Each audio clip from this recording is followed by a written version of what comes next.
Okay. Wow.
Abanawa Shabbat Shemayim Kodash Haya Shemka Ahaya Malak Watka Baba Ratazawanka Hayam Aisha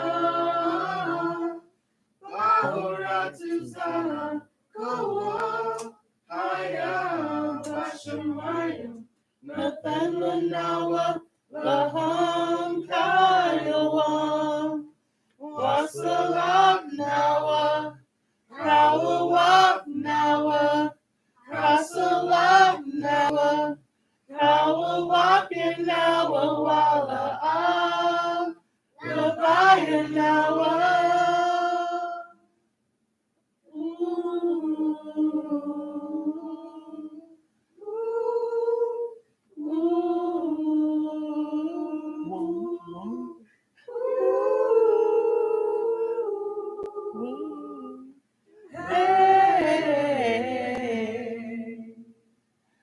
Abanawa Shabbat Shemayim Kodash Haya Shemka Ahaya Malak Waka Baba Ratazawaka Haya Aisha Barataza Kawa Haya Bashamayim Nathanawa Laham Kayawam Wasalat Nawa Kawawak Nawa Kasalat Nawa Kawawak Nawa Wala Am Labaya Nawa Anasaya Wanabab Hawashai Nawa Mat Raikaya Laka Amalakwa Waha'alam Wa'akabara Wa'awalamya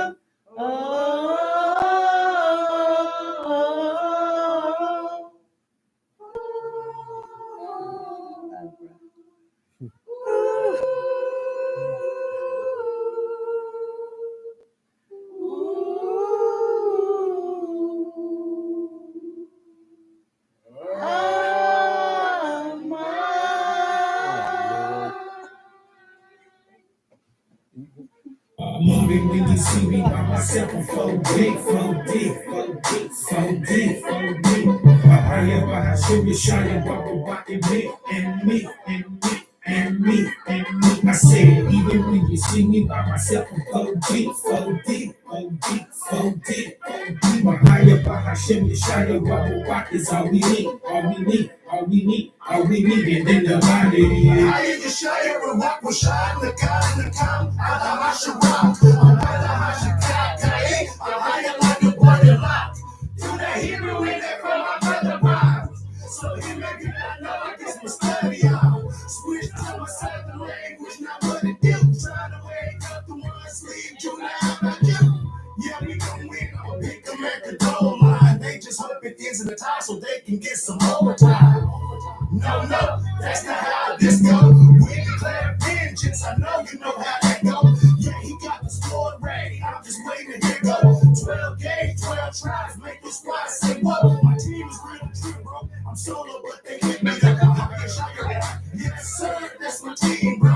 You see me, you see them, you see him, you see me. Say, Bronx, I think they make this fly. Even when you see me by myself, I'm 4D, 4D, 4D, 4D, 4D. I am by Hashem Yeshaya, walking me, and me, and me, and me, and me. I said, even when you see me by myself, I'm 4D, 4D, 4D, 4D, 4D. I am by Hashem Yeshaya, walking is all we need, all we need, all we need, all we need, and then I'm ready.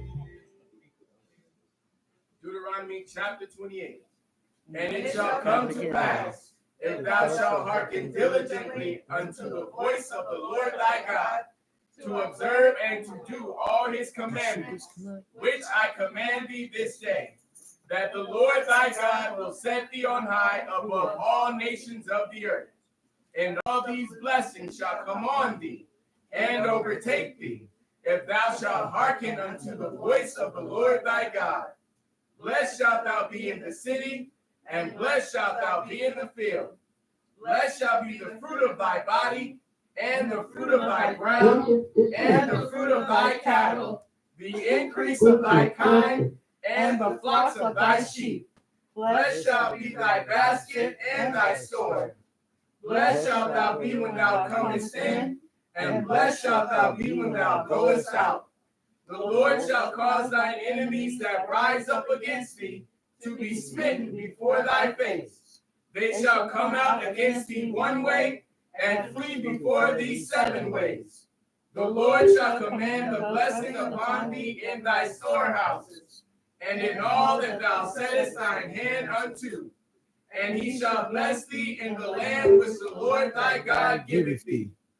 The Lord shall establish thee an holy people unto himself, as he hath sworn unto thee, if thou shalt keep the commandments of the Lord thy God, and walk in his ways.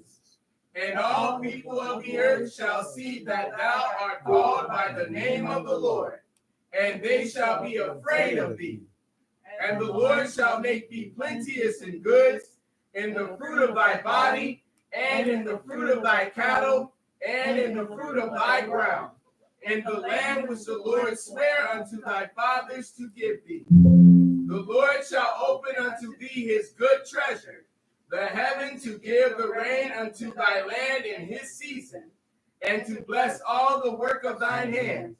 And thou shalt lend unto many nations, and thou shalt not borrow. And the Lord shall make thee the head, and not the tail. And thou shalt be above only, and thou shalt not be beneath, if that thou hearken unto the commandments of the Lord thy God, which I command thee this day, to observe and to do them. And thou shalt not go aside from any of the words which I command thee this day, to the right hand or to the left, to go after other gods to serve them. Shema Yasharallah Ahaya. Alahaya Nawa Ahaya Akkad. Hero Israel. The Lord our God is one Lord. Shema Yasharallah Ahaya. Alahaya Nawa Ahaya Akkad. Hero Israel. The Lord our God is one Lord. Shema Yasharallah Ahaya. Alahaya Nawa Ahaya Akkad. Hero Israel. The Lord our God is one Lord. Let the words of my mouth and the meditation of my heart be acceptable in thy sight, O Lord, my strength and my redeemer. All praises be to Ahaya, Ahaya, Yeshaya, and the Holy Spirit. Peace to all the 12 tribes who are scattered throughout the 4 corners of the earth. Shalom to those not of the blood lineage of Israel, but because they have the laws, statutes, and the commandments. According to Isaiah 44:5, they have the surname of Israel. Tonight, or today, this afternoon, we're going to discuss mental health and get understanding of mental health. Before we do that, 2 weeks you had to go through 1 Peter. So we're going to get those questions, and then we're going to get to the lesson. So who's up first? Shakar, of whose salvation were the prophets inquiring and searching diligently.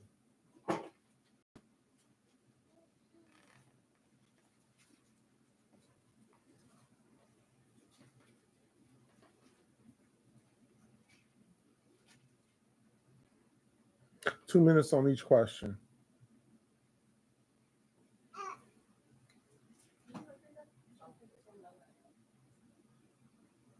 Of whose salvation were the prophets inquiring and searching diligently.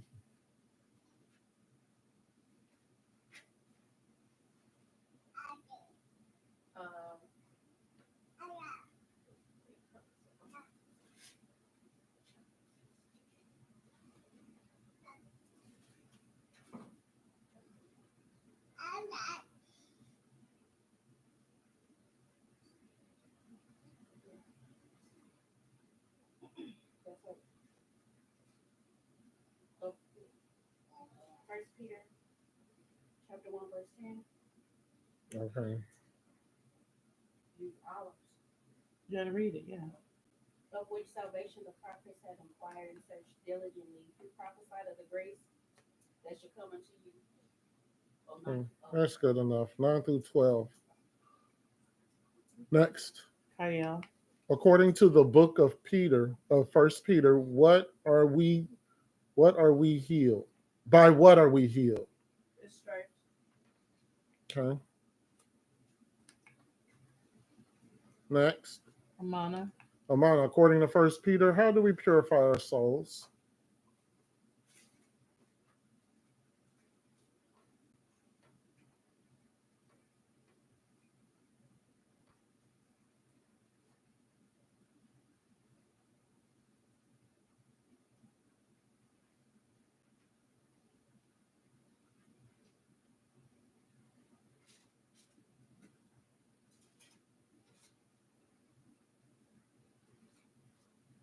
According to First Peter, how do we purify our souls?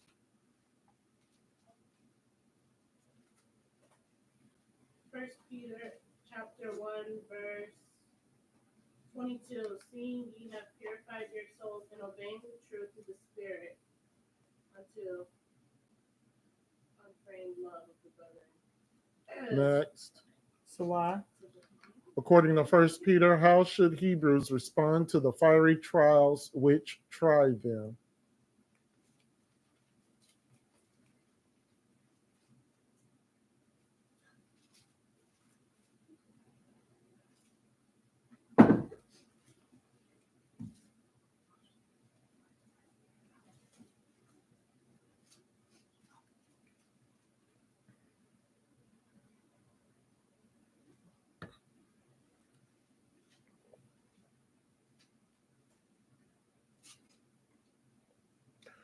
According to First Peter, how should Hebrews respond to the fiery trials which try them?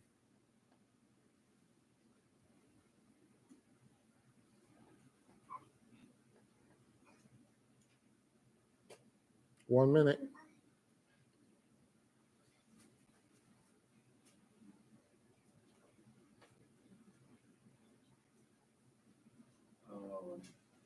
First Peter chapter 4 verse 12.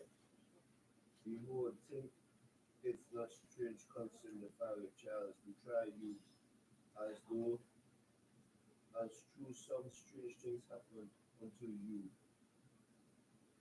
Is it rejoice? But rejoice.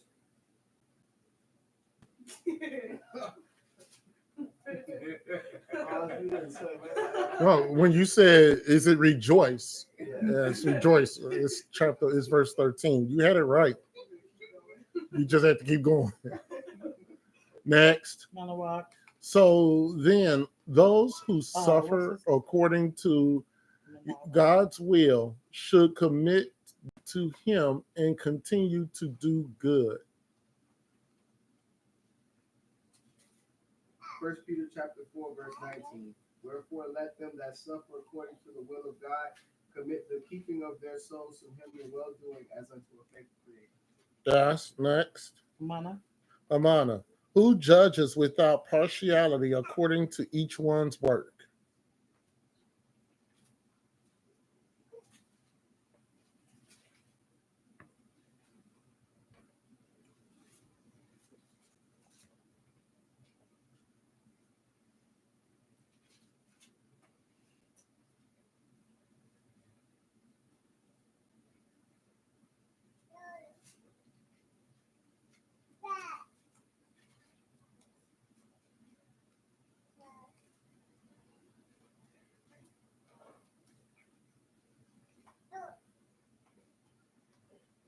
Who judges without partiality according to each one's work?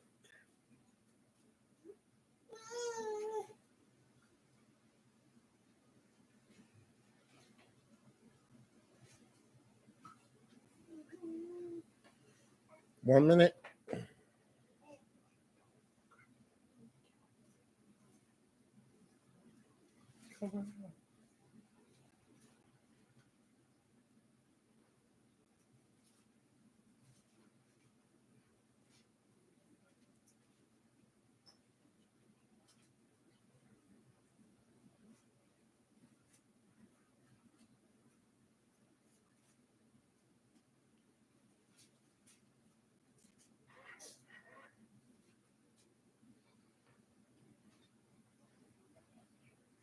Okay, we got it. First Peter chapter 1 verse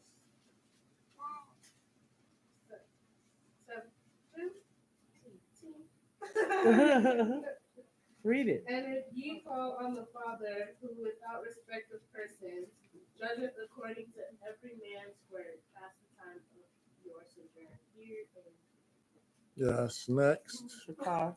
What does Peter call what does Peter, that should be who? Who does Peter call God's people in First Peter? Who does Peter call God's people in First Peter?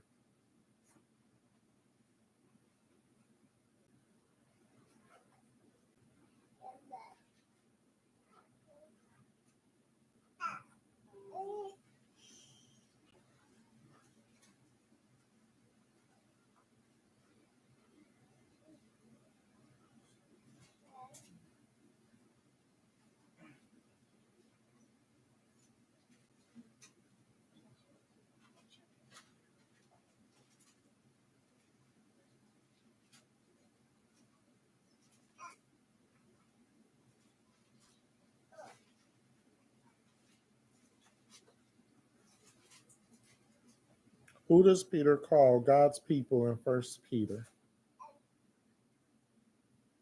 1 minute.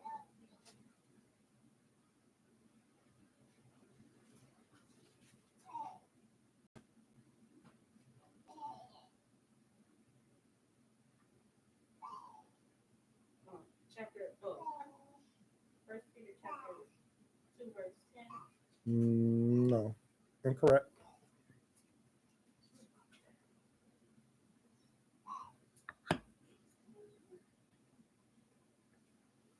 All right. Who does Peter call God's people in First Peter? I know it says what, but I meant to put who. Anybody have it? No, it's not in chapter 2. Anybody has it? Who does Peter call God's people? Right. Who do he call God's people? Oh. First Peter chapter 1 verse 1. Right. Oh, I see what you did. Next. Malaka. What were the cities the elect exiles were dispersed to, whom Apostle Peter wrote his epistle?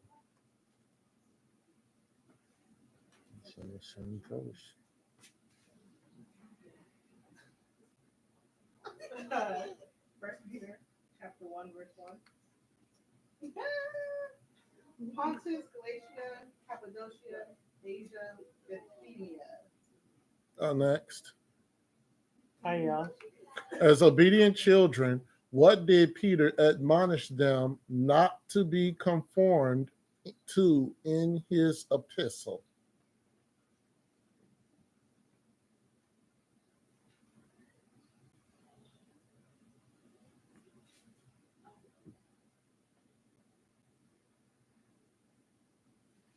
As obedient children, what did Peter admonish them not to be conformed to in his epistle? To the former lusts and their ignorance. Next.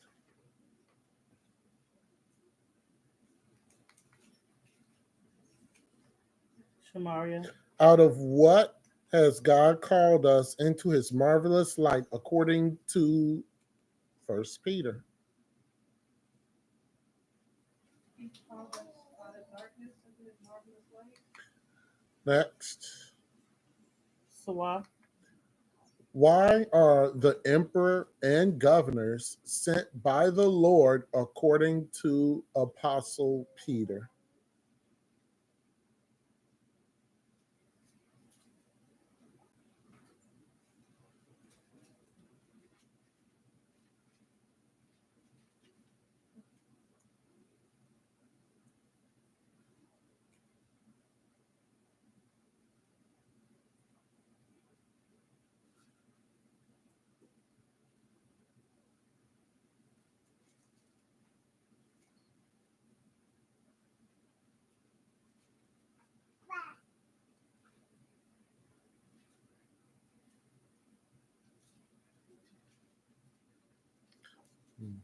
It should have been just governors.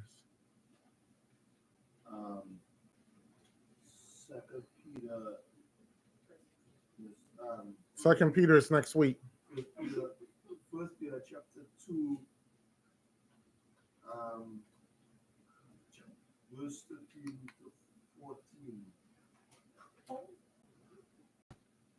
Submit yourself to every obedience of man of the Lord's sake, whether it be a king as a priest, or unto governor as unto them that are sent by him for punishment of evildoers and for praises of them that do well.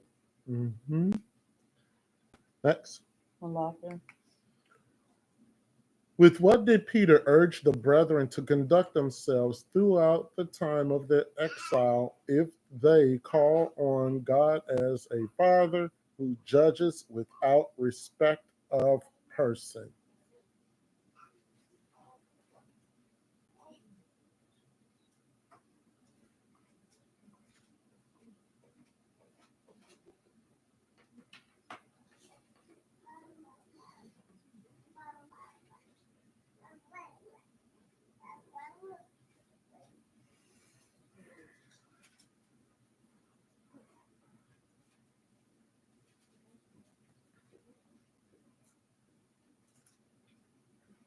What did Peter urge the brethren to conduct themselves throughout the time of their exile if they call on God as a Father who judges without respect of person?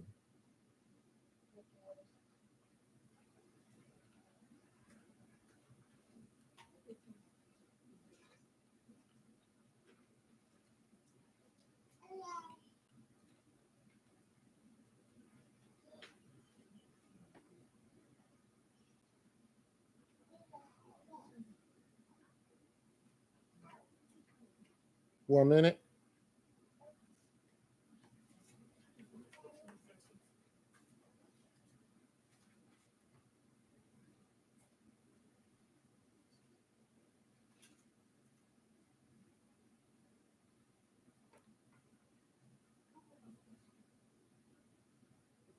Is it chapter 1, verse 16?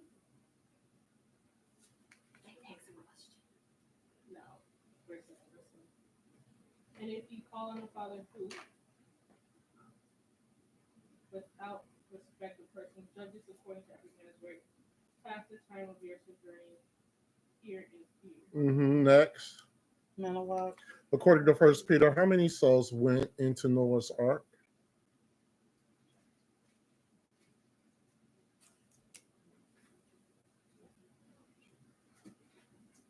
First Peter chapter 3, verse 28 souls. Next. Amiris, Wait, we should be on children. We should have one more. Did I miss? I must have missed up. Shamaria, Shamaria, what did Peter urge the beloved sojourners to abstain from what that wage war against the soul?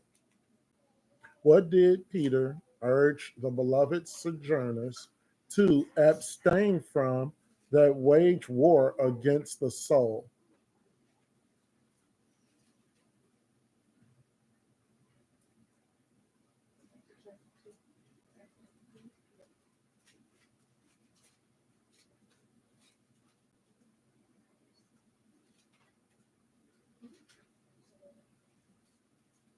To abstain from fleshly lusts, 1 Peter chapter 2, verse 11.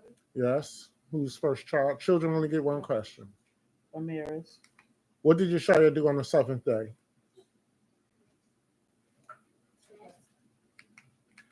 Next. Hayaha, What are the first three words in Genesis?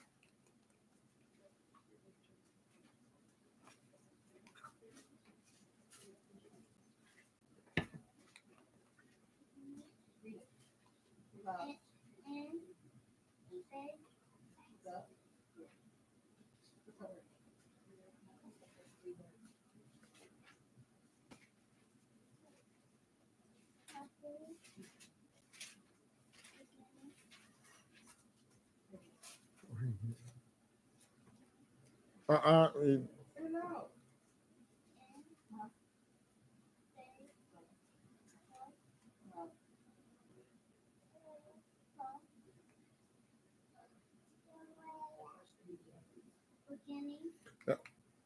Next. Bana, What was the name of the sea that was parted for the Israelites?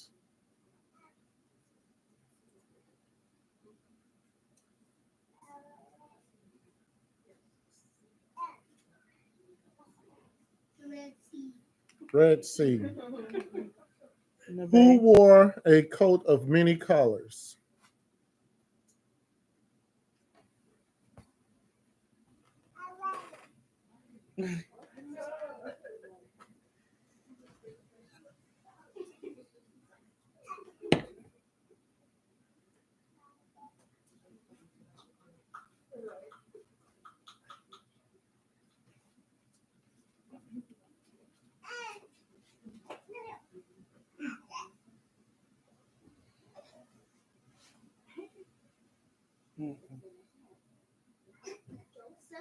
Joseph. Great. Next week, 2 Peter. All right, so let's get to it. Understanding mental health. No, wait, no. Yeah, well, yeah. All right, part one. So what we're gonna do today in part one is we're going to learn terms. We're going to learn definitions, and we're going to have a few scriptures to assist us with that. We're going to have a children's section, and we're going to have at the end of this lesson a quiz on what we have talked about throughout this afternoon. Next week, what we're going to do is we're going to take step 2 of this, and what we're going to do is everything that we talked about this week, we're going to have case studies in the Bible next week. So you are going to have to be able to use what you've learned this week and decipher what person was dealing with what personality come next week with our case studies, amongst other things. So that'll show if you have been paying attention or if you've actually looked at your notes this week. Isn't that wonderful? We'll see.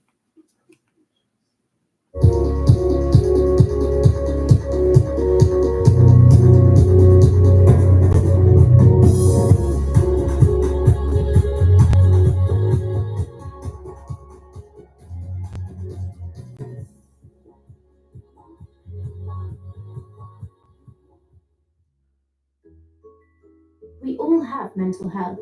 It is just as important as physical health. It is not only about mental illness or mental disorders. This is just one part of a bigger picture. It's best to think about mental health as being on a continuum, rather than people being either mentally ill or mentally well. We are all on the continuum, and we move up and down according to factors such as our genetic makeup and upbringing, our life circumstances, and the stresses we are under. At one end of the continuum, we have mental disorders, like depression or anxiety. And at the other end, we have states of positive mental health, when we're thriving, content, and fulfilled. The aim of mental health interventions is to move people up the continuum so that they're able to reach their full potential and live satisfying lives. The World Health Organization describes mental health as a state of well-being in which every individual realizes his or her own potential, can cope with the normal stresses of life, can work productively and fruitfully, and is able to make a contribution to his or her community. Being mentally healthy means being resilient and able to cope with difficult times, feeling in control, being confident, feeling good about yourself, managing and expressing your emotions, building and maintaining good relationships. We all experience periods when we feel stressed, worried, anxious, sad, afraid, or angry. These are all normal emotions. However, when these emotions become severe enough that it interferes with the person's ability to function daily, and these feelings become persistent over time, then it can develop into a mental health problem. There are many different types of mental disorders. When left untreated, mental disorders can be chronic and long-lasting, and are associated with increased disability. They significantly have an impact on daily functioning and frequently interfere with family, social, and work responsibilities. Fortunately, there are effective treatments and evidence-based interventions available that aim to help individuals understand and cope with symptoms of mental illness. However, very few people with mental disorders access existing treatment services. This may be due to barriers such as the stigma attached to seeking help, the lack of understanding of mental health problems, uncertainty of how to get help, or the fear of disclosing mental health problems. Research shows that stigma remains one of the biggest factors preventing people from seeking help early for their mental health problems and getting the appropriate support they need. It is important to acknowledge that we all have mental health and have a personal responsibility to learn how we can improve and maintain our well-being in order to lead meaningful and satisfying lives. Want to learn how you can do this? Great news! Why not join one of our communities and keep exploring Maudsley Learning online? Okay, mental health. It's important. It can debilitate. It can debilitate you. Like I said before, everybody goes through emotions, whether they're negative emotions or whether they're positive. Everybody goes through some type of emotions. But when the negative emotions, when they hinder or when they last for periods of time, which we're going to see with a few of these, if they last over a certain period of time, they can become very debilitating. So, to help us out, we're going to be, we have the key, which is the diagnostic and statistical manual of mental disorders. This is the DSM-5. There were 4 other previous editions. This is the most recent addition to the DSM-5. If you take psychology or if you're dealing with the mind, this is a wonderful reference to have, not a treatment guide. but it's a reference. The other book that we're going to be talking about, and this may help us a lot with our next, with the next Friday's lesson, the psychonumerology of chronic diseases, exploring the links between inflammation, stress, and illness. This is fascinating. If you school, this is fascinating, and the things that are in this book, we're going to see some things out of this book. Interesting. Yeah, links between inflammation, stress, illnesses. When we get, well, you'll see what I'm talking about. That was 250. No, I haven't took 215. That was abnormal psychology. 2 books. Hmm? You had 2 books. I had 3 books. The other one was an online book, which I don't have access to no more because the class is over. That's what they do. Yeah. It's a waste of money. Yeah, That's I what don't they have do. access to it no more. That sucks. Yeah, let's just sit there. No, that'll fall. All right. So, Printed it out. yeah, I know, right? When I, Because it had a lot of good information. when I had an online book, I printed it out. It was like over 300 pages. Yeah, that would have been a lot. It was a lot of good information, especially over some of the stuff we're going to talk about today. Now, most of us have felt sad on occasion. We feel anxious, or we feel like we face these challenges in life, and that's pretty much what life is. And how can we tell that these emotions that we're feeling, or these feelings that we have, are reasonable, responsible?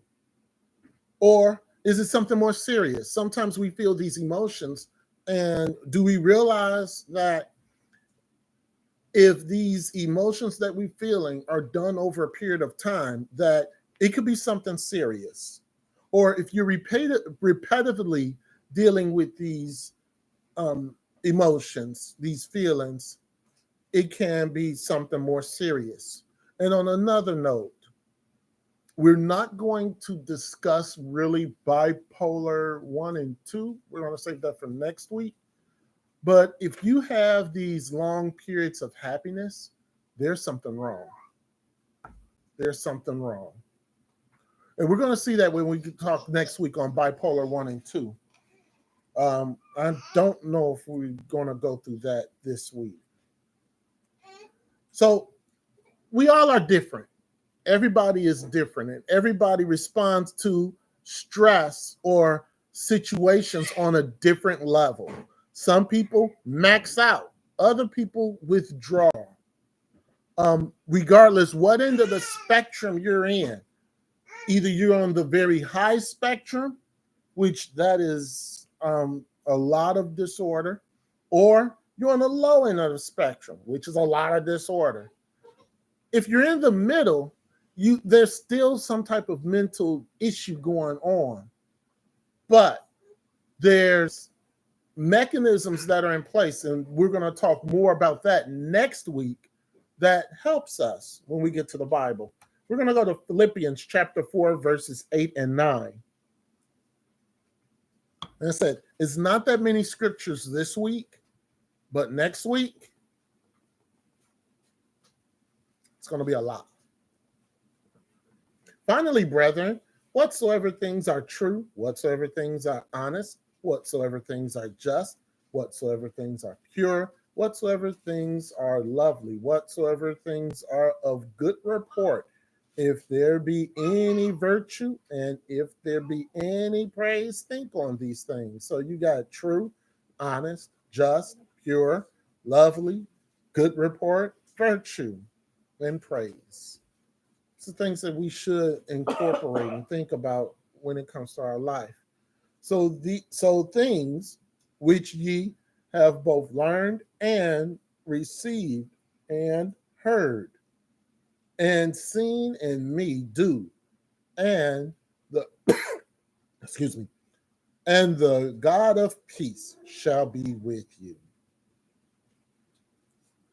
If they did so, in verse 8, the God of peace would be with them. That is a clear peace. That's a peace of mind that is clear conscience. It's a clear conscience. And that's what we're striving for, is a clear, excuse me, is a clear conscience. Are you going to still have issues? Yes, you are going to still have issues. Then thank Adam and Eve for that. You're still going to have issues. There's still going to be things. Yeshua said, I did not call them out of the world. He did not call us out of the world. So we are still going to have these things that are going on inside of us. But the key, as we said yesterday, is to mitigate them so that you're not operating in them every single time that you open your eyes, when you wake up, and close your eyes when you go to sleep. It's to mitigate those. One thing we're starting to practice with the children is, you know how the children, they just go off and start screaming and crying, and we used to just say, use your words, talk, but now Right. we're like, okay, control your emotions. Yes. Like calm down. That's key. Because we don't learn this as children. Right. That's why we grow up as adults and we still do what we did when we were children. Right. We're all over the place with our emotions. And we're going to see when we get to the children's section that that's very key to do that. You don't want to sit and say, well, let's use your words and everything, because they don't have the words to use to describe it. Mm-hmm. So you want to have the child to calm down. And we're going to see a couple of disorders in children that will, point to that direction. So at this point, symptoms reflect this psychopathy of sickness or some type of disorder in the mind. Typically, we're looking at disorders when it comes to that. But like I said, we are not alone. In this video, we will highlight some of the signs and behaviours associated with mental health conditions. Knowing these signs may help you, your friends and family, or work colleagues break through the stigma surrounding mental health and start a discussion. Statistics have shown that 1 in 4 people will suffer with a mental ill health issue in any given year. This can be as high as 1 in 2 adults who are in debt. Over the past 25 years, anxiety and depression in teenagers has risen by 70%. Mental ill health covers a wide spectrum, from the worries and grief that we all experience, to severe depression or complete loss of touch with reality. Anxiety. We all experience levels of stress and anxiety, whether work pressures or family related.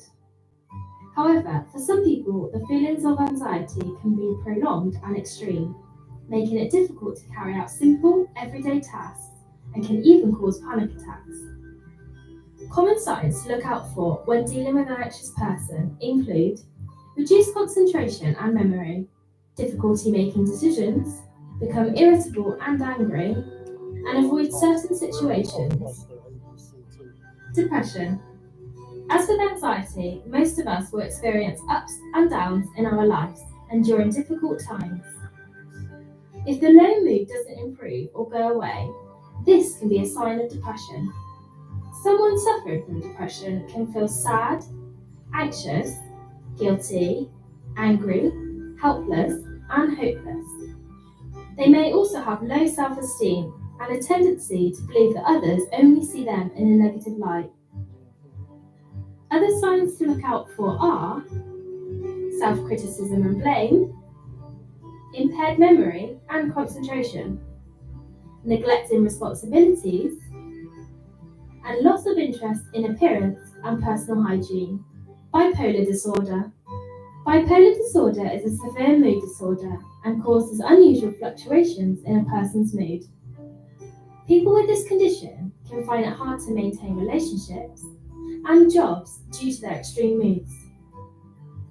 They may lack focus or be unwilling to concentrate on what to you seems to be an important issue. People with bipolar disorder can be full of energy and talking very quickly, easily distracted, going off on unrelated tangents, lacking in energy, or feel sad, pessimistic, and hopeless. Schizophrenia. Schizophrenia is a widely misunderstood and feared mental illness. People who suffer from schizophrenia do not have dual personalities, but are rather split from reality and may have delusions about themselves or others. It was thought that schizophrenia was when you dealt with more than one personality. That's not what schizophrenia is. It's DID, or dissociative identity disorder, where a person can have or deals with multiple personalities. That's something different. Schizophrenia is not like that, but schizophrenia, it's something else. These symptoms can have a major impact on the ability to hold down jobs, maintain relationships, and many other aspects of everyday life. People with schizophrenia may appear distracted by things that to you doesn't seem apparent. For instance, they may start paying attention to another unheard voice, or even have a conversation with someone who isn't present. This can result in them finding it difficult holding a conversation while they are distracted with other thoughts. Obsessive compulsive disorder. Obsessive compulsive disorder, known as OCD, can be a very disabling condition. Feelings of anxiety are combined with obsessive and unwelcome thoughts that lead to compulsive behaviors. A common obsession is a thought that dirt and germs have contaminated them and find themselves needing to wash hands frequently to feel clean. Compulsions are repeated activities that a sufferer feels compelled to carry out, such as constantly checking that a door is locked. These can be challenging for a person when dealing with routine tasks and managing relationships. Other common obsessions that you might notice are repeating actions and becoming anxious if they are unable to do so, fixating on a number, washing and cleaning ritually. If you think you or someone you know has a mental health condition, you are not alone. Watch Your Mind is a local charity offering 3 main areas of support for mental ill health. You in Mind, peer support groups. Okay.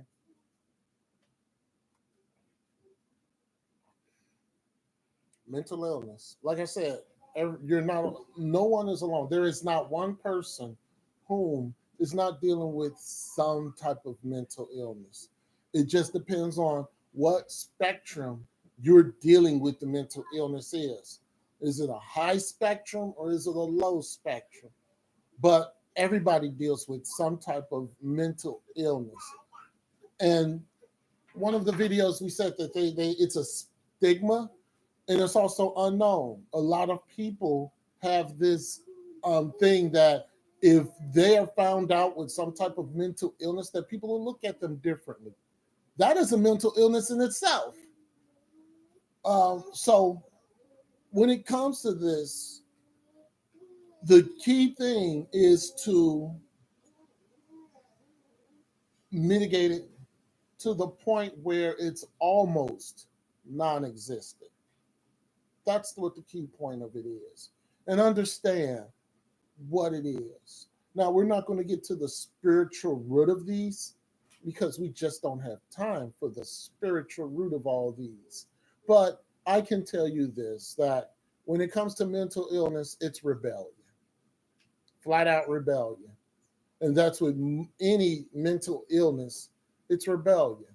Now, there's also underlying factors depending on the mental illness, but overall, it's rebellion. People in the 50s, this is a wonderful picture of a family in probably about 1950.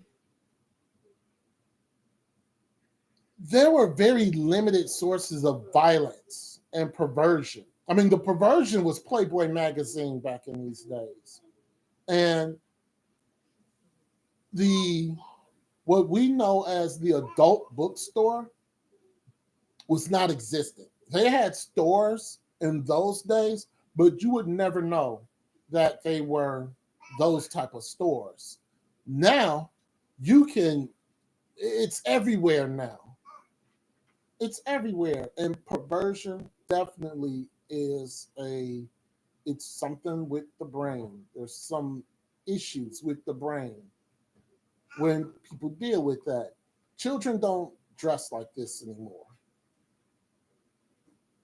Children just don't dress like this anymore because of all the things that are readily available. Children are becoming mature at a much faster rate than they did back 50, 40 years ago.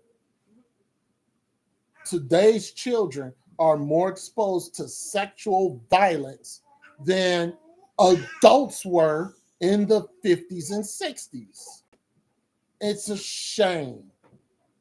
So therefore, the reason why mental illness in children is so prevalent is because of the fact that violence and sexuality is all over the place, even in your cartoons. It's all over the place. And that's why there's mental illness. And that's why children are stressed. That's why children have bipolar disorders. That's why children are now being diagnosed with schizophrenia. It's crazy. And Daniel 12:4 says, "But thou, O Daniel, shut up the words and seal the book, even to the time of the end, and many shall run to and fro, and knowledge shall be increased."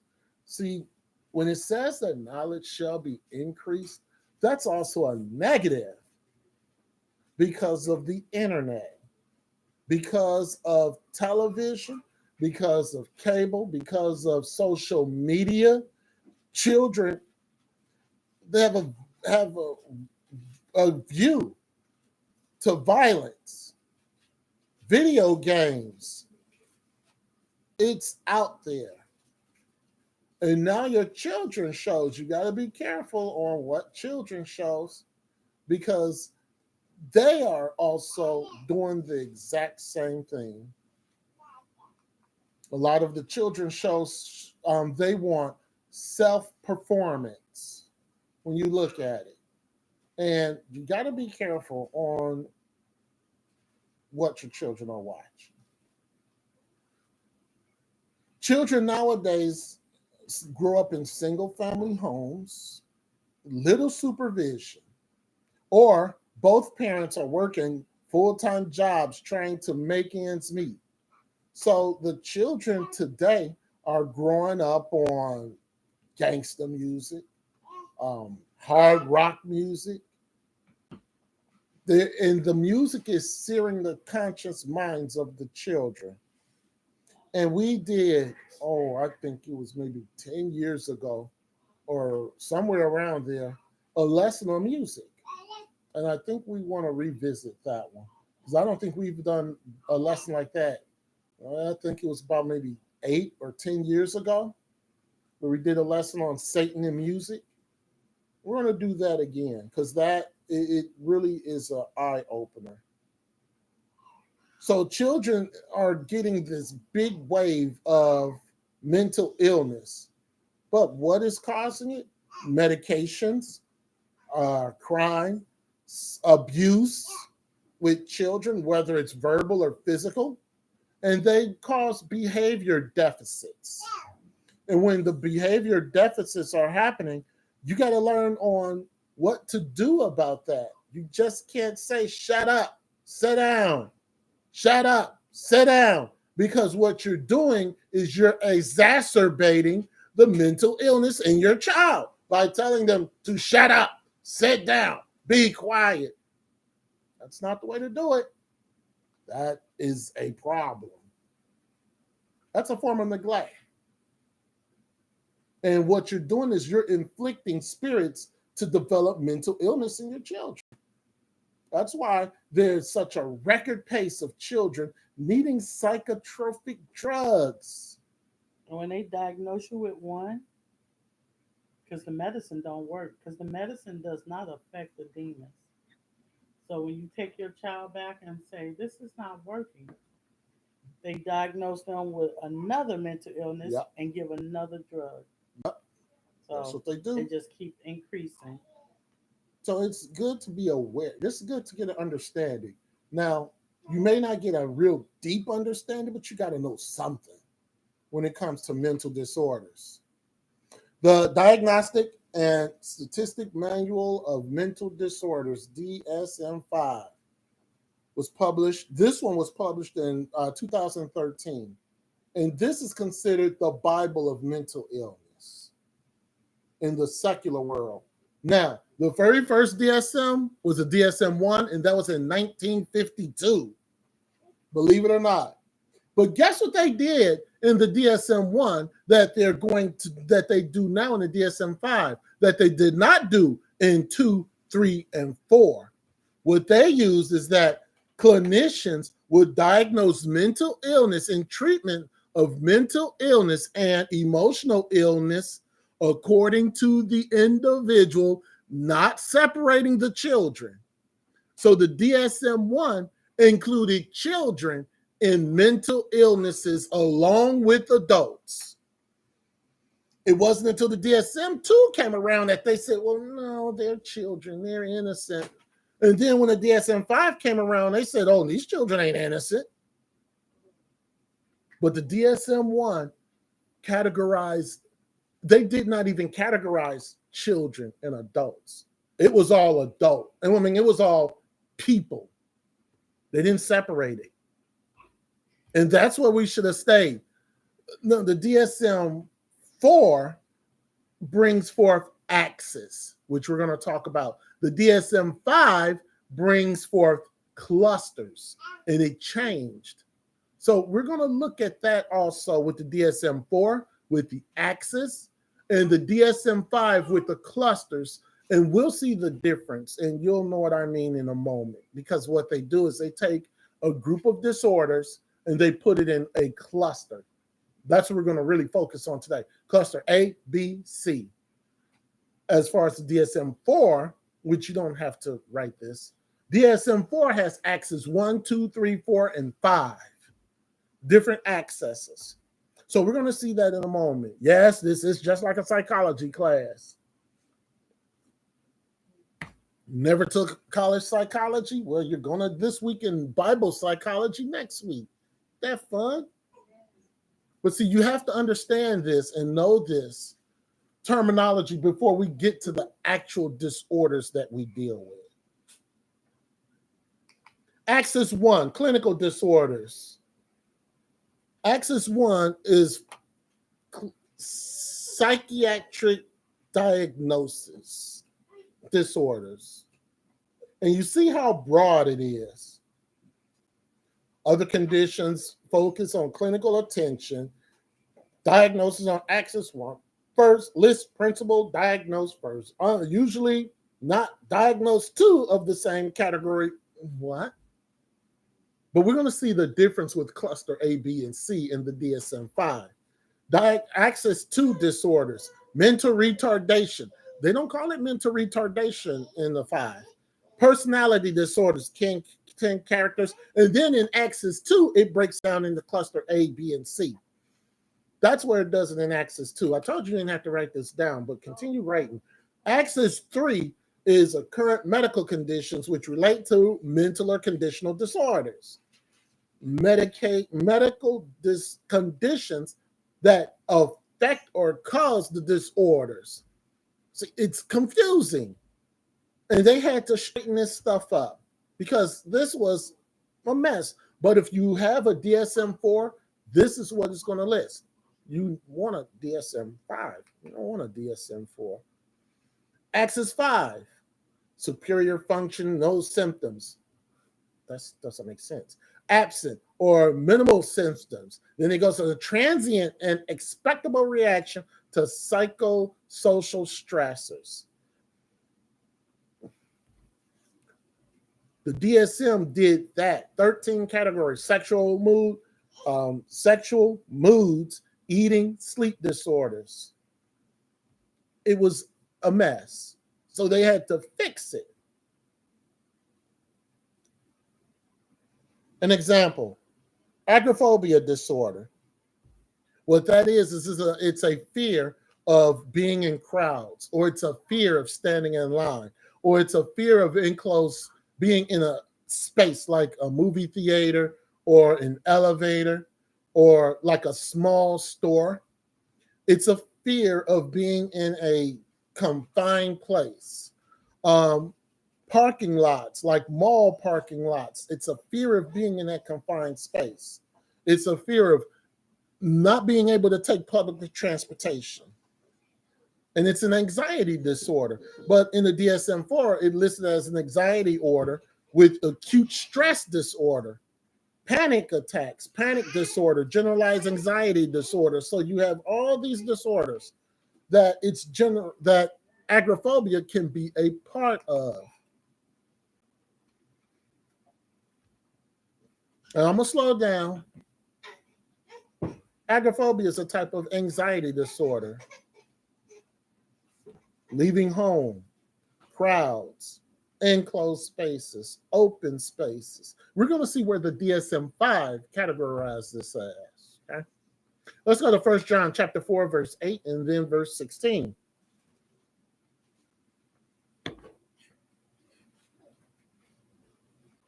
It says, He that loveth not knoweth not God, for God is love. And we have known and believed the love that God hath to us. God is love.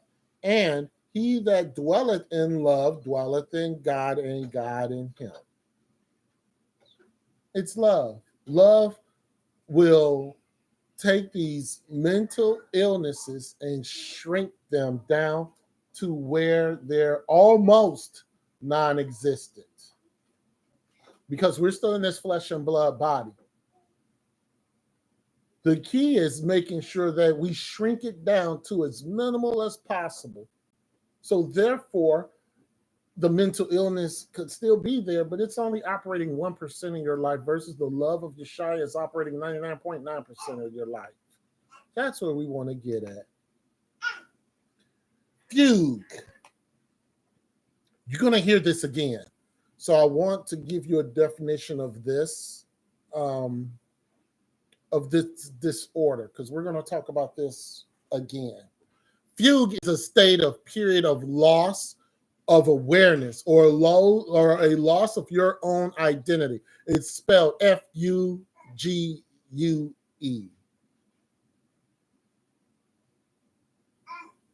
And it's associated with some form of hysteria, or it's associated with epilepsy when it comes to fugue. Why am I bringing this up separate? Oh, you'll find out. It's under dissociative disorder, which is DID, which is multiple personality disorder, or it's a depersonalization disorder. And this can lead to memory loss. It can lead to shutting down your identity, and it can lead to a irregular perception of life.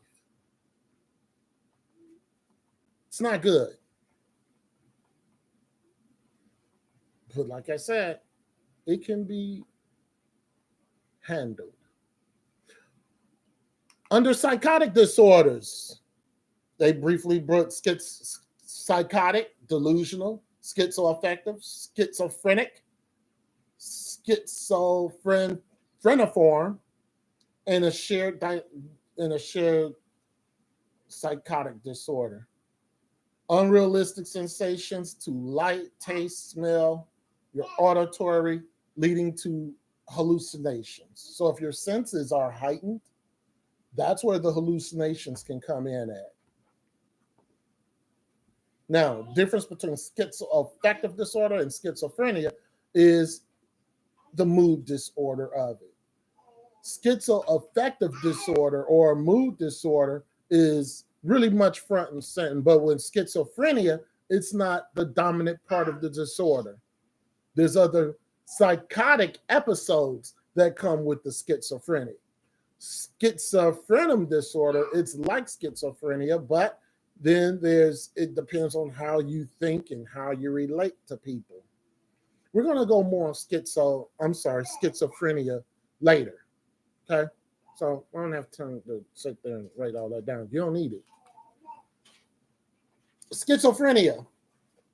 Like I said, we're going to talk a lot about schizophrenia when we get to what people are dealing with. Significant feature, mostly once a month, decline after the failure of functional levels. Schizoform is similar, but it's every 6 months. It's less than 6 months. So it depends on the frequency on what they're going to diagnose you with. If you're like doing this all the time, then it's going to be schizophrenia. If you have some type of symptom, but it's like every 6 months, it's schizophreniform. If it's schizoaffective, then that means you're going to have this disorder and you operate in it in every 2 weeks. And then psychotic disorder, that's like daily. So when it comes to these disorders, it depends on the frequency. And that's the same thing with bipolar 1 and 2. It depends on the frequency that you tell the doctor that you're dealing with this, on how they diagnose you. And also it depends on certain symptoms. Bipolar disorders.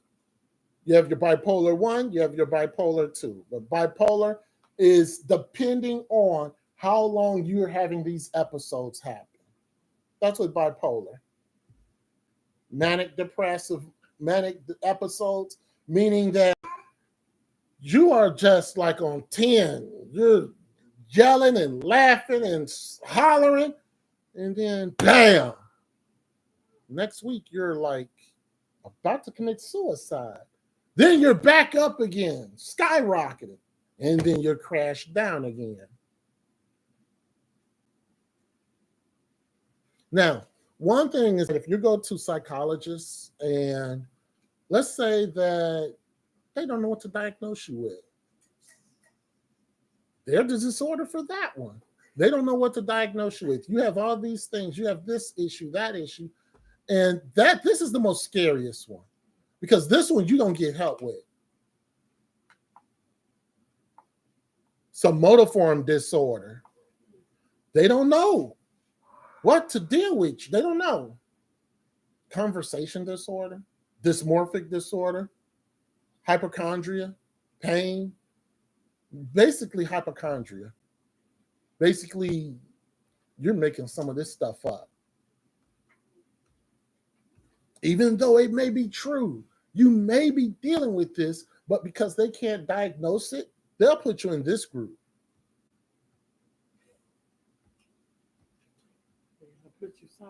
They had to put you somewhere. So they're saying you're a hypochondriac, which is a person who makes up sicknesses, goes to the doctor every week saying this is wrong with me, that's wrong with me. When they do the medicals, they do everything they can say, well, there's nothing really wrong with you. And you're persistent. You're coughing and you're whatever. That's where they put you in. When there could be something wrong with you, or there could not be something wrong with you. There's no cause with this. That's a problem. Sexual disorders. Talking about that. Sexual disorders. Gender identity, hyperactive sexual desire, male erectile, male orgasmic, premature ejaculation, sexual aversion, vaginism disorders. It's there. What? Vaginism? Yeah, vaginismus disorders. That's a disorder of the vagina.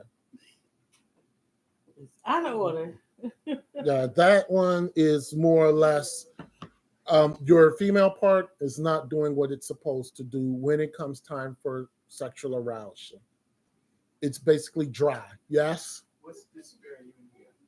The first one that's mentioned. You gotta look that up yourself. I ain't have time to look all that. I know what the rest of them are, but I didn't have time to look up What that did he one. say? Wait, no. Yes, I do. Dyspareunia. That's inflammation. That's an infection. And that's really in women. And it's around where your vulva is. And it's a very bad infection. And it inflames up like 3 times its normal size. It's bad. But that's a disorder.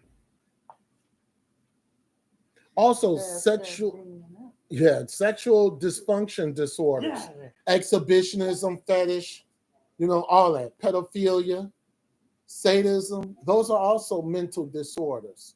Homosexuality was removed. It was in the DSM-1 as a mental disease, but they removed it. No, they recategorized it in 2, and then they just took it out as a disorder in 3, and it's not in 4 or 5 either.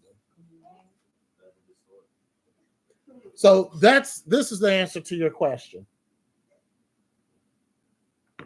Because I knew somebody was going to ask. I was hoping somebody was going to ask that. Yeah, clitoral shrinkage. Bacteria. It shrink due to bacteria. Right. Mm-hmm. You better clean it out. That's what it is. But it's a disorder. Then personality disorders. We know about we're going to talk more about narcissistic, but there's antisocial, borderline narcissistic disorders. And these can lead to some really bad areas in your life. Your thoughts, your emotions, all that could be jacked up. And then you have your sleep disorders. Insomnia, hyposomnia, narcolepsy, nightmares, sleep terror, sleepwalk. All of these are sleep disorders. And children have these. Is that why they won't go to bed at night? Well, there's more to it than that. No, we saw a guy that had narcolepsy. Yeah, we did. I have never seen nothing like that before. Never seen somebody going through midstream deliverance and all of a sudden they just go to sleep. He was knocked out. He was standing up. He was standing up. Did not fall over. He was talking to us. He was going through deliverance and the demons just shut him down. So dysomnias, same thing as a sleep disorder. You have an inability to go to sleep or complications with your sleep, which we're going to talk about that in a moment. Excessive, day, night, it doesn't matter. People who have hypersomnia, the one there, hypersomnia, that one is one where you can fall asleep at any time. It didn't matter. It doesn't matter. Normal person's supposed to get 8 hours of sleep. Around 8 hours. A hypersomniac, they need 16 hours of sleep. It's debilitating. It's debilitating. This is very key because if any of these are prevalent in your life, you won't make it to the New Jerusalem. So you got to at least try. At least try to, first of all, diagnose yourself, try to work and try to get better with your behavior. Take responsibility. Almost definitely take responsibility. Social pragmatic communication disorder. What is that? That's just social interaction. Mm-hmm. Social interaction with people, social interaction with family, social interaction with coworkers. You just can't do it. You can't be around there. Now, social pragmatic communication disorder, it's different than other communication disorders. Is that like say a conversation going on, right? Mm-hmm. You can't add on to the conversation or you just stick right on the side. No, that's different. That's a lot different. We're going to talk about that a little later. Right? This is where you shut down. You struggle with crowds. Like this is a social gathering right now. There'll be one person in this gathering who would be off in there, and they could not come in here. They can't do it. It's something that's stopping them from coming in here. That happened to me when I was like 13. Mm-hmm. It's fear. Mm-hmm. It's fear of being around other people. You feel like maybe you can't add to the conversation. Right. You feel like you're not worthy enough. Right. You feel embarrassed. And Right. nobody is even thinking about you. Like, really? Pretty much. No. With You- all these, they're not. I remember that happening to me when I was like 13. And there was a lot of people in the front in our living room talking and all that. And I was in the hallway. Right. And I'm telling you, no matter, I wanted to go in there. I did. In fact, I would try to go in, but it's still a form of fear. Right. I Mhm. couldn't move. I couldn't go in there. Disruptive mood dysregulation disorder. This is a person who has a severe temper. Severe temper. Now, when it comes to this one, like I said, with these disorders, it depends on the outburst that you have or the frequency of the outburst that you have in order to be diagnosed with this. This one is 3 or more than 3 times a week that you have these severe outbursts where you're destroying things. You're destroying things. This is a anger, irritable, angry most of the day. Also, it's not where you have this outburst for 10 minutes. That's something else. This is where out of 24 hours a day, 22 hours a day are spent in this angry, mad state, and you're lashing out at people. Okay. Now, like I said, these are not the ones that people are dealing with. These are the extremes. We haven't got to those yet. All right. These are the extremes. Premenstrual dysphoric disorder. Yes, that's a thing. They call it PMS, but really it's premenstrual dysphoric disorder. Severe mood swings. You're irritated. You sleep. Ladies, your woman parts become tender. You're bloated, headaches. You lose interest. You're feeling sad all the time. Hoarding, that's self-explanatory. You don't throw away anything. This hoarding is based off of fear. Fear. You don't want to get rid of it. This is debilitating to people. And there's something, I mean, there was a TV show called Hoarders.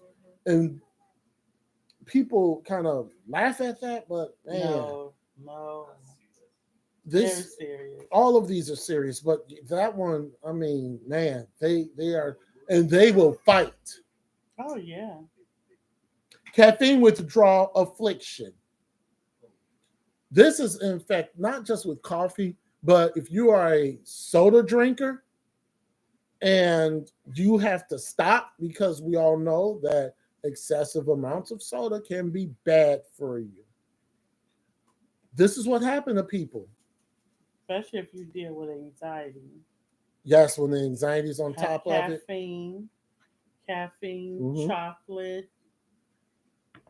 Anything with caffeine. Yeah, if you deal with anxiety, Right. It's not just coffee. sugar, you got to stay away from stuff like that because it'll trigger it. Yes. Yes, it will. If you deal with acid reflux, that caffeine will cause it. Mm-hmm. Caffeine withdrawal affliction, it's just like what is it called? It's called sucrose diagnostic disorder or something like that. And those are for you people who love sugar. That's what the brain. There's a stem- disorder for that, where if you don't get that sugar rush, you experience these symptoms You get angry. and you can't function. It's serious. I have seen that around here. Cannabis withdrawal affliction. It's the same thing. Oh, let me say this right quick. Yeah. Y'all remember when we came into the truth and we started learning about fluoride in the toothpaste and Mm-hmm. aspartame? Mm-hmm. I don't know if anyone else experienced that, but when I stopped using stuff with fluoride in it, and when I stopped drinking stuff with aspartame in it, man, I used to have for months. I used to have major headaches, Mm-hmm. and I had to go through deliverance because I don't know what that fluoride was Mm-hmm. doing, but man, it messes with your. I think they say it messes with some of your frontal lobe, Right. but I just brought that up because you were talking about withdrawals. Right. It was bad. Yeah. See, what they say is that fluoride, it actually does something with your bones and everything. That's incorrect. It messes with your frontal lobe. Well, it messes with your bones too, but the way they spin it, they try to tell you that fluoride is good for your teeth. Right. But people that use fluoride, so a lot of people have issues Right. with their losing teeth. Right. So And fluoride this is up here too. Yeah, it messes with your mind. Sugar messes with your mind. It does. Mm-hmm. Sugar would give you a mental illness. It messes with from your gut. Your gut. That's why they always say a healthy gut. Right.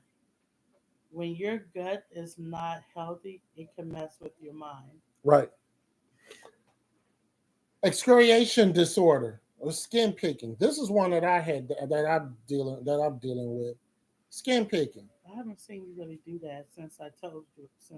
since deliverance. Yeah. You told me that. But yes, this is serious. Where you're sitting and you're picking the skin. Mine was here on the fingertips.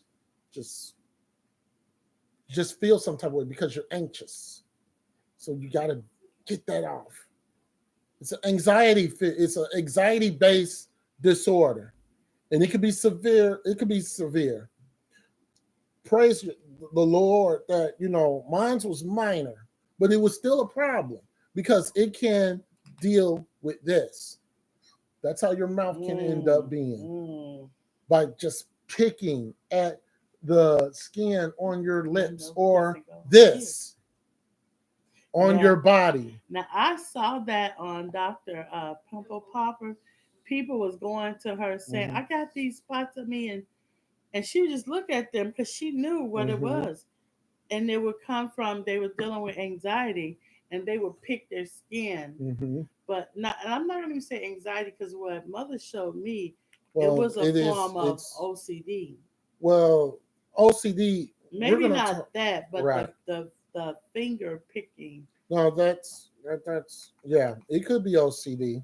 That the lip, it could be a form. Right. It's a form. It's not what it is. Yeah, because this is not just. It's not just OCD. OCD is not just you opening, closing the door, and count. That it's a big umbrella of things. And we're going to get to OCD in a moment. That's going to be much later. But yes. That's from picking the skin, from being, I don't know what happened in her life. Maybe somebody died or something. And she was just, this lady, and it was all over her arm. It was the arm, and because the doctors told her, she told the lady, reach what you can, what you can touch. Yeah. And it was her arms because she could reach her arms or the face. She was picking. So the spots was everywhere. The spots was everywhere that she can reach. Yeah, she was picking them, and she didn't even realize that she was doing that to herself. Binge eating disorders. This happens a lot with women with binge eating disorders. It's a cycle. You eat less food, then when the stressor comes on, You really binge. You go into it, and then when the stressor is gone, you taper off. It's a cycle. Then you restrict yourself by saying, "I'm not going to do that again," and then the stressor happens, and then you do it again. We're going to talk more about rapid eye movement and sleep disorder in a moment. That's what this book is. One of them is for. But sleeping eye movement. Now, this one is where people fight in their sleep. Mhm. When they Arresting get to people. REMs, when they get into REM sleep, they fight in their sleep. And it can cause, if they have a spouse, it can cause damage. Oh It can man. cause severe damage to people. But there's a problem with this one. It's dealing with stress, dealing with anxiety. That's what this sleep disorder is about. It was this guy, this older white guy was married, and literally when he would go to sleep, he would just start beating his wife, but he would sleep while he was Right. doing it. And he would beat her so bad. And when he would finally wake up, he would be like, "What happened to you?" Mm, And she was like, "You beat me." And he was like, "I would never do that." right. But he had a sleep. He went to a place where they did a sleep study on him, and they recorded him. Sure enough, he started dreaming, and he just started punching and beating the bed. Hmm. People do some crazy things. Like Right. the mind is The mind it's a wonderful place, but it can also be a deadly that. Yeah. place. So we're going to have a teaching on the mind after Pentecost. When Shepard was talking about eating disorder, and he said women deal with it a lot. Right. Do you know it has been women who have been asleep in their sleep, got up and cooked like 2 or 3 packs of bacon, a whole carton of eggs, and they have been cooking with their eyes closed. That's how you know it's demonic. How you seeing how to cook bacon and eggs and pancakes and all that? And then they eat all the food that they cook, Hmm. clean the entire kitchen while their eyes are closed now, and Hmm. go back to bed. And then they wake up and say, "Who ate all the food up?" Right. But they've been in cook, and it's not like they just make a sandwich. It's like a massive amount of food. Well, like they cooked enough for like 10 people, and they ate it all at one time. Cleaned the kitchen back up. No evidence. The only evidence is that the food was gone. How can you eat all that and then wake up and don't be full? You wake up and you're hungry, and you looking to cook some breakfast and there's nothing there. Right. That's a couple.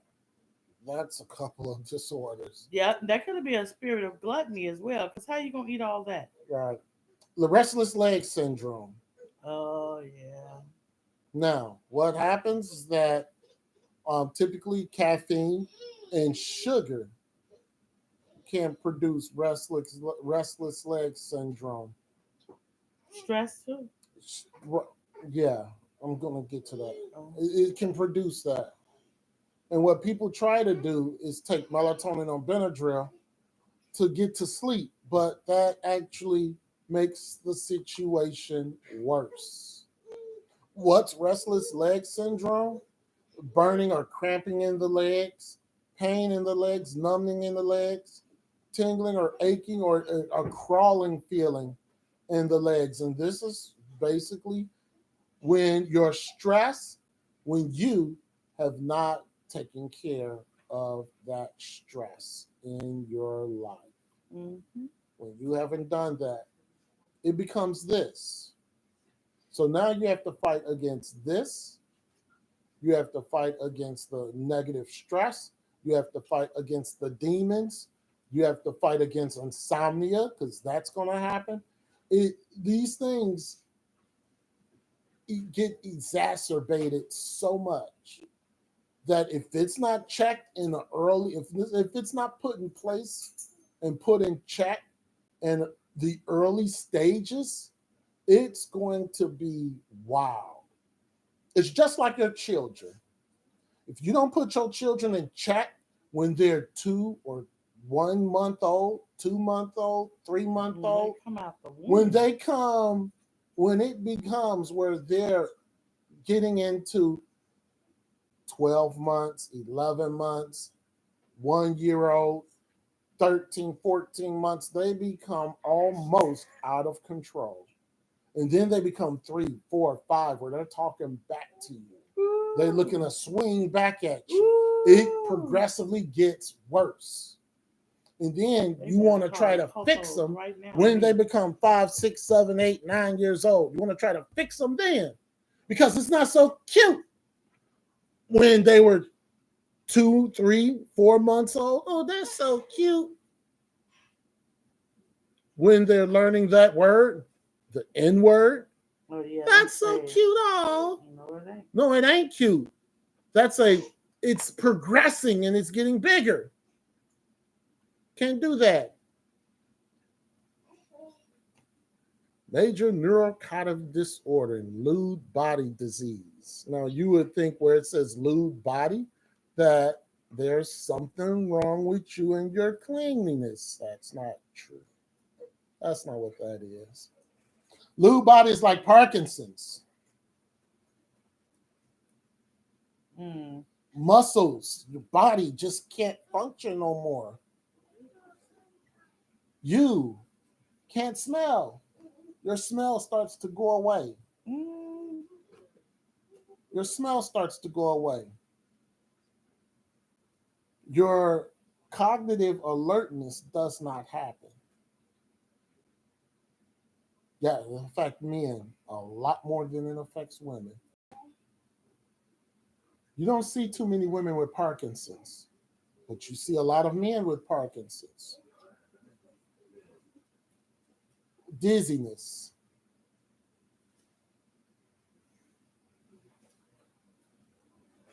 Posternal dizziness. What that is, you can't walk. This is the beginning. This is the mild part of it. You fall over. You just pass up. You can't function. There's something wrong with your brain. The there's something not happening. There's something not registering. Your brain cannot do step, step, step. It's degenerative. And that's with the amygdala. Something just wrong there. Yes. This is a mild case. I mean, this is very severe. Yeah. These people are wheelchair bound. Yeah, but it's mild, right? No. This is not mild. That's major. Yeah. That's major. That's major. Wait, that was mild. Yeah, there's a mild neurocognitive disorder. Why That's you mild. ask- That's why you attention ask? span. That's the attention. Hold on a minute. The mild neurocognitive disorder is where your attention span, you're just not. There's no alertness. Like you walking down the street and the light is red and you just continue going. Or you're not alert to when people are having conversations with you. That's the mild part. The major part is the dizziness, because that mild part, the alertness, the attention, the cognition, because that has not been checked. Then it becomes major to where you are wheelchair bound. You can't walk in a straight line. You can't walk at all. You're falling all the time. You get dizzy just by standing up. It's not like vertigo. Vertigo is where, it just goes like that. Vertigo. That's not what this is. Vertigo is a mild neurological disorder. And if vertigo is not checked, it becomes major neurocognitive disorder. And that can lead to Parkinson's. You don't want Parkinson's, where the body is just totally eating at the muscles. The cells are eating at the muscles, and your muscles become rigid. And you shake uncontrollably. You want a glass of water, but you can't get it because you're shaking all over the place. Yes? Yeah, so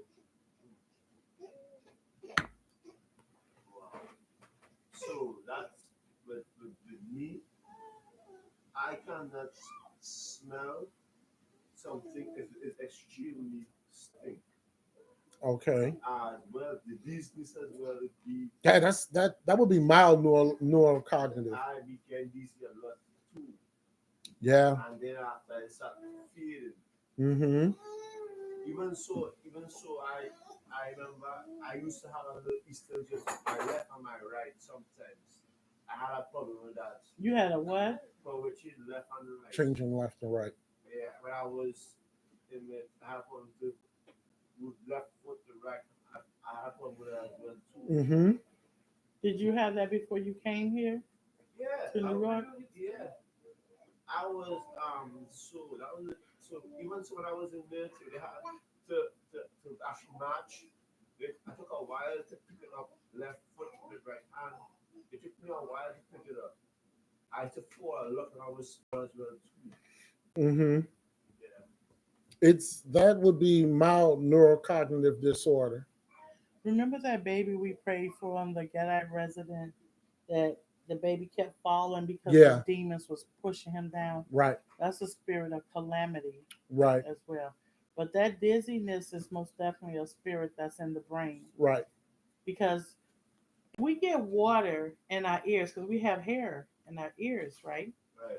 So if we get water in our ears, that would throw our equilibriums off because the water's in the ear where the hair is. So it would throw you off, right? Mm-hmm. And there's the thing where the doctors call the swimmer's ear because they said you have water in your ears or whatever. Right. But that's most definitely a spirit Right. that's in the ears that's causing that. Right. Most definitely. Every single one of these disorders is a spirit. Mm-hmm. And I'm not getting into the spirit side of that because how are you going to, if I talk about the spirit side, then you're not going to know about the disorder itself. So that's why we're doing the disorders now, so you get understanding. So then when the spirit of these disorders are talked about, you'll have a much better understanding. So, but you got to know what these symptoms and what this stuff is, first of all. And let me say this, there are so many disorders, it's not even funny. It would take us the rest of this year in order to talk about almost every disorder there is, because they're coming up with new ones every single month. It would take us from now for the ones that we know about now, it would take from this Sabbath up until the last Sabbath in December to get a full understanding, and then we won't have a full understanding.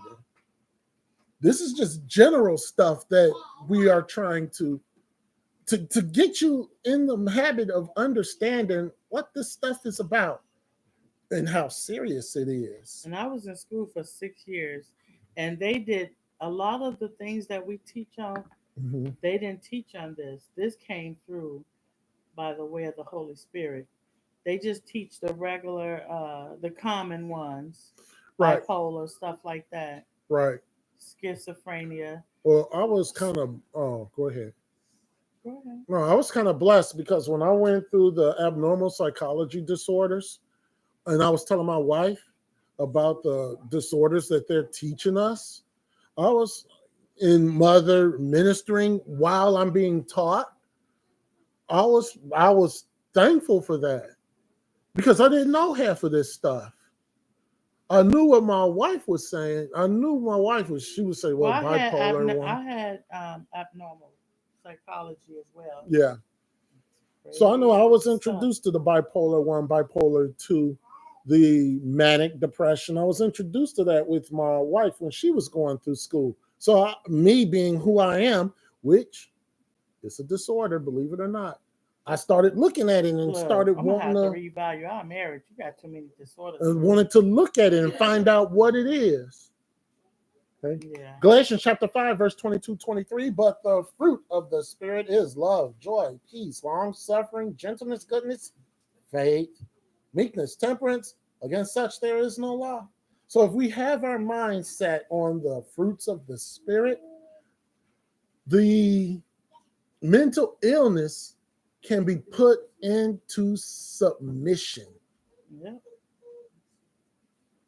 It's still going to be there, and Satan is still going to try to bring it out, because Yeshua did not tell us that we're still flesh. Things Yes, we are. happen, stressors happen, but you'll be so used to operating in the fruit of the Spirit that when the stressor comes, you'll be, man, can't wait to see what I'm going to learn this time around, versus pulling your hair out or operating in a negative behavior towards your brethren and towards your sisterin. And Yeshua, once he delivers you from that, he still keeps up. It's like maintenance work. Right. Because when Shepherd first started, and he was just the opening part, I was going through deliverance the whole time. I know people thought I was sleepy, huh? Because I was doing all that yarning. I had got a pain. What? I got a pain right here, and I just, kind of held my head, and then Mother just started delivering me. But you wasn't talking about anything specific. It was just, Oh, okay. you were just talking about the general. You were just in your first couple of slides. Right. But see, that comes with a mindset change as well. Right. This is what I'm hoping for, a mindset change when we go through this and next week's. Like I said, Lewy body disease, you would think that would be something with your smell. I mean, something you smell as a person. There's something lewd with your body, which that's not the case. Parkinson's disease, look what's on here, dementia. Mm-hmm. Dementia. Dementia is a Lewy body disease. Your brain, you're losing all your memories. But don't your brain shrink? Yeah, your brain does shrink. Certain parts of your brain, it does, it shrinks. Yeah. And there's fluid that's inside your brain, inside your skull, and the fluid is overtaking and shrinking the brain. The fluid, it's swelling. It's inflammation. I cannot stress, and we're gonna do a lesson on inflammation and stress and illnesses. I cannot stress how important it is. If you're dealing with inflammation, whether it's in your ankles, whether it's in your feet, whether it's in your legs, it is a severe problem. It will turn into something very, very bad. But we have inflammation on the inside with our organs and Yes. everything. Yes. And that's why sometimes, like, I think 3 nights ago, I used the bathroom like 7 times, and I used the bathroom within that 7 times from when I went to sleep. I got up 7 times, but I went on another 3 times by the time it was 8 o'clock in the morning. Mm-hmm. Because I was like, man, I must have had a lot of inflammation for me to be going. And I think I told Shepherd, I was like, I'm bloated. I felt kind of like this, you know what I mean? I felt big and bloated. But when I went to sleep, and I don't know if y'all do it, but sometimes I anoint myself when I go to sleep. Right. And I anointed myself before I went to sleep. And throughout the night, and it was like a full bladder every time. It's like I was just had my mouth under a fountain, a faucet. And it was just, when I woke by 8 o'clock a.m. from that night when I went to bed, I felt totally different. Like I didn't feel like swollen or anything. So one thing that we always think, oh, if I don't see any swollen ankles or hands or fingers or I don't have inflammation, that's not true. Right. You can have inflammation on the inside of you. Right. Disinhibited social engagement disorder. This one's in children, but this one is more or less towards children who are adopted. If you're constantly having change in child care providers, you can get disinhibited social engagement disorder, where you cannot function in a normal setting, in a normal social setting, i.e., sitting in a classroom. You can't do that. Going to the store, you can't do that. It's because you change caregivers over and over and over again. There's no stability. Mm. And that's the same thing with chronic moving. There's no caregivers. There's no structure. What do you mean? You feel abandoned Chronic because chronic moving, chronic moving, Oh, like chronic House, moving. Yeah, chronic moving house. Because there's abandonment.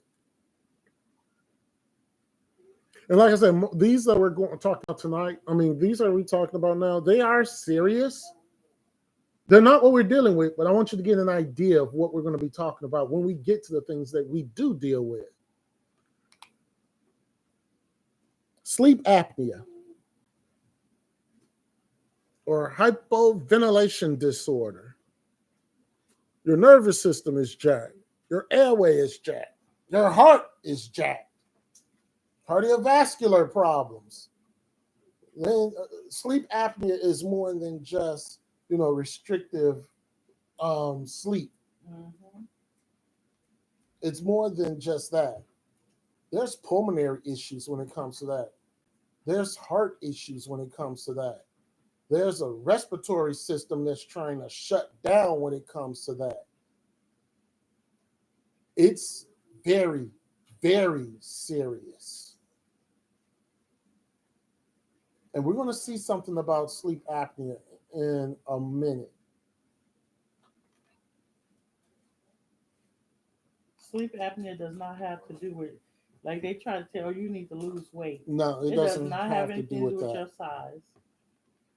All right, some of the ones that, well, why did I put this here? All right, well, let's just go with it. Childhood ones. Autism spectrum disorder, we're going to talk about that more later. Autistic disorder, Asperger's disorder, we're going to talk about that more later. Childhood disintegrative disorder, that's when a child is about 3 or 4 years old and they don't talk anymore. Their motor skills is gone. They can't talk anymore. They can't walk anymore. They were potty trained, not anymore. That's a huge problem. Okay. Substance abuse, we all know that is, right? Substance abuse. Intellectual disability and intellectual development disorder. That was used to be mental retardation. Can't say mental retardation anymore. Offensive. It's offensive. But you can't say intellectual disability. Basically, it's the same thing. Mental retardation limits your functioning as a person. And this one, yes, it's a childhood one that starts before 18, but it goes into the adults. Gender dysphoria is the same thing as homosexuality. Basically, it's the same thing. Major neurocognitive disorder, we talked about that. Who is that? You get dementia. Dementia can start with that. And we talked about somatic system disorder. Basically, if they can't figure out what's wrong with you, they put you in this group. You can have pain, you can have weakness, you can have shortness of breath. If they cannot diagnose you with a specific mental illness, they'll put you in that group and just throw you away. Now, the research in the DSM-5 is deficient because it's lacking something. Can somebody tell me what the DSM-5 is lacking? Yes, the Holy Spirit. It's lacking that. Yeshua's authority. It's lacking that. It's a good basis, but it's lacking something that's very, very important.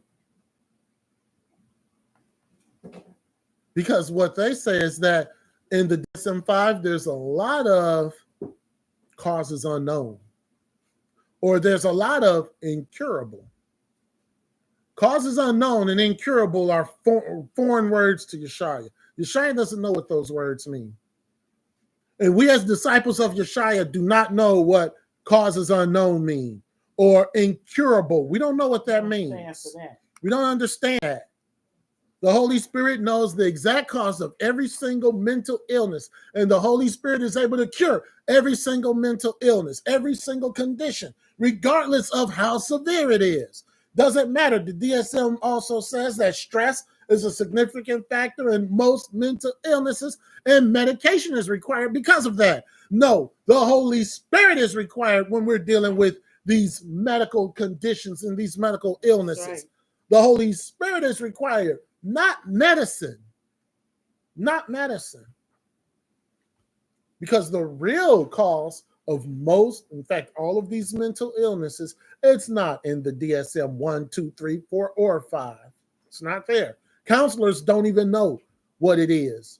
It's the Bible.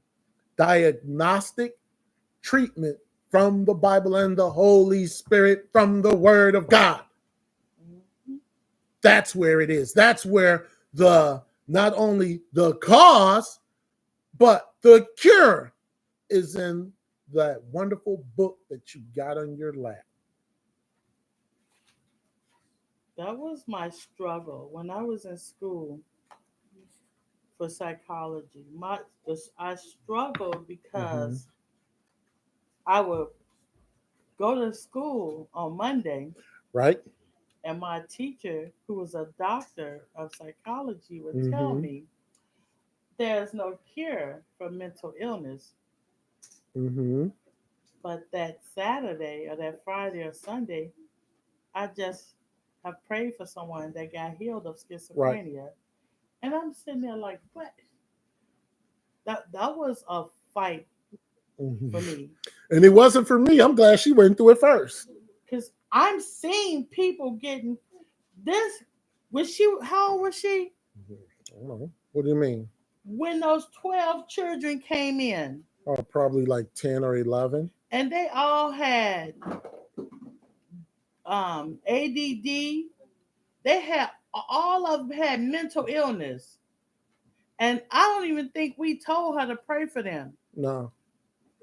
She had, it was 2010. I don't know. No, it wasn't. Yeah, she was about 10 or 11. It was like 2000. That was like our second year at the healing, so it was probably about 11. She just went down a line and grabbed these 12 children heads, and they all got delivered. And we're just sitting there like, whoa. And it was two ladies who brought them in. So a lot of these children was maybe in foster care. They was adopted. Yeah. So they had some stuff going on with them. And it had to be the Holy Spirit to tell her to get up. And she went down the line and she prayed for these 12 children. And every last one of these 12 children got healed of whatever mental illness that they was dealing with. Mm-hmm. And we're just sitting there like. Yeah. So if you apply the word and the healing power of the Holy Spirit, apply that to the root cause of the mental illness when it is exposed, the Holy Spirit you can be permanently and completely healed. But she didn't know about your mental illness at that age. Right. Your permanent healing, I need to finish that point. Your permanent healing comes because you operate in the fruit of the Spirit. Mm-hmm. That does not mean that Satan is not going to try to put the mental illness back on you, because he's going to continue to do that. But because you are aware, you can be healed. Maybe he shouldn't have a Bible, because they literally tearing up the pages and folding up the pages. Look at that. Maybe he's not mature enough for one right now. Mm.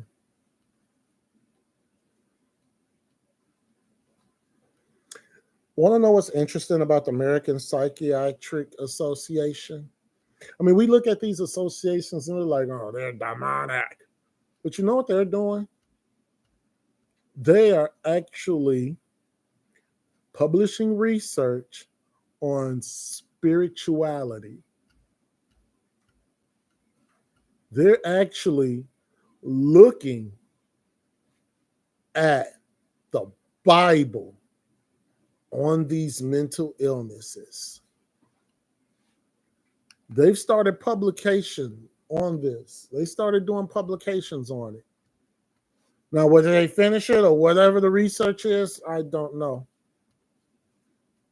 But science is starting to look at the brain, and science is starting to see that people who they used to say people who were religious fanatics, but because it's such widespread now, they're looking at people who are spiritual in the Bible and comparing their brains with MRIs to what normal people have. And they're seeing that there's certain parts of the brain that are lit that normal people, it's not lit. So they're doing like their research to try to see what is going on with these people who are spiritual based versus people who are not. What do we do in this ministry? In this ministry, we use Bible spirituality as treatment. That's what we do here. And since we've been in ministry, we have seen hundreds of people cured, hundreds delivered. Ever since we started deliverance ministry in 2010. You know, and I was thrown on a prayer team. Short. You weren't thrown on. No, I actually went on my own accord. You know, it's something else when someone say they have cancer and they have colon cancer. Right. And you pray for that person and then you tell them go to the bathroom. Mm-hmm. And they poop out the cancer that was in their colon. They didn't have to go to the hospital and have surgery to get it removed. Right. They go and you pray for them, and their mother tell that person to go to the bathroom. Mm-hmm. You tell her, okay, now go to that bathroom and get poop that out, get rid of that. They'll look at you crazy like, right. But then they'll go mm-hmm. and they'll come back and like, it came out. Mm-hmm. It came out. Okay. But one time, we did say what it looked like. I never asked that again. No. But your body, through the power of the Holy Spirit, will get rid of it. Mm-hmm. I want to say this. They did a study. You know how they say how, like, you pray in tongues, right? So they had this Judah lady hooked up to all the machines for her head. And she was laying in the bed. So she started off just praying. Then she started worshiping. So she got up and she was worshiping. As she was praying, she started praying in tongues because they was trying to find out, was she just praying or just speaking and it showed up in like your mind or whatever. Mm-hmm. So when you hooked up to the machine and you talking, you speaking, parts of your brain will light up. But when she was praying in tongues, her brain had nothing to do with it. Nothing lit up on that machine at all. Because it was her spirit. She was not using her mind. So I don't know, because you said they're using our Bible. No, I didn't say that. I said they're starting to use spirituality. Spiritual people. So I'm guessing that's what they was doing too. Mm-hmm. They trying to figure it out. Right. Which, I mean, they'll try if they want. Proverbs chapter 25, verse 28 says, he that hath no rule over his own spirit is like a city that is broken down and without walls. Mm-hmm. This person will be vulnerable to every negative emotion there is. And the outcome of that is destruction. So with all that being said, what is a psychological disorder? With all that being said, what is a psychological disorder? Well, psychological disorder is... Oh, he was going to answer it. It's okay. Psychological disorders is sometimes called mental disorders. That's what it's sometimes called. That's what you was going to say. Yeah. Psychological disorders account... You know what? I feel bad right now. So the next time I'm going to let you answer. Psychological disorders account for the greatest amount of disability, even more than cancer, more than heart disease. Okay?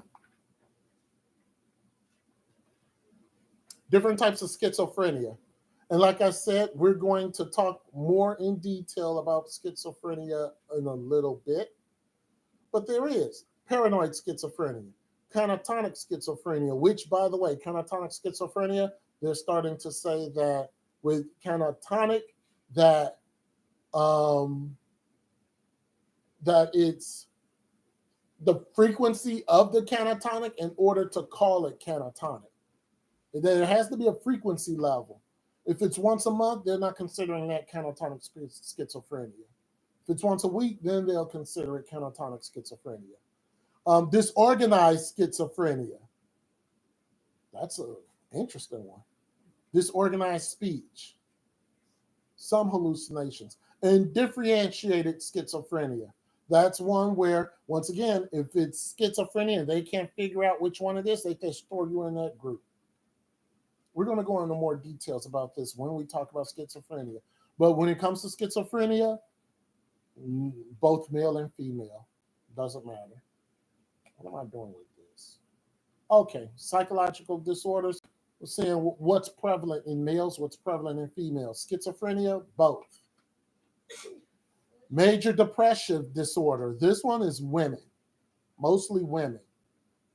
Feeling empty, crying all the time, hopelessness, restlessness, tired all the time. Major depressive disorder is mostly in women. Bipolar, both. Bipolar 1, bipolar 2, cyclothymia, and bipolar disorder, which is unspecified. We talked about cyclothymia. You may remember cyclothymia. We talked about that, and we said how it's less intensive of the bipolar 1 and bipolar 2, but it's still there. There's depression, and then there's hypomania. But the frequency of the depression and hypomania is not spiked like bipolar 1 or bipolar 2. Bipolar 1, at least one manic episode a month. Bipolar 2, it's the major depressive along with the mania, major depressive or mania. That's the layman's term of the difference between bipolar 1 and bipolar 2. Cyclothymia, it's more or less the intensity of the mania and the depression. General anxiety disorder. We're going to talk about that later. The general anxiety disorder, it's mostly in women. Constant anxiety, worry.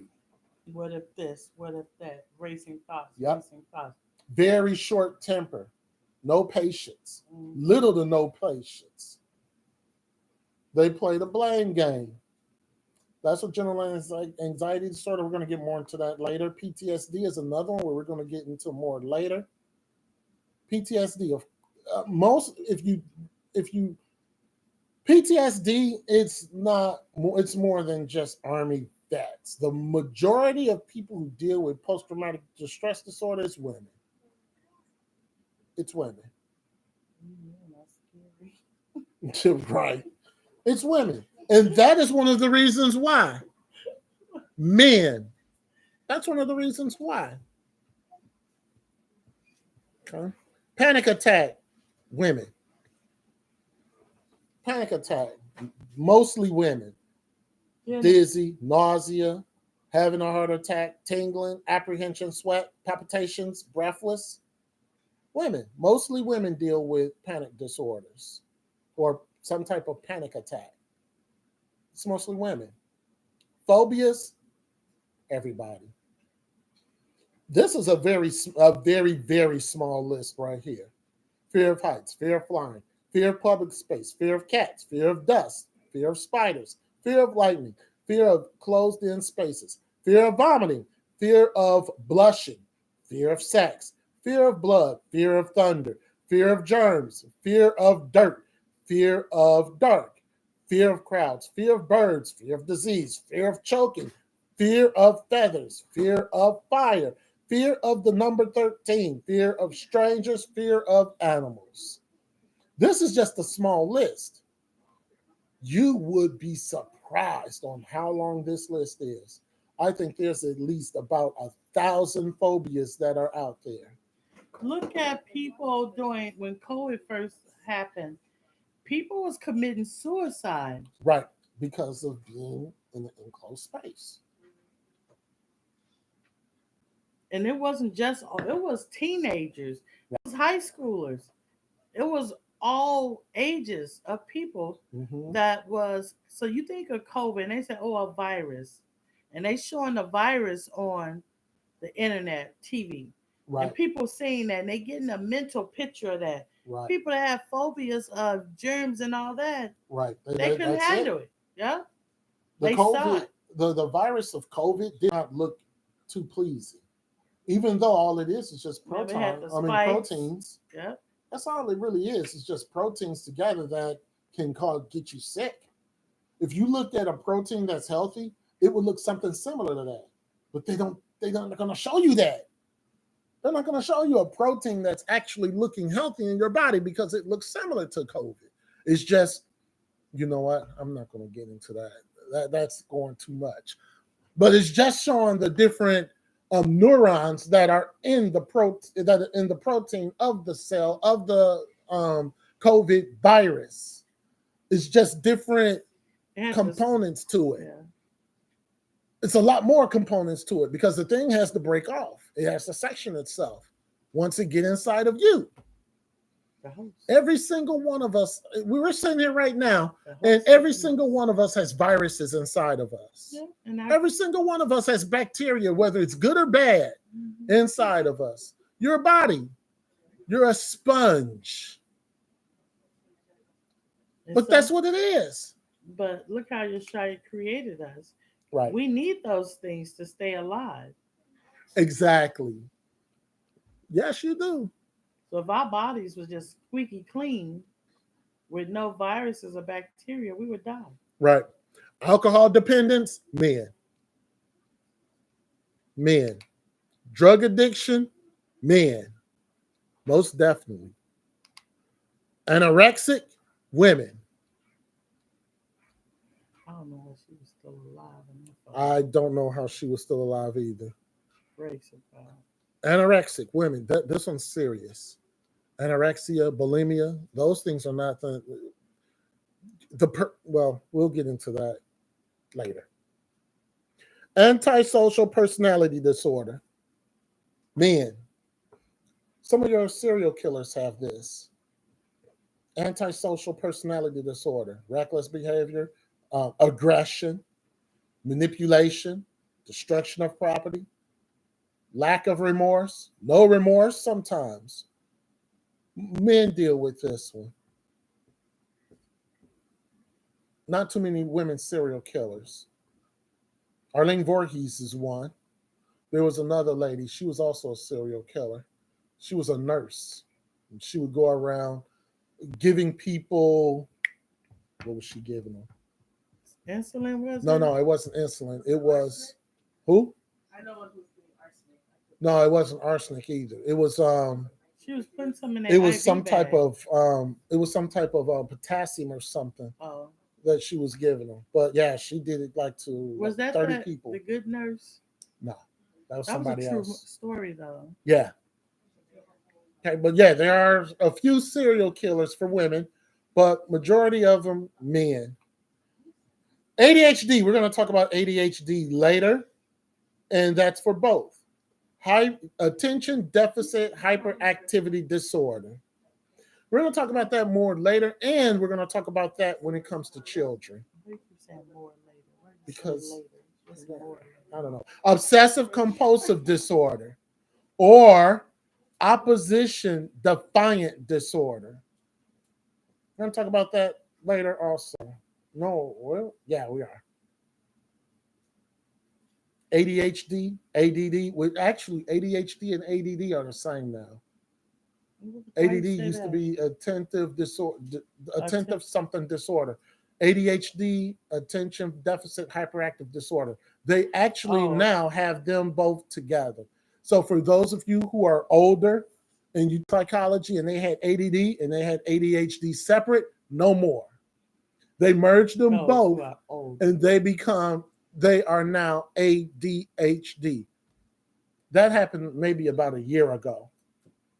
Sundown WWE. Whatever. Yes. I had a chance to witness ODD in a 6-year-old, and Yeah. I've seen it in an adult, but to see it in a child, it's literally like the worst thing you can deal with as What? a child. Mm-hmm. But, What was that one? Oppositional defiant disorder. It's even if they say they want to do something, you tell them no, not now, do this. Like we used to have a phrase, first, like if they wanted to go outside, first put your shoes on, then go outside. That's how you have to say it to them. But if you say first put your shoes on, it's about maybe an hour and a half of a fit, tantrum, aggressive behavior, destroying the classroom. Once they get their shoes on their own terms, they'll be like, okay, you can go outside now. I don't want to go outside. Right. And then it's like, You're back to square one again. nothing you do satisfies them. Yep. They're mad at every decision, even if it's the decision that they wanted, and you say yes to it, they get mad. They get mad at you. It's You sound like some adults. yeah, it does, doesn't it? But that one, oppositional defiant disorder, it's wild. When you read about that thing, it's wild. You agree to the terms of, first of all, you shouldn't negotiate with any of these crumb snatchers, but you agree to the terms of the child, and then all of a sudden they flip it on you because that's what that thing does. My last day working there, that incident that happened, I was dealing with that child, and it's because he asked for a coloring sheet, and I gave him the coloring sheet that he wanted. And he probably balled it up and threw it at you. And then that incident happened. Ephesians 5:18, be not drunk with wine, wherein is excess, but be filled with the Spirit. That's what I'm not talking about the wine part. We should be filled with the Spirit. Being filled with the Spirit will definitely, because if these traits are dominant in your life, then the Holy Spirit is not dominant in your life. So if your mind is dominant with a healthy mind of the Holy Spirit, these issues are going to be less and less and less. So for those of you who took psychology prior to, say 2 years ago, ADD and ADHD were separate. It's not separate anymore. It's the same diagnosis. Attention deficit disorder and attention deficit hyperactivity disorder. Clinicians have now put them two together. Oh, it's just hyper. It's more. Right. You know what I say? Whoop them kids. Nah. Get them.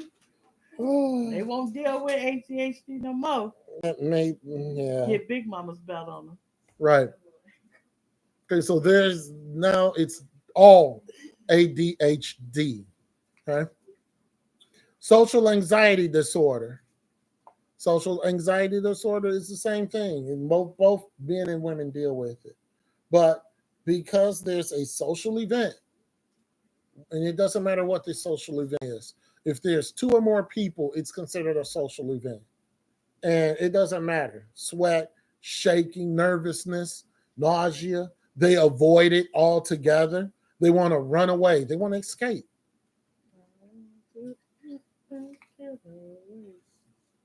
Agoraphobia, we already talked about that earlier. It's a fear of being in a situation where you cannot escape. You can't escape crowds.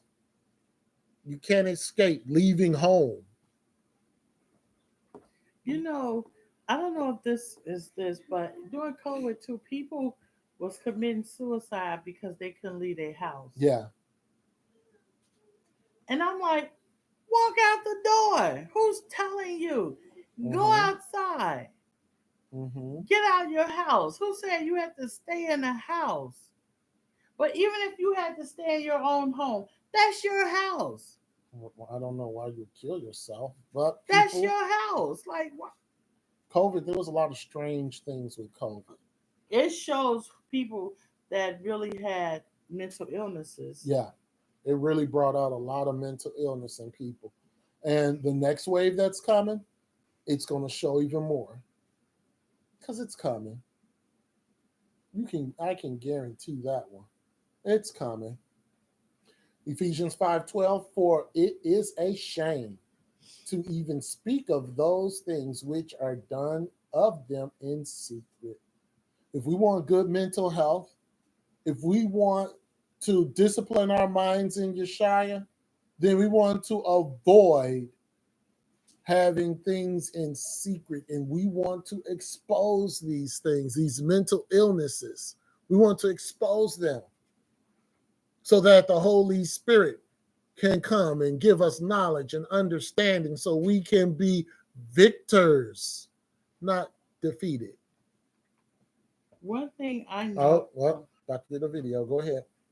One thing I noticed that you people do here, when you all are going through something, or when you all ask a question, you all, instead of saying exactly what y'all dealing with, Shepherd and I just sit up here. Y'all talk all around that thing, come back again, and you're trying to get an answer on something that you're dealing with without revealing what you're dealing with. That ain't gonna happen. And then y'all come up with all these different scenarios, and we give you an answer according to that scenario. Right. But you're not getting an answer to what you really dealing with, because guess what? The devil got y'all tight-lipped. Y'all won't tell it. Right. So therefore, guess what? There's no deliverance for you. There's no deliverance. It happens so much. In fact, it happens almost It just every happened. Sabbath. Yeah, it just happened. Where it's generalized questions that come about, and you throw in all this general stuff. So I just throw you a general answer. It's like you're protecting it. And it's sometimes where the general answer may not even be the answer to the question. But you know what? I'm not a mind reader. So yeah, that happens quite frequently. So today,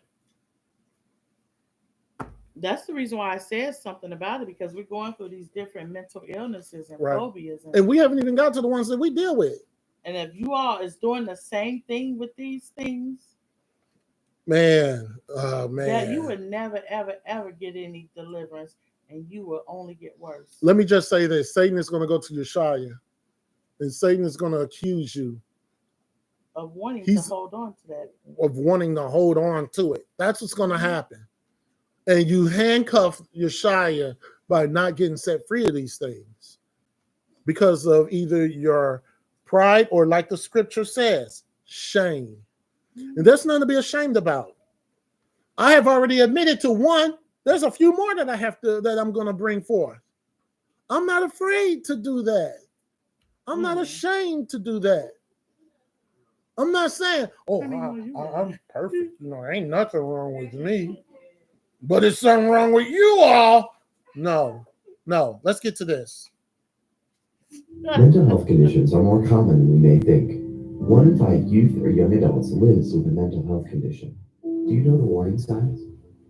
Like feeling sad or withdrawn for more than 2 weeks. Severe mood swings that cause problems in relationships. Intense worries or fears that get in the way of daily activities. Sudden overwhelming fear for no reason.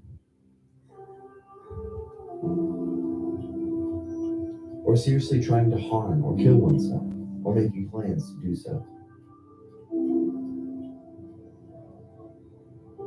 Not eating, throwing up, or using laxatives to lose weight. Significant weight loss or weight gain. Severe, out-of-control risk-taking behavior that can cause harm to self or others. Repeated use of drugs or alcohol. Drastic changes in behavior personality, or sleeping habits, or extreme difficulty concentrating or staying still. If you see these signs in yourself or a friend, tell a trusted adult. The first step to getting help is to say it out loud. We just said that. Not alone. We can help you. We have been through it. We have been through it. That's why a lot of people cannot successfully serve Yeshaya, because they're dealing with a mental illness. Or two. Or 3 or 4. Or 3. 6, 7. It depends.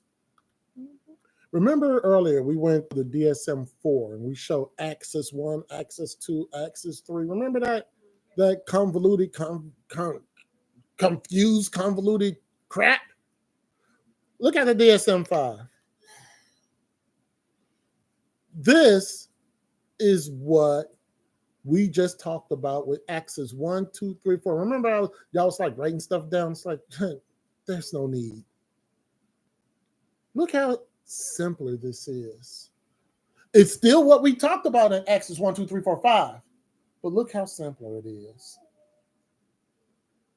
3 different types of personality disorders. You got cluster A, which is your odd and eccentric disorder. Your odd and eccentric cluster is A. And we're going to go through each one of these. Paranoid personality disorder, schizoid personality disorder, schizotypical personality disorder.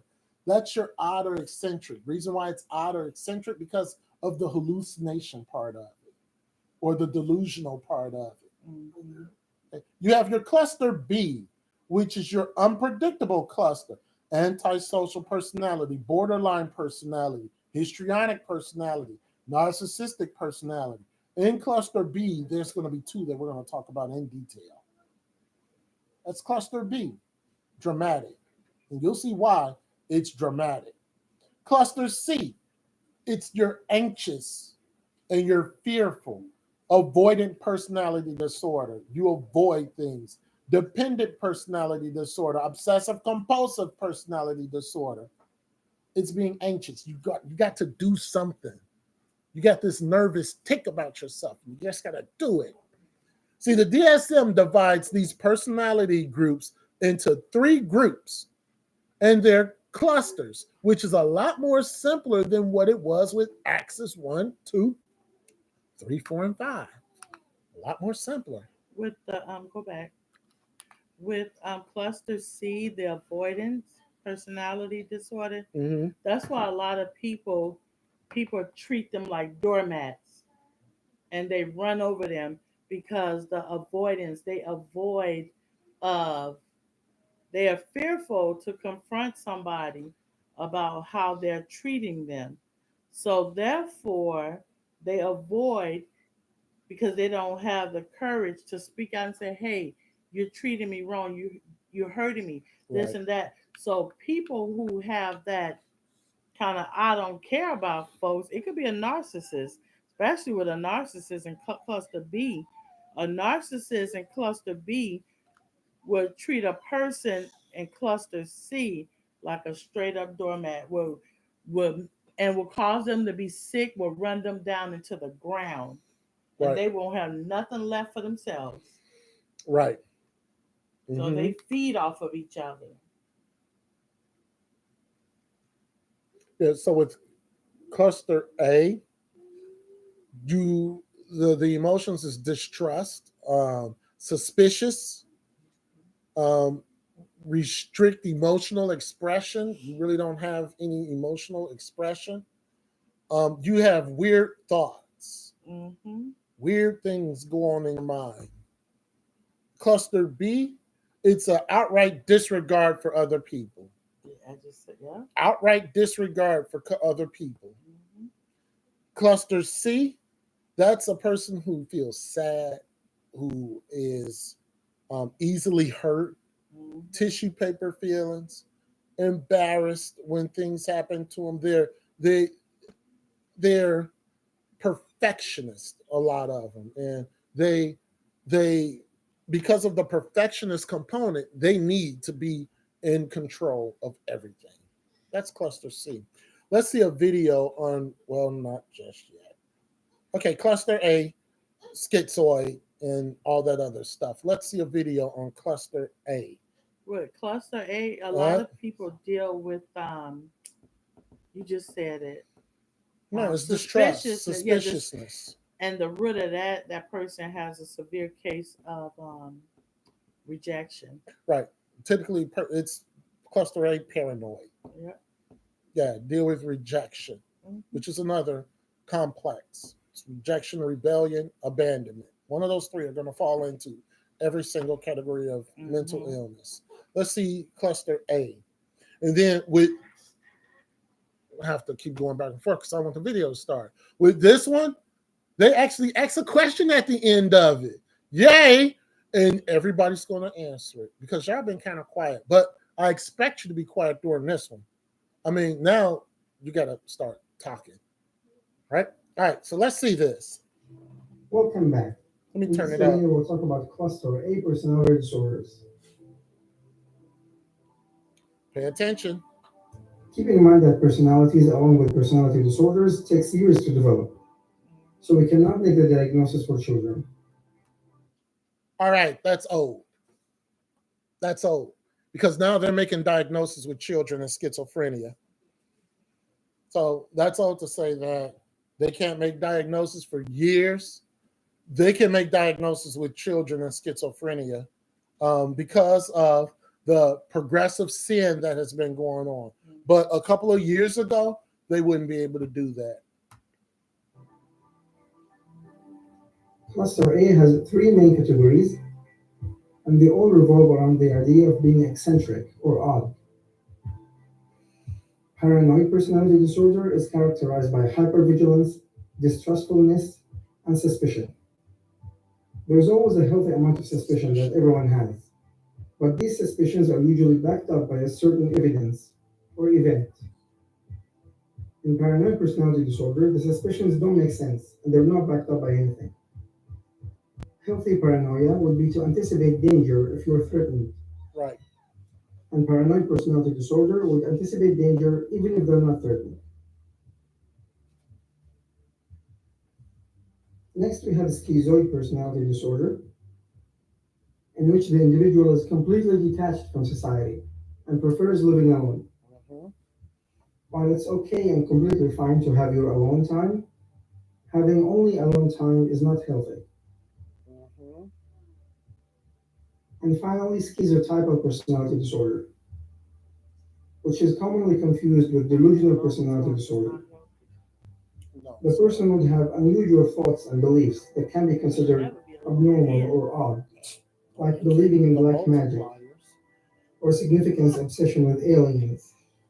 But unlike delusional personality disorder, they don't act on these ideas, not all the time at least.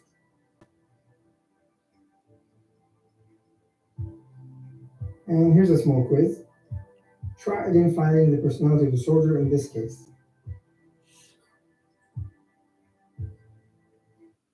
I'm gonna pause. Hopefully, can you see that? Okay. Okay, that's schizotypical. So it says a person sitting alone on a bus who isn't interested in the people around him. He doesn't smile or nod. He has restricted interest and rarely engages with others. Is that paranoid personality disorder, schizoid personality disorder, or schizotypical personality disorder? Here, you know what? I can X that. Alright guys, that's all I have. Thank you so much for watching, and hopefully this helps. Great. So the next time it comes around, I'm not going to try to X off of that little bar that comes up. Yes, if you said schizoid personality disorder, you were correct.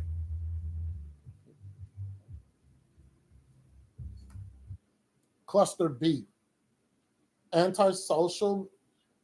It's basically disregard for other people.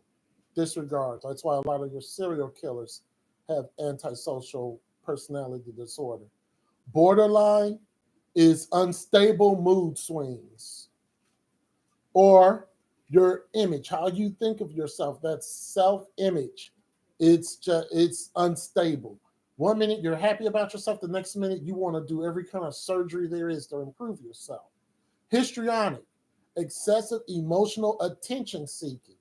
You got to be the center of attention or else. And it doesn't matter whether attention is good or bad, as long as you're the center. Narcissistic pattern, grandiosity, leaving you admired. You swept the floor and you want people to praise your holy name. You brushed your teeth and you want people to praise your holy name. But when it comes to other people, you could care less about them. There's no empathy when it comes to other people. Somebody said, well, my dad just died. What you want for lunch? Lack of empathy, right? That's cluster B, personality disorders. Let's see what the video says about cluster B, and there's going to be a question. Welcome back. In this video, we'll talk about cluster B personality disorders, which include antisocial, borderline, histrionic, and narcissism.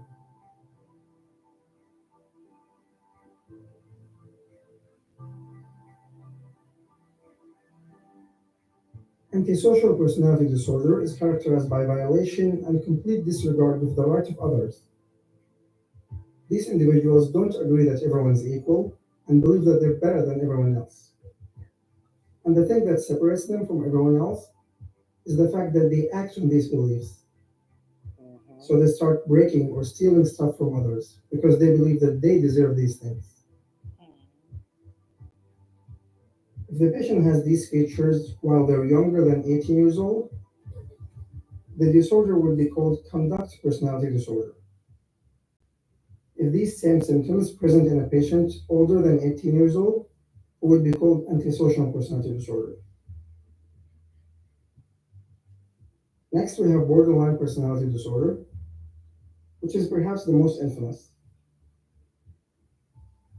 These patients have deep fear of abandonment, and they feel empty inside and fragile. This causes them to do very impulsive and unthought reactions to normal stressors. If they lost their college funding, for example, they would go on a drinking spree and maybe try self-harm or suicide. Borderline personality disorder can be effectively treated with dialectical behavioral therapy. And if it doesn't work, second-generation antipsychotics can be very effective. Next, we have histrionic personality disorder. These individuals are superficial and they have to be the center of attention. And if they're not, they'll do some erratic behaviors seeking attention. Finally, narcissism. These individuals think very high of themselves, when most of the time they're just like, if not below everyone else. And they demand to be treated accordingly. They also have a lack of empathy for others. And they have no problem insulting others as long as it feeds their ego.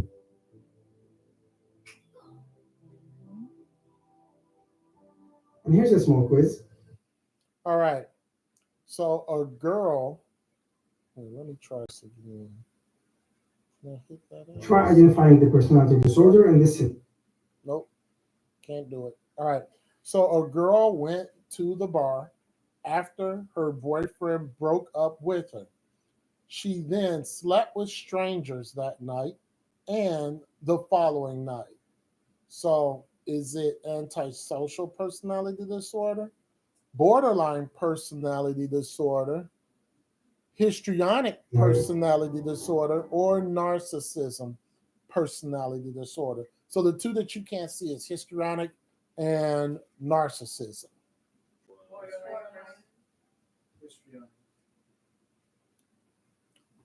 Borderline. Histrionic.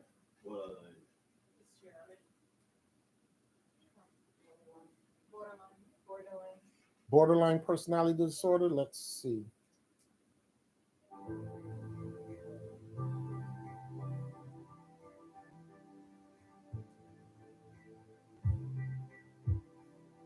All right, guys, that's all I have. Thank you so much for watching, and hopefully, Borderline personality disorder. And why Remember? is that? Because of the abandonment. Mhm. Right.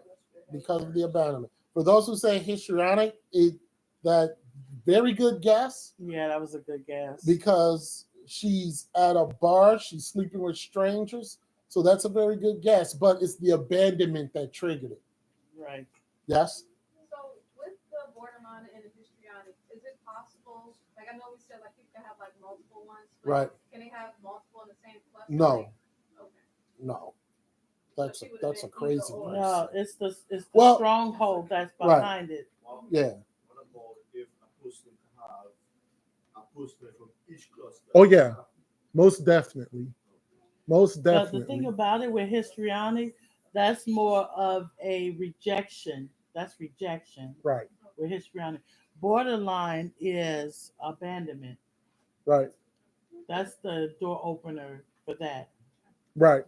So when it comes to being classified, you can't have more than one from, I mean, it's possible you can have more than one from the same cluster. It is possible. Can you have more than one from each of the clusters? Most definitely you can. Like antisocial personality disorder versus narcissism. You would think that those would be the same, but it's not. It's nowhere near the same. Anti-personal wants to kill people. Mhm. Narcissism doesn't want to kill people. There's a difference there. So it's not common to have more than one trait in one cluster, because the main focus of the cluster is that. It's the main focus. You don't have a major in antisocial and a minor in narcissism, or a major in histrionic and a minor in narcissism. It just doesn't go that way. Yes? So with antisocial, is it like different parts? Because I always thought like antisocial was like someone who didn't want to like be around people or like talk, but No, antisocial is different. yes, it's disregard of others. And Right. Antisocial is not about not wanting to be around people. That's something different. Antisocial is more about rules and regulations. Antisocial, you're not social. You're not following the social construct when it comes to the rules and regulations. You're not doing that. That's antisocial. Antisocial is not where you don't want to be around people. That's in a different cluster altogether. That's in cluster C. But no, antisocial is like I said, a lot of your serial killers are that. They don't care about people. They don't care about rules. They don't care about regulations. They don't care about anything. All they care about is themselves, which is different from narcissists. A narcissist would think that they're too good to kill people. Yes? Okay, so when you're asking questions, I don't like that. Go ahead. Nobody understood what you I don't said. understand what you said. And you're not even, love you. Yes. Who you said that to? Sure. Those are people that Oh. want to feel like that will kill an animal too. Like, Antisocial, Yeah. that it starts like that as a child.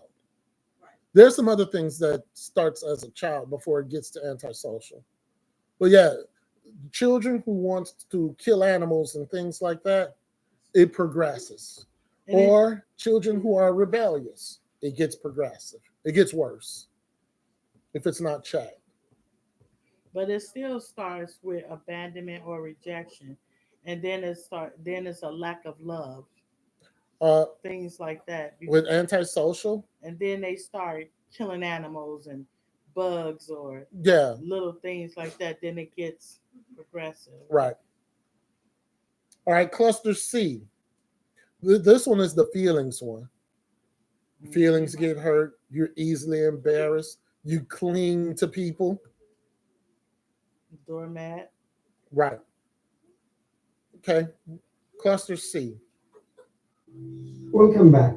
In this video, we'll talk about cluster C personality disorders. Keep in mind that personalities take time to develop, normally years, so we can diagnose these personality disorders in children. Yeah, we can now. It's a difference. Starting with OCPD, which is commonly confused with OCD. They are both characterized by perfectionism, with overwhelming obsession and a compulsive need to act on these obsessions. The only difference between OCPD and OCD, which will definitely be tested on in the exam, is that OCPD is egosyntonic, or OCD is ego-dystonic. Egosyntonic means that the OCPD patient accepts these values and sees his obsession and compulsivity as part of his personality trait, which is not the case of the OCD psychiatric disorder. Just the opposite. As the OCD patient with ego-dystonic behavior hates these values and actively tries to get rid of them. Next, we have avoidant personality disorder. These patients are loners with little or no friends, but unlike the schizoid personality disorders, they want to have relationships. They're also extremely sensitive to criticism. And finally, we have dependent personality disorder. These patients are submissive or clingy, and they need to be taken care of. And they're often trapped in an abusive relationship, as they think that they need the attention given by the abuser. And here's a small quiz. So try identifying the personality disorder in this scenario. All right, college student who believes in life after death and writes about it frequently in his diary. He longs for relationship, although he has a best friend since childhood. Is that avoidant personality disorder, dependent personality disorder, or obsessive compulsive personality disorder?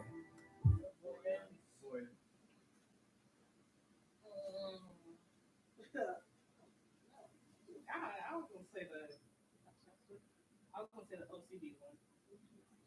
Yes. Yes. Uh-huh. Yes. All right. Let's see which one it is.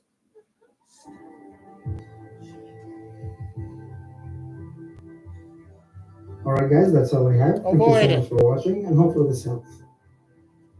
Avoidant personality disorder. Talk about it. Why is that? Why would it be avoidant personality disorder and not dependent personality disorder? But he already has a friend. He has a best friend. Right. It says he has a best friend. He longs for a relationship, but he has a best friend. Why would it be avoidant personality disorder versus dependent personality disorder? He has a best friend, but he alone, right? He has a best friend, but he longs for a best friend. He has a best friend, but he longs for a relationship. No, best friend is separate. Should we go back and see what avoidant personality disorder is? Let's do that. Let's see if I can do that. Nah. Here. Welcome back. In this video, we'll talk about cluster C personality disorders. Keep in mind that personalities take time to develop, normally years, so we can diagnose these personality disorders in children. Starting with OCPD, which is commonly confused with OCD. They are both characterized by perfectionism, with overwhelming obsession and a compulsive need to act on these obsessions. The only difference between OCPD and OCD, which will definitely be tested on in the exam, is that OCPD is egosyntonic, or OCD is ego-dystonic. Egosyntonic means that the OCPD patient accepts these values and sees his obsession and compulsivity as part of his personality trait, which is not the case of the OCD psychiatric disorder. As the OCD patient with ego dystonic behavior hates these values and actively tries to get rid of them. Next, we have avoidant personality disorder. These patients are loners with little or no friends, but unlike the schizoid personality disorders, they want to have relationships. There you go. They're also extremely sensitive to criticism. Got it now? Why the person was avoided versus And finally, we dependent. have dependent personality disorder. These patients are submissive or clingy, and they need to be taken care of. Not a loner. They're clingy.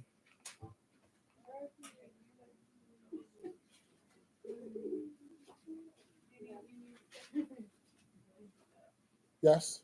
So with the ego satanic, how it says they accept the values, like they see it themselves, Right. but they see it as like a personality trait.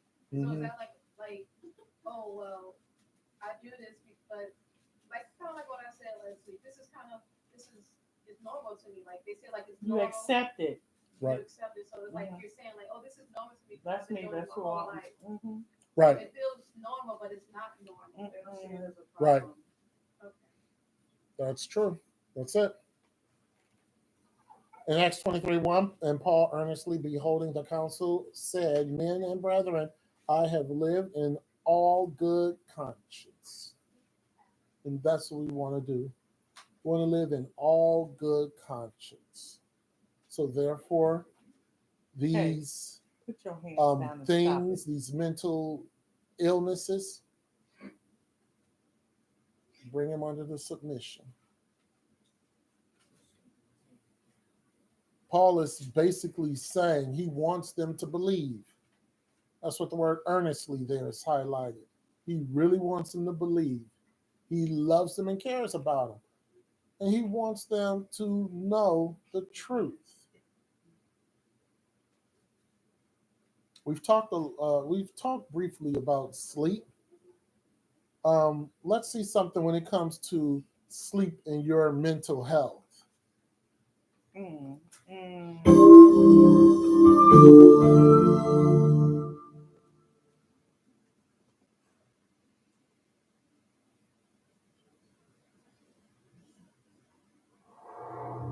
I've been taking care of my mom for a long time. Trying to balance work, my children, and caring for my mom is a lot. At the end of each day, it's hard to relax and stop my mind from worrying, let alone sleep. I'm so tired of being tired. Since my wife's diagnosis, I must work more hours to support our family. I work long, long days, and I take on caregiver responsibilities too. I drink coffee to help me stay energized for my wife's appointments. Even though I feel exhausted at the end of each day, I just can't sleep at night. My mind continues to race when I want to rest. My son means the world to me. I want to do everything I can to support him and get his mental health back on track. I gave up my gym membership and skipped most of my book club gatherings. I just feel tired all the time.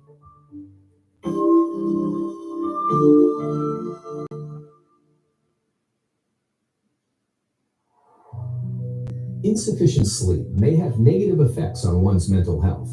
Caring for others should also include taking care of ourselves. Getting enough sleep is a vital part of self-care. Most adults need between 7 to 9 hours of sleep a night. But life can sometimes get in the way of getting the recommended hours of quality sleep. Sleep deprivation can occur when one doesn't get enough sleep on a consistent basis. Sleep deprivation may lead to increased irritability, lack of concentration, difficulty in making decisions, and forgetfulness. It may also contribute to additional physical health problems. Talk with your doctor to learn more about the risks related to lack of sleep. Here are tips that may help to improve the quality of your sleep. Create a quiet, cool, dark sleep space. Avoid electronics before or while in bed. Avoid stimulants like caffeine late in the day. Some lifestyle changes that can also benefit your sleep and mental health include creating a calming routine before bed, such as taking a warm bath, reading a book, or doing a relaxation exercise. Trying to keep a consistent sleep schedule. Waking up and going to bed at the same time each day, even on the weekends. Since I established my own bedtime routine, I fall asleep faster and I feel more rested during the day. Cutting out my afternoon coffee and better managing my time helped me get a better night's sleep. Now that I'm better rested, I find myself more present and I'm able to enjoy more time with my family. Changing a few simple habits and making sleep a priority can be a winning combination for your own self-care, as well as for those you care for. Take the time to sleep on it. Take the time to sleep on it. Right. Take the time to sleep on it. I don't know if you know, sleep is very important. And if you're not getting enough rest, these mental illness are going to exacerbate themselves. It's going to get worse. They're going to get worse. And these mental illnesses are going to turn into sicknesses and diseases. It's going to get worse. Sleep disorders, they will impact your well-being. And we talked about insomnia, sleep apnea, and narcolepsy. We talked about those things. You need to get rest. The psychoneuroimmunology of chronic diseases. We're going to read an excerpt out of this book. We're going to read page 55. Listen to this.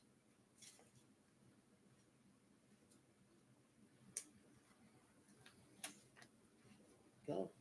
Sleep is one of the most vital activities that all humans do, and nearly 1/3 of our life is spent sleeping. The importance of sleep is such that prolonged periods of time without sleep can affect our health at a faster rate even than dietary fasting. Defining what constitutes poor sleep is complex because sleep is a multifactorial process that involves a number of systems, which pretty much sleep involves all your systems. The National Center on Sleep Disorders have estimated that 50 to 70 million Americans are affected by sleep-related problems that occur over a wide spectrum and bring forth a wide spectrum of mental disorders. In attempting to clarify what constitutes poor sleep, the NCSDR has suggested 3 broad categories of sleep problems: sleep restrictions, primary sleep disorders, and secondary sleep disorders. Sleep restriction is quantified as a shortened time of sleep associated with imposed or self-imposed lifestyle and a bad schedule. In most studies, short sleepers are individuals who are sleeping less than 6 hours a night. Primary sleep disorder is a category that encompasses more than 70 times of the sleep problems and affects individuals of all ages, including primary insomnia. Secondary sleep disorders are sleep problems associated with chronic diseases and are often characterized by pain, infections, or neurological and psychiatric disorders, including alcohol and substance abuse, which frequently lead to dysregulations in sleep. Just a small little excerpt. So, when it comes to sleep, if your body is not able to rest itself, then how are you going to get rid of these mental illnesses? So really quick, really, really quick, someone tell me, how do you prepare for bed at night? I know how they. It's one of you all. I know how they prepare. I used to like the sleep spray and all that. spray it all over the bed and all of that. But it don't work for me. But I'm starting to realize some of the reasons why it's not working for me work for her. She sleep. So now I just try to focus on raising feathers. Like I don't have like a thing I do anymore. I just stop trying. Go ahead. Well, before I go to bed, I have like this little light that I put on, and I usually change it like a different color depending on what kind of mood I'm in. And then I turn my fan on because it helps me sleep.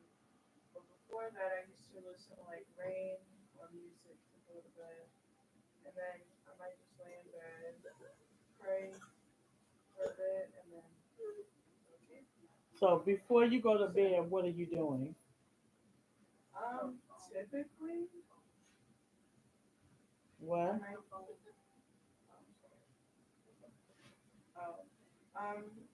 Usually like reading the Bible, and then sometimes I will. So do you know before you actually go to bed, you have to start winding down?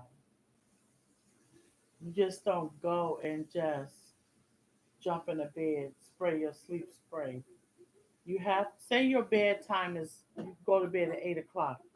At 7 o'clock, you should be winding down.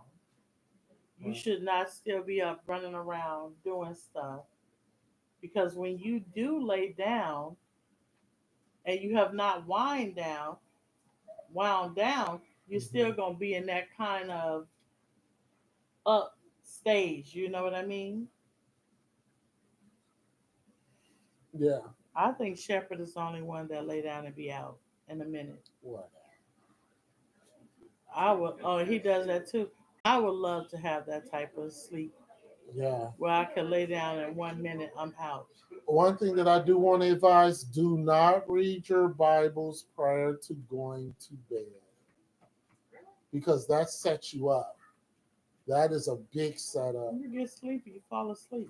Because when what your body is going to associate that with is that every time that you read your Bible, it's time to go bed by. So you don't want to read your Bible before you go to bed. You don't want to read your Bible not even an hour before you go to bed. You want to yes, you do want to get yourself you want to relax. You want to, get rid of all the muck and the mire from the day. But let's not read your Bibles before you go to bed. That's not a good thing. If you pray, that's fine. But if your bedtime is at 8 o'clock, your prayer should be like 7.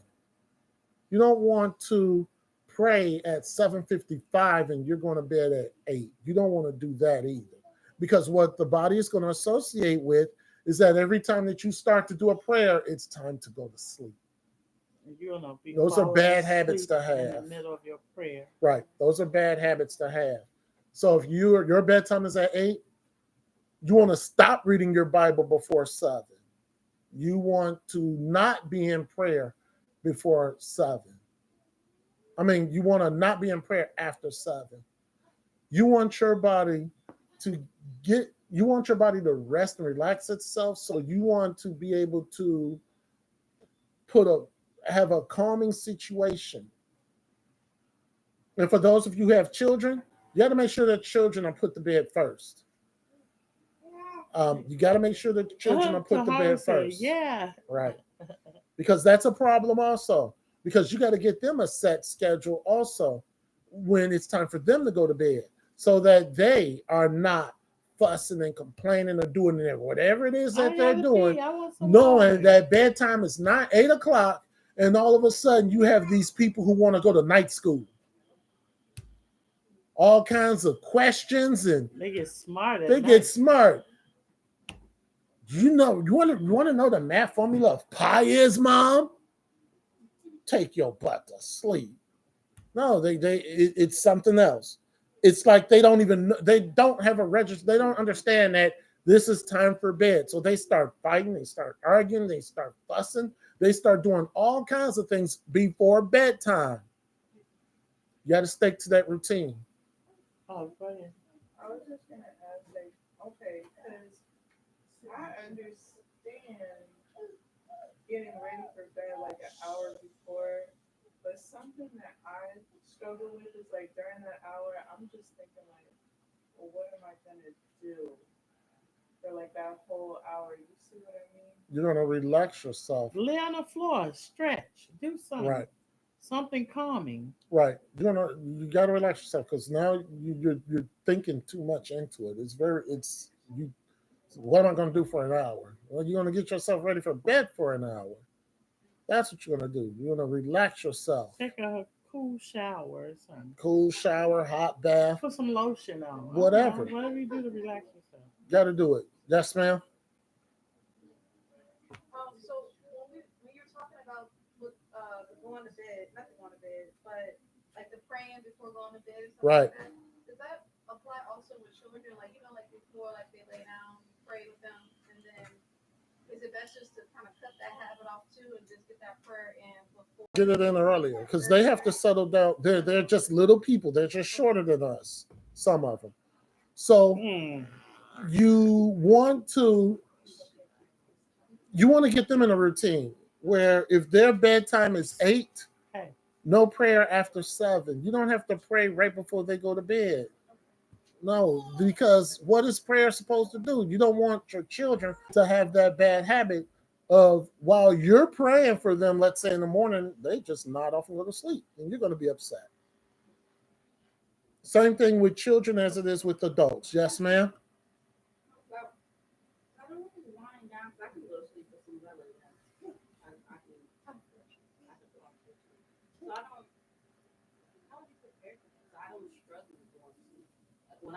Well, that's a good thing. If you don't struggle to go to sleep, then you won't need an hour. If you don't struggle to go to sleep, you still should prepare your body and yourself to go to sleep. So if you don't need an hour, maybe you need 15 minutes. But you still got to digress yourself because that's where night terrors come in at. Huh?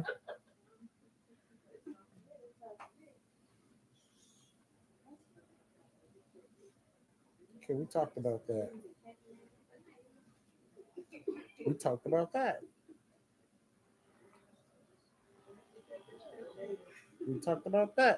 Let's go to Acts chapter 24, verse 16.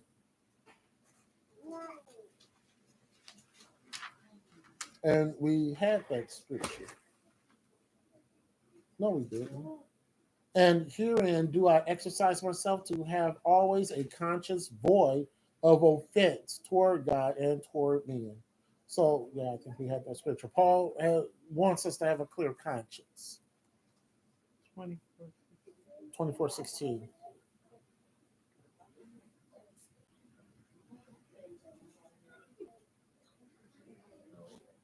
I remember when we lived at Gateway, I was watching every night.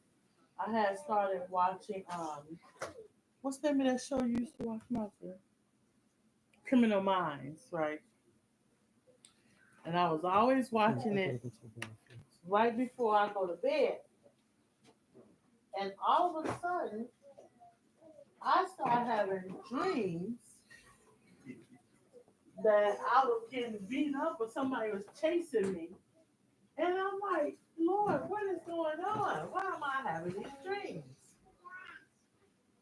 It was because I was watching Criminal Minds. Like, I would literally be turning my phone off and going to sleep, or I would fall asleep watching it. And then I would have a dream that I was getting chased or beat up or somebody trying to rape me or kidnap me.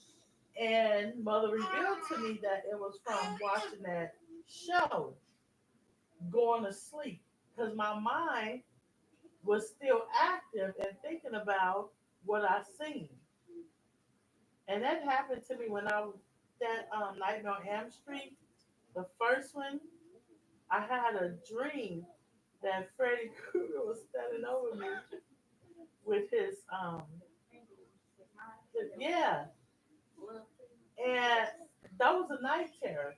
And I was fighting. It took me a long time to wake up from that dream. Yeah. And I had watched that movie and went to sleep.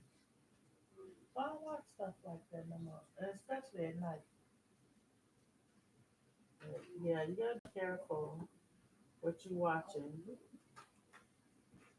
what you putting into your spirit before you go to sleep. Oh yeah, most definitely. Most definitely. Like I said, watching stuff at night before you go to bed, that's a no-no. That's a definite no-no. Because you're not going to get the proper rest. So, watching like you YouTubers watching that stuff, and then you trying to go to sleep 15 minutes later, that's not good. You want to relax your body because you're dealing with mental disorders.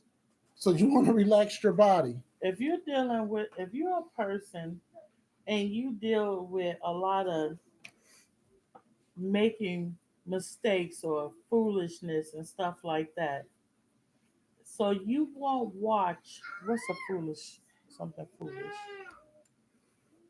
I don't know.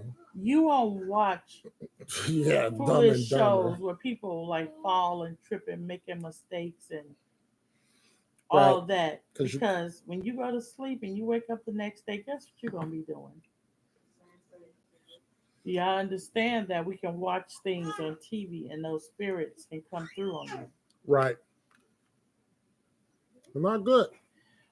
So Oh, so it was, people in Nigeria, they make like different movies and stuff. So I don't know if Shepard remembered this. It was this guy who was mean to his wife, right? And so he was just cussing her out. It was a movie we was watching. And they he wanted to have sex, but she wouldn't want to have sex with him because he treated her so badly. So he got on her and he kind of took it. And on the show, as he was on her, she was looking at him, and she can see that demon, that anger manifesting. Right?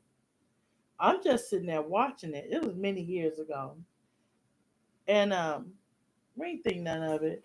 All of a sudden, Shepard and I got into it and started fussing at each other.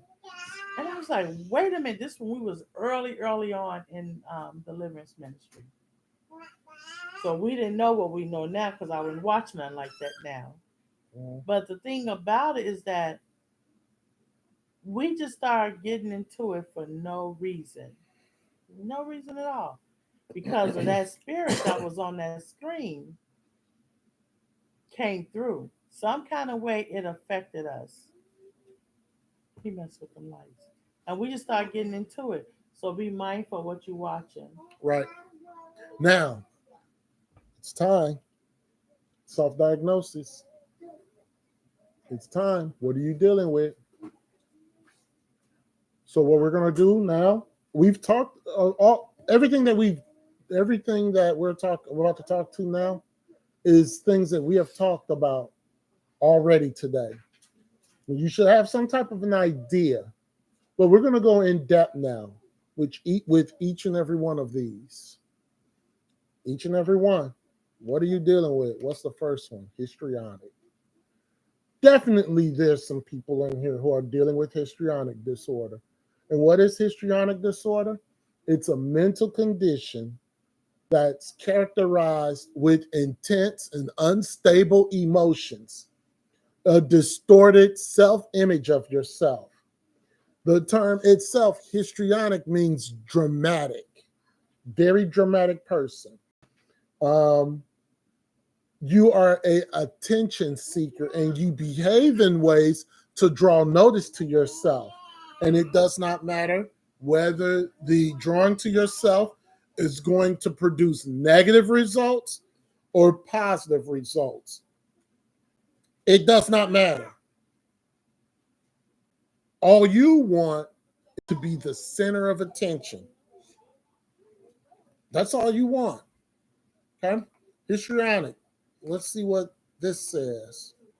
What What can you do about histrionic personality disorder? Like most of the personality disorders, because it's a part of your makeup, you don't usually seek help for the personality issues. If you develop depression and anxiety because of this, you could see a psychiatrist for possible medication treatment. To really get at the heart of changing your personality, you would have to recognize that the root of your problems with other people is your personality. And that's a hard step for most people to get to. They're more likely to see their problems as caused by their circumstances. But if you choose to focus on changing yourself, you would need psychotherapy. And this could be psychoanalytically focused, cognitive behavior therapy, or interpersonal therapy. Dialectical behavior therapy is a variation of cognitive behavior therapy used for borderline personality disorder. And it may be a good choice because there is overlap between histrionic and borderline personality disorder, especially with the way it affects relationships. Right. Histrionic.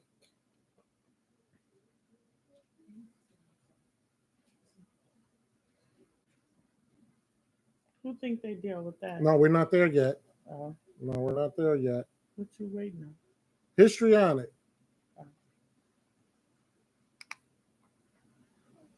Symptoms of histrionic disorder: excessive emotionally. So people with histrionic display superficial or exaggerated emotions just to gain attention.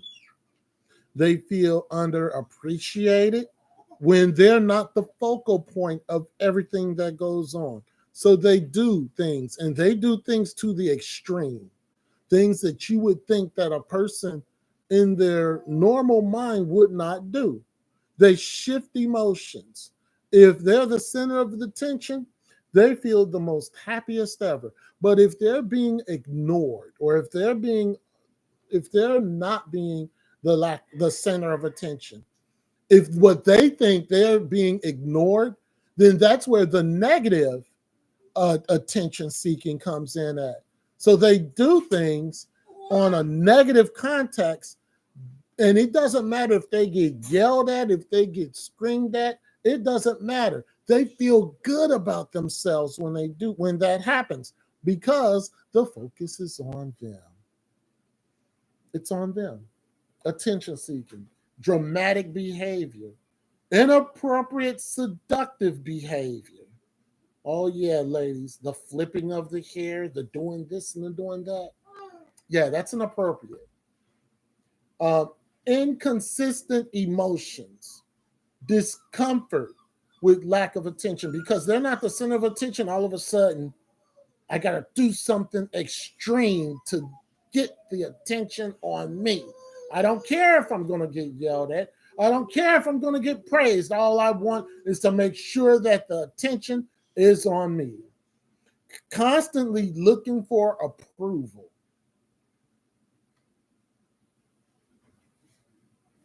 And the last one, if it's not checked, suicide. If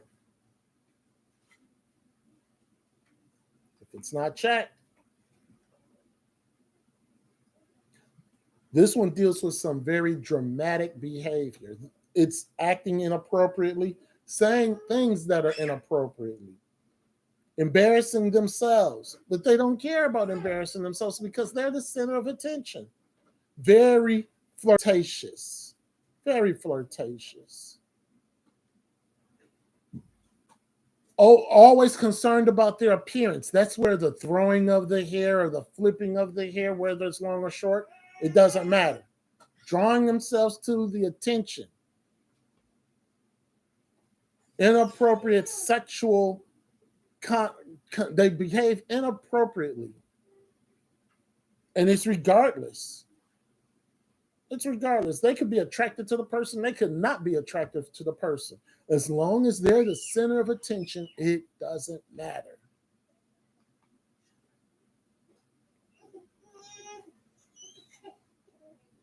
Several factors include on the causes of histrionic. But basically, it's an inability to experience genuine love. There's this inability for them to either experience general love or to accept it. And a lot of times it's because of the parents. Either the parents were divorced or the parents don't get along with each other, or the death of one parent that showed them love and the other parent doesn't. That brings on the histrionic disorder. What else? Lack of criticism or lack of punishment during childhood. The parents allowed the child to do whatever it is that they wanted without telling the child you can't do that, or without parenting the child with proper punishment. So every time the child does something, it's either one extreme of the spectrum or the other. It's either extreme beatings and punches and all that, or no type of discipline at all. That's what brings the histrionic. That's what brings a person to become in histrionic personality disorder. Yes. Histrionic mostly is women. Mostly it's women in histrionic. Mostly.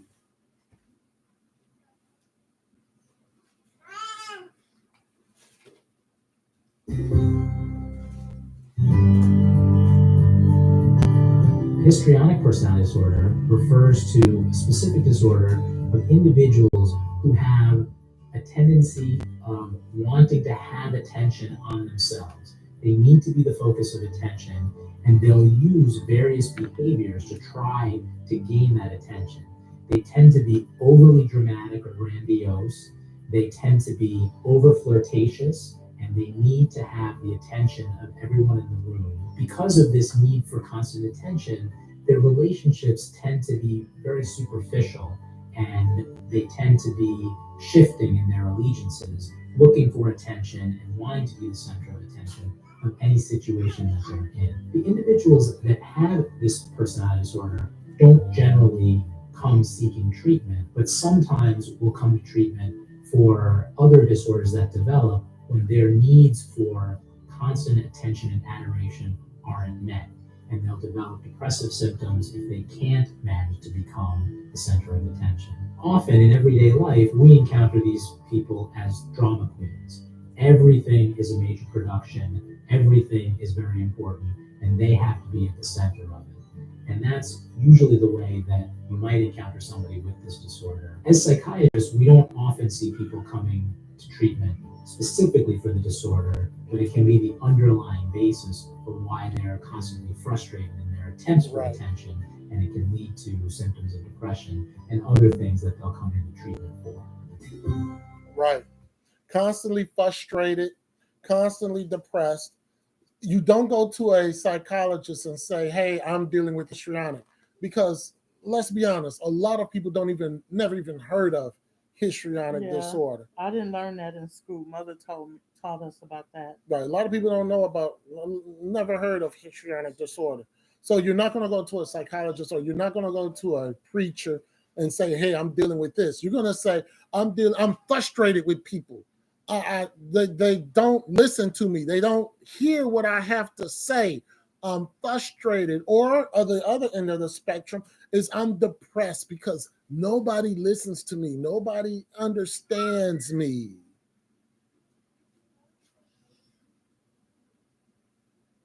Histrionic, social problems. Prolonged can lead to depression, difficulties in relationships. You can't coexist with people. Histrionic. And the best thing for histrionic is CBT, cognitive behavior therapy, along with the Holy Spirit. Jeremiah chapter 25, verse 16 says, and they shall drink and be moved and be mad because of the sword that I will send among them. Histrionic. Questions on histrionic before we move on. Like I said, at the end of this, that's when you're going to, so after all of this, we're going to take a few minutes, let you self-analyze, And this is after this and the children.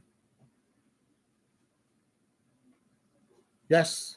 Could it be possible for people to have these mental disorders and maybe it was really extreme in the world, but now in Yeshaya it's more subtle?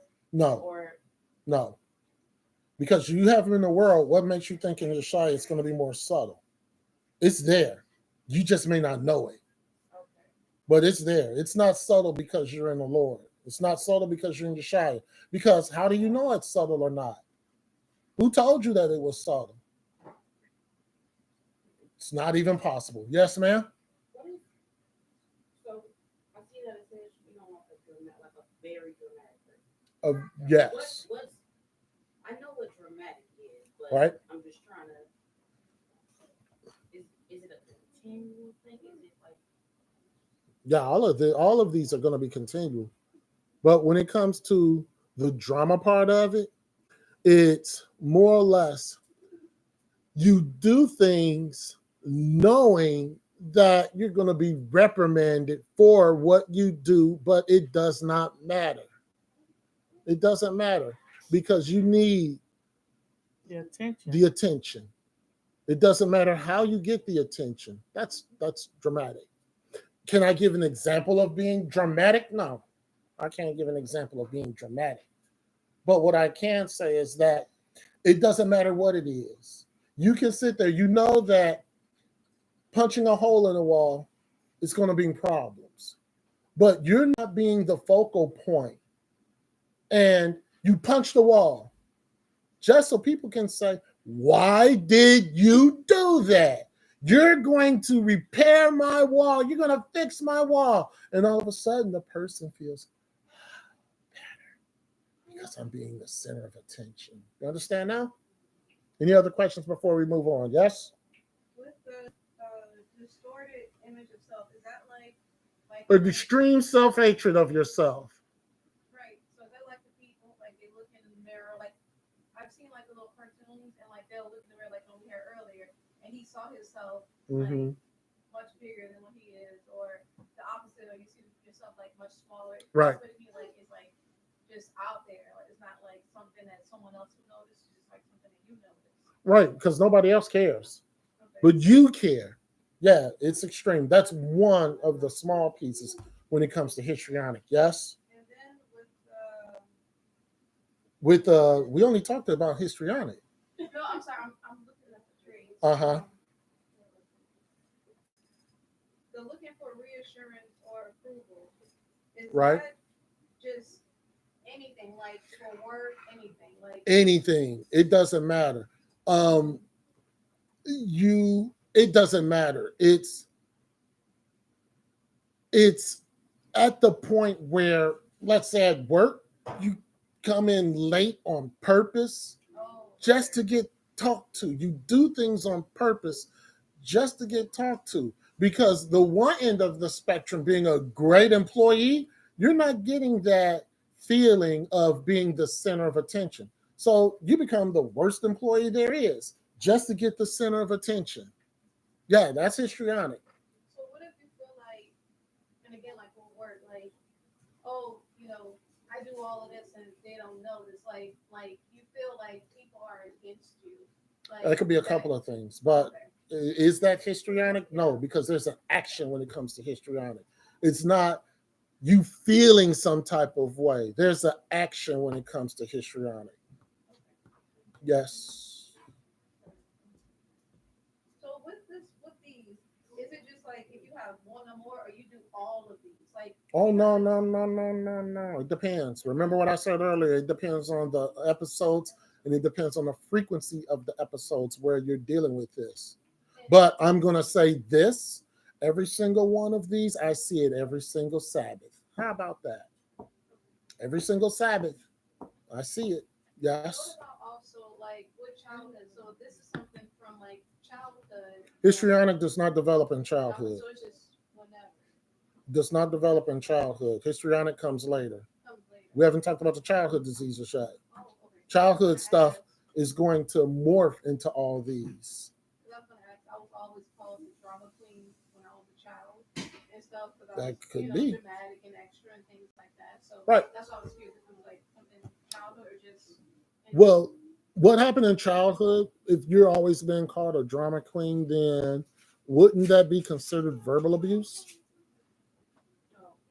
Well, Yeah, that's verbal abuse. I was like, oh, because I wanted to be like, like the acting and play stuff. Of course, you're not going to see it. So it's actually verbal. Yeah, that's verbal abuse. Drama killing is not a good trait. It's not something popular. But at the same time, that's what people think it is. It's verbal abuse, which we're going to get to when we get to the children's section about what these things, what they manifest from. They all come from childhood. Every single one of them. They come from and they start from childhood and they develop and they become your personality where you think that it's normal to act like this. All right, any other questions before we move on from histrionic? Yes? Would inconsistent emotions go with? Histrionic? No. Inconsistent emotions? What do you mean about inconsistent emotions? Wait, that's why I was trying to clear it up. So I was trying to get understanding because it said inconsistent emotions. So when it comes to the emotions, it just. Well, when it comes to the emotions, the thing with inconsistent emotions is that could be labeled with all of them. But the thing is that with histrionic, the emotion part comes with not being the center of attention. That's what histrionic mainly is. Not being the center of attention, being sexually promiscuous and flirtatious and all that. That's what histrionic is. That's the most part of histrionic. It's the center of attention. And it doesn't matter how you get it, as long as you get it. That's inconsistent with your emotions. Because we should all be over on an even keel with our emotions. But your emotions are up here because nobody's paying attention. I mean, up here when people are either yelling at you or giving you praise. And it's down here when nobody is doing anything. So that's inconsistency. But all of these are going to be inconsistent. Every single one of them. Any other question before we move on? ADHD. Attention deficit disorder is not a childhood disorder. Adults have it. Adults have it.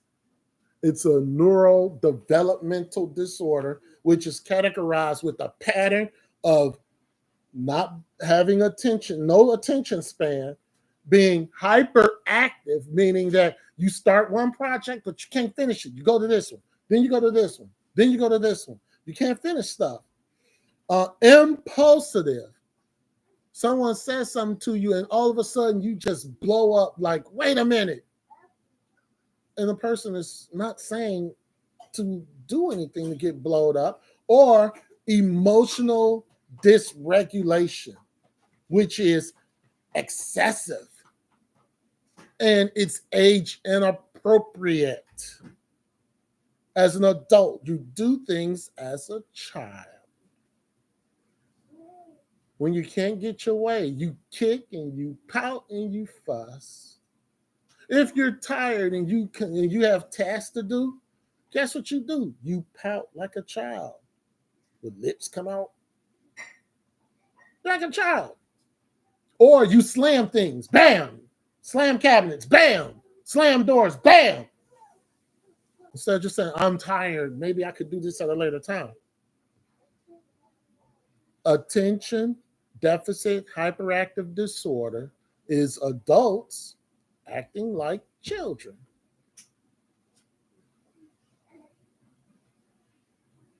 And these symptoms come from dysfunction, not getting enough sleep, not getting enough sleep at night. You always are on a performance-based. You always are performance-based. Everything that you do is performance-based. Your social interactions are performance-based.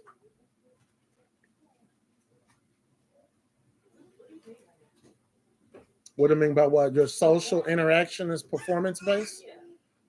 Let's say we're in a setting right now and we're doing a teaching. And lights, camera on. You're on now. So get up, go, get up, go, get up, go. In a social interaction, it's you dominate the conversation. Or you're on the other end of the spectrum where you're not dominating the conversation, you're withdrawing from the conversation. You really don't say anything. Hyperactive. Attention in attention seeking. Impulsive. Someone is saying something, let's say there's something being said in a teaching, you automatically think that it's being talked about you. So you feel some type of way. Age inappropriate. That's only obvious. Age inappropriate. Like I said, with the age inappropriate, what happens is that you have tasks to do and you get angry because you have tasks to do, or you have a multitude of tasks to do and you pout like a child. You even throw a temper tantrum. That's ADHD. Yes. Well, let's finish ADHD before your questions, because maybe it'll be answered. Got 60 seconds? Take a mental health minute to learn about attention deficit hyperactivity disorder, or ADHD. ADHD is a disorder that makes it difficult for a person to pay attention and think before acting, known as impulsivity. A person may also be restless and almost constantly active. Although the symptoms of ADHD begin in childhood, ADHD can continue through adolescence and adulthood. If you are concerned about whether you or your child might have ADHD, the first step is to talk with a healthcare professional. Although there is no cure for ADHD, currently available treatments can reduce symptoms and improve the ability to focus, learn, and work. Learn more about ADHD through the NIMH website and share this mental health minute video. Right. They tell you. Yeah. See, they tell you that there's no cure when in fact there is a cure. That's one of the things where if you're going through and understanding psychology, that they're going to say there's no cure, or they're going to say it's unknown, when we in fact know that there's a cure and there's no. But did you see in the video the child that had the ADHD always answering the questions, even if they're always answering? And you see it as an adult. Did you see the workspace as the adult? It was trash everywhere. It was trash everywhere. Just stuff just thrown all over the place. What does that mean? That means that there's no, not cleanliness or anything like that, but there's no, what is the word that I'm looking for? Not schedule, but there's no organization. You can't have organization with ADHD. What about it in adults? Difficulty with organization. It was right there. Wow. You are easily distracted.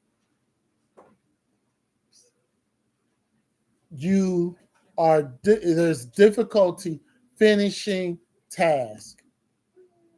You start one thing, you stop in midstream, you got to start someplace else. Overlooking details, that's another one. Overlooking details, even to the simplicity of whatever it is that you're doing. You're overlooking the simple things in accomplishing tasks. You're hyperactive, constantly talking and being loud. You can't sit still. You can't sit still. During lessons, you can't sit still. You go up and down at least 4 or 5 times. You can't sit still. You interrupt other people.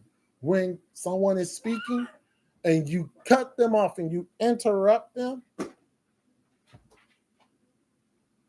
80% of adults have ADHD and they never seek help for it. Why? Because they feel like that's them. That's who they are. People with ADHD, they struggle to sustain even their own attention spans. They can't do it. I mean, they can do it, and maybe they refuse. And it's this intense level of attention for tasks. They got to do this. They got to do that. They got to do that. They got to do that. But they don't finish that. They can't. They start off with one, let's say putting this table together. Start off putting the table together. Then you got 2-3 legs left, and you go run and put a couch together. And then the couch, the cushion, there's nothing on the cushions, nothing on the couch. They got to go run and now wash dishes. It's incompleting tasks, and it goes all throughout. And your life is like that. You say you want to put up your clothes for after the laundry. You put up half the load, and then you go and you do something else in, wherever it is that you live. ADHD, it's not just in children. It's prevalent in children, which we're going to get to when we talk to children, but it's also in adults too. ADHD, the symptoms, again, hyperactive, difficulty concentrating, memory problems. It's not the memory problems of dyslexia, or it's not the memory problems of dyslexia. It's not that memory problem. Pure execution. When it comes to putting things together, or when it comes to doing your daily tasks, it's a poor execution and fidgeting. Fidgeting.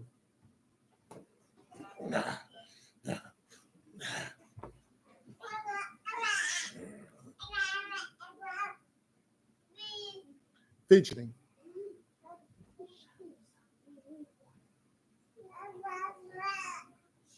So even if this is not checked in childhood, it can be present in adults. It's a neurological disorder. And sometimes it can be severe. It can be severe sometimes.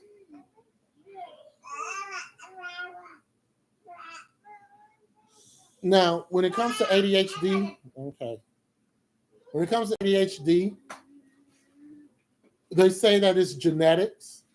Others says that it's not a full development of the brain.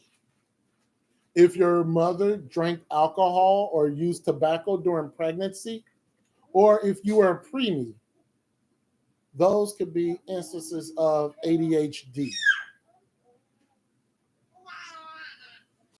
Or if the mother did not have good feelings during the pregnancy, that could lead to ADHD. I said adults can.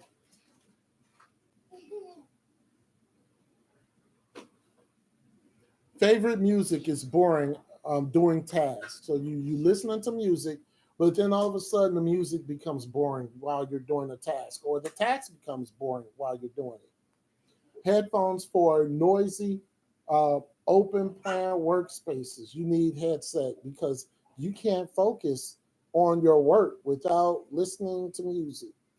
You gotta block out. That's a sign of ADHD. Use a timer. Use a timer.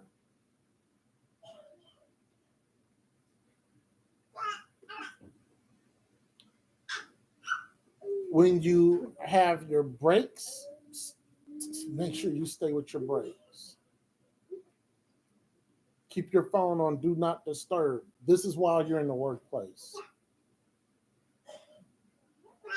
Clear your workspace.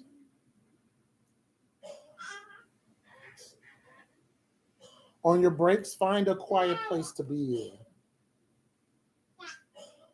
If you're working on a computer, don't have multiple tabs open. There's things that you can do as an adult to mitigate ADHD. Symptoms: inattention. You can't maintain or focus on tasks. You become forgetful. You're easily distracted. Hyperactive. Hyperactive can just be that you just can't stay and do one task at a time.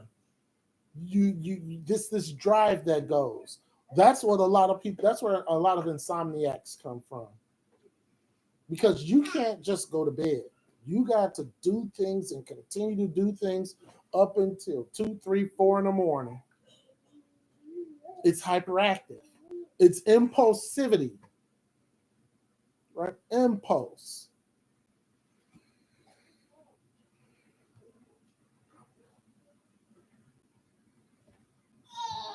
What are the challenges when it comes to ADHD? Your work performance can suffer. Your relationships can suffer. Your self-image can suffer when dealing with ADHD because you get frustrated with yourself because you know that you got to complete this task, but something is stopping you from completing the task. You feel inadequate when dealing with certain tasks or dealing with certain situations.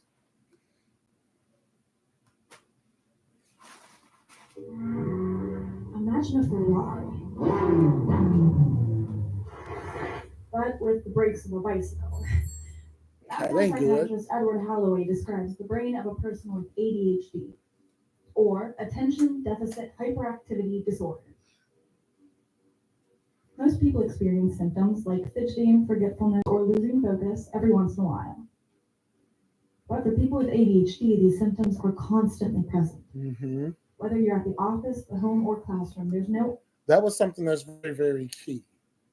Everybody from time to time does that, right? Lose focus. Everybody does. But with a person who has ADHD, it's constant. Not everybody loses focus every single day or 2 or 3 times a day. Maybe once a week, maybe even once a month. Fidgeting, not that often. So there's a difference. There's a frequency with this. Off switch. That's because people with ADHD experience the world differently. One example is time. Most people perceive time as linear. However, the ADHD brain experiences time as a scattered, interconnected collection of events rather than a sequence. The cause of this is neurological. ADHD brains look and function differently from normal brains. MRI scans have shown that ADHD brains have a smaller prefrontal cortex, which is often referred to as the brain's control center. For normal brains, concentrating causes activity to increase in the prefrontal cortex. But for ADHD brains, the more they try to concentrate, the less activity there is. Right. ADHD brains also have lower levels of dopamine. Dopamine helps control the brain's reward and pleasure centers and regulates movement and emotional responses. Low dopamine makes it extremely difficult for ADHD brains to stay motivated. They're naturally compelled to seek stimulation, causing focus to drift easily. Much like a Ferrari with bicycle brakes, the ADHD brain is powerful, but difficult to control. With proper care and maintenance, both can be managed. Right.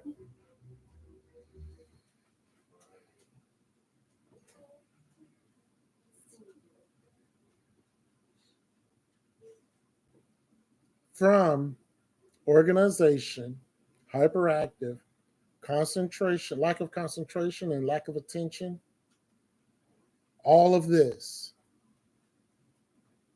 Organization, you have a problem with just organizing your, I'm not speaking work, I'm speaking every life period. You have a problem with organization. Someone can tell you, get a schedule, get a schedule, get a schedule, and you do not get a schedule, get a schedule, get a schedule. They tell you this is what I'm going to give you some advice. You want to go to bed at this time and you want to wake up at this time. You want to do this, and you can't do that. Forget simple things.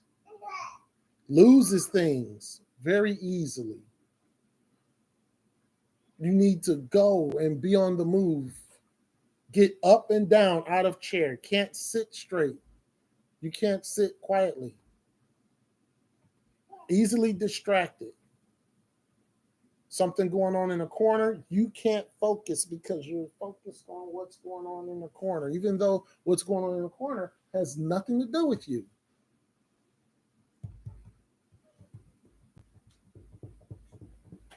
Make simple mistakes. Everyone makes mistakes, but not chronic, like daily making mistakes. Daily. Understand the task at hand, but you don't complete it.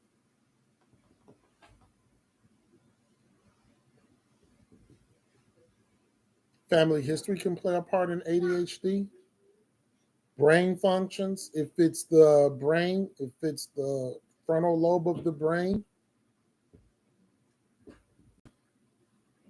In Ecclesiastes 7:7, surely oppression maketh a wise man mad, and a gift destroyeth the heart.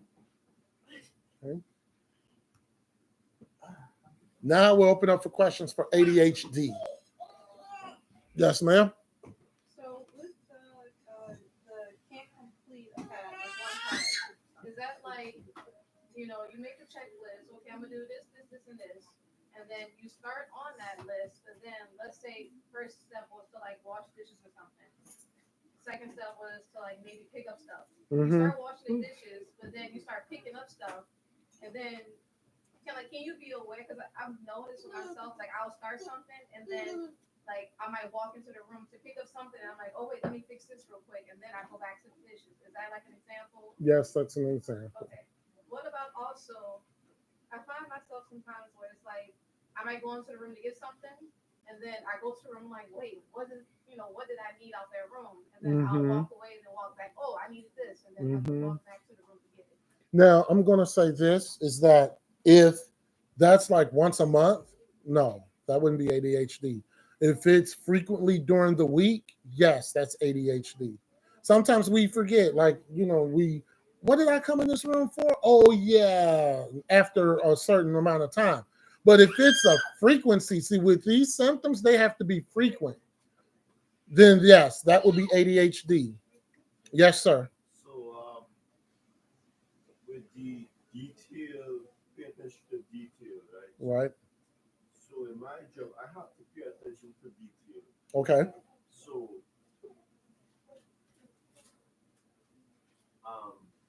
but basically, what that means is like, okay, I need an example of paying attention to detail. You know what I mean? Because my job, I have to make sure that certain things, the fine details have to be completed, right? But I want to know what you mean by bad pay attention to details. I want to know. Okay, so let's say that during work, you have a widget, and this widget has a circle hole and a square hole. And your job is to make sure that the circle peg goes into the circle hole, the square peg goes into a square hole. That sounds simple, right? The ADHD mind doesn't look at it like that. The ADHD mind looks at it as, why not I just sit them down together? Why would I put them in a hole? Why would I put that in a square hole? Why not just put it together and move on? Why not just sit them together and move on? Because I got this to do also. I got to take care of this thing also. So I don't have time to do these widgets like this. So I'm not going to pay attention to detail and do what I'm supposed to do. I'm just going to put them together. Who's it going to hurt? Yeah. Any other? Yes. Well, I was gonna ask, okay, so I have a few questions, but when you're trying to, like, you know that something in your life needs to be in order, but you're having trouble trying to execute that plan. Like for myself, I have tried to make my own schedules, but sometimes when I go to sit down and actually do it, I'm like I don't know what to do. So I'm thinking, man, what time do I go to bed or this and that? Like it feels like a lot.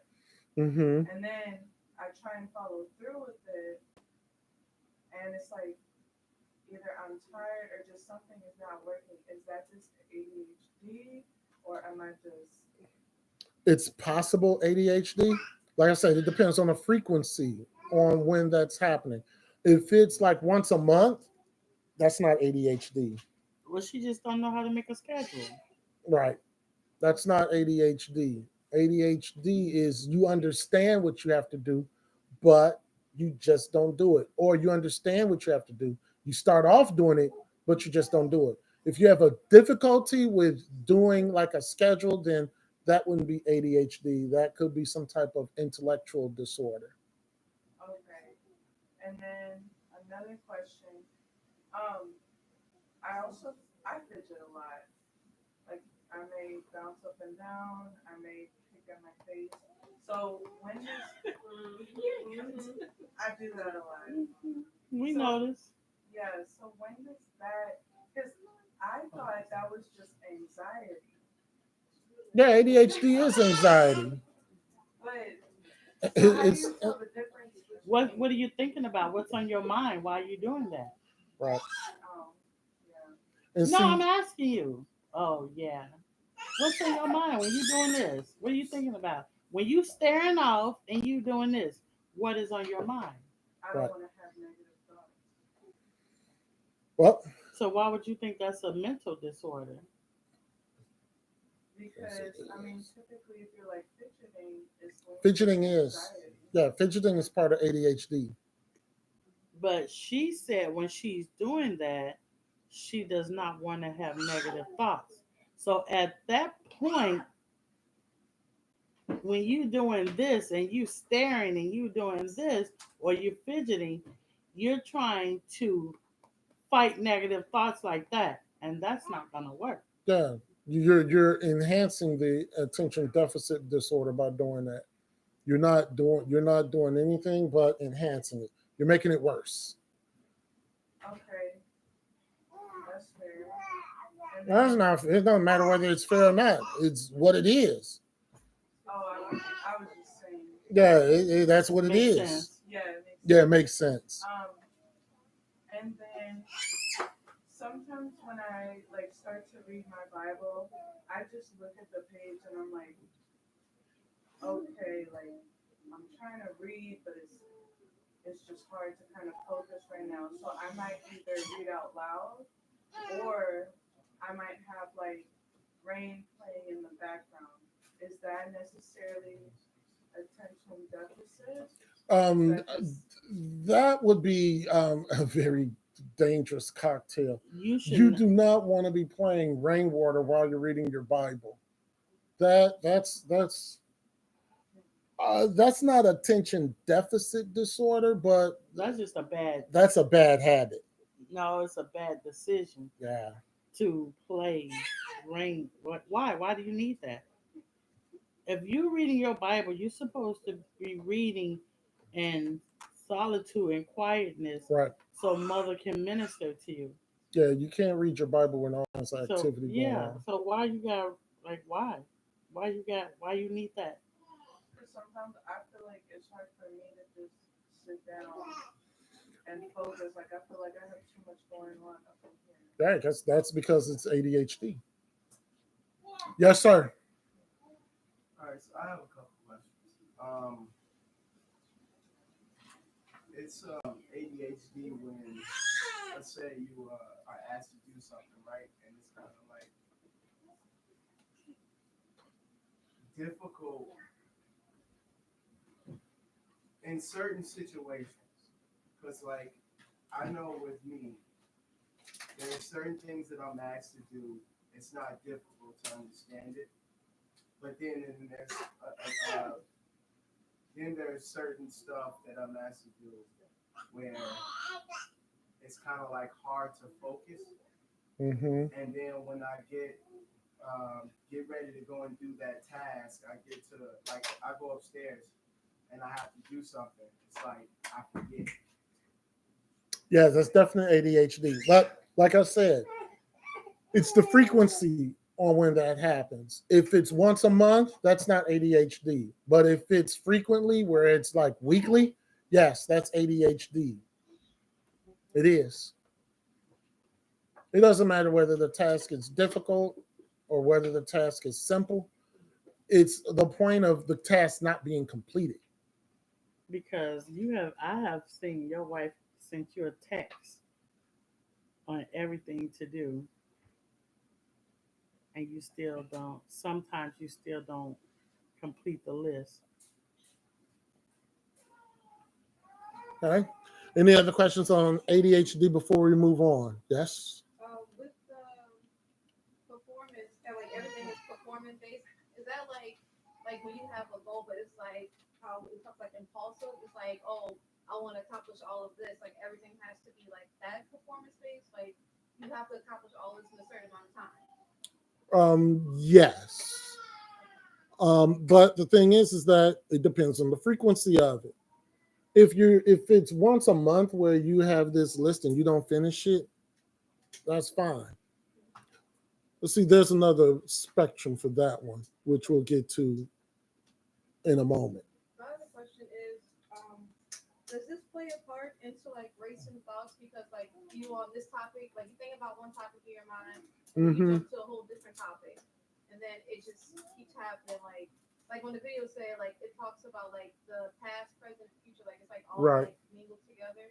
Is that a part of the racing thoughts, or is that exactly where it's coming from? No, that's exactly what it is. It's racing thoughts. You know, a lot of people, it's not with those racing thoughts, it's just not one thing. Right. Because with schizophrenia, you can have Racing thoughts as thoughts. well. Right. We're going to talk about schizophrenia a little later. But yeah. Mm-hmm. Any other questions before we move on from ADHD? Sure. That's not that's like 2 teachings. In fact, that's like 2.5 teachings. Yeah. I want to get through with this. All right, next one. The autism spectrum.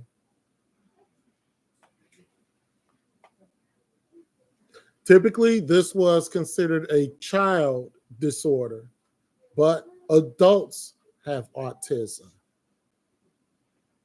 What does it mean when an adult has autism? Autism, they cannot hold a simple conversation. They can't. Their words become mingled. They have a problem with speaking. They have a problem with asking questions. They have a problem with giving answers. They have a problem with just simple conversation. It's a struggle. Let me say this. Yeah. And what movie that we saw the character had autism, but we really didn't know? Seen a lot of movies. Y'all don't know? That's Dirty Water. The Nutty Professor, he was smart. Oh yeah. But when it came time for him to eat, on a date, he always felt awkward, but he was very smart. You know what? Hold that thought, because that's not autism. Was it Asperger's? Right. Asperger's. That's the other one. We're going to get to that one next. Okay. Right. Social anxiety. As an adult, autistic adults, they struggle with social anxiety. Autistic adult would be very uncomfortable right now. Very uncomfortable. Because they can't handle social interactions.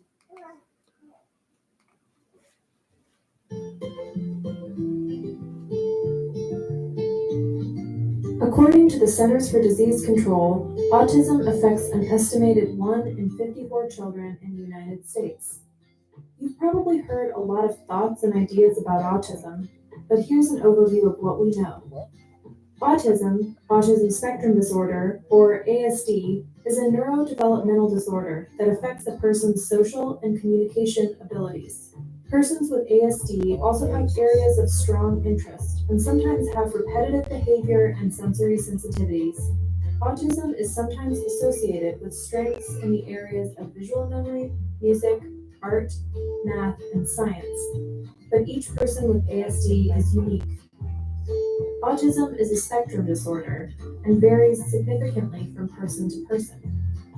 Some people with ASD may require significant support in their daily lives, while others may need less support, and some live entirely independently. Changes in brain development associated with autism begin during the prenatal period. These changes are associated with differences in genetics. It is possible to diagnose ASD when a child is between 18 and 24 months of age. Early behavioral intervention helps children with autism learn to communicate and socially interact and has a significant impact on long-term outcome. Support for learning social and communication skills can be helpful throughout adolescence and adulthood.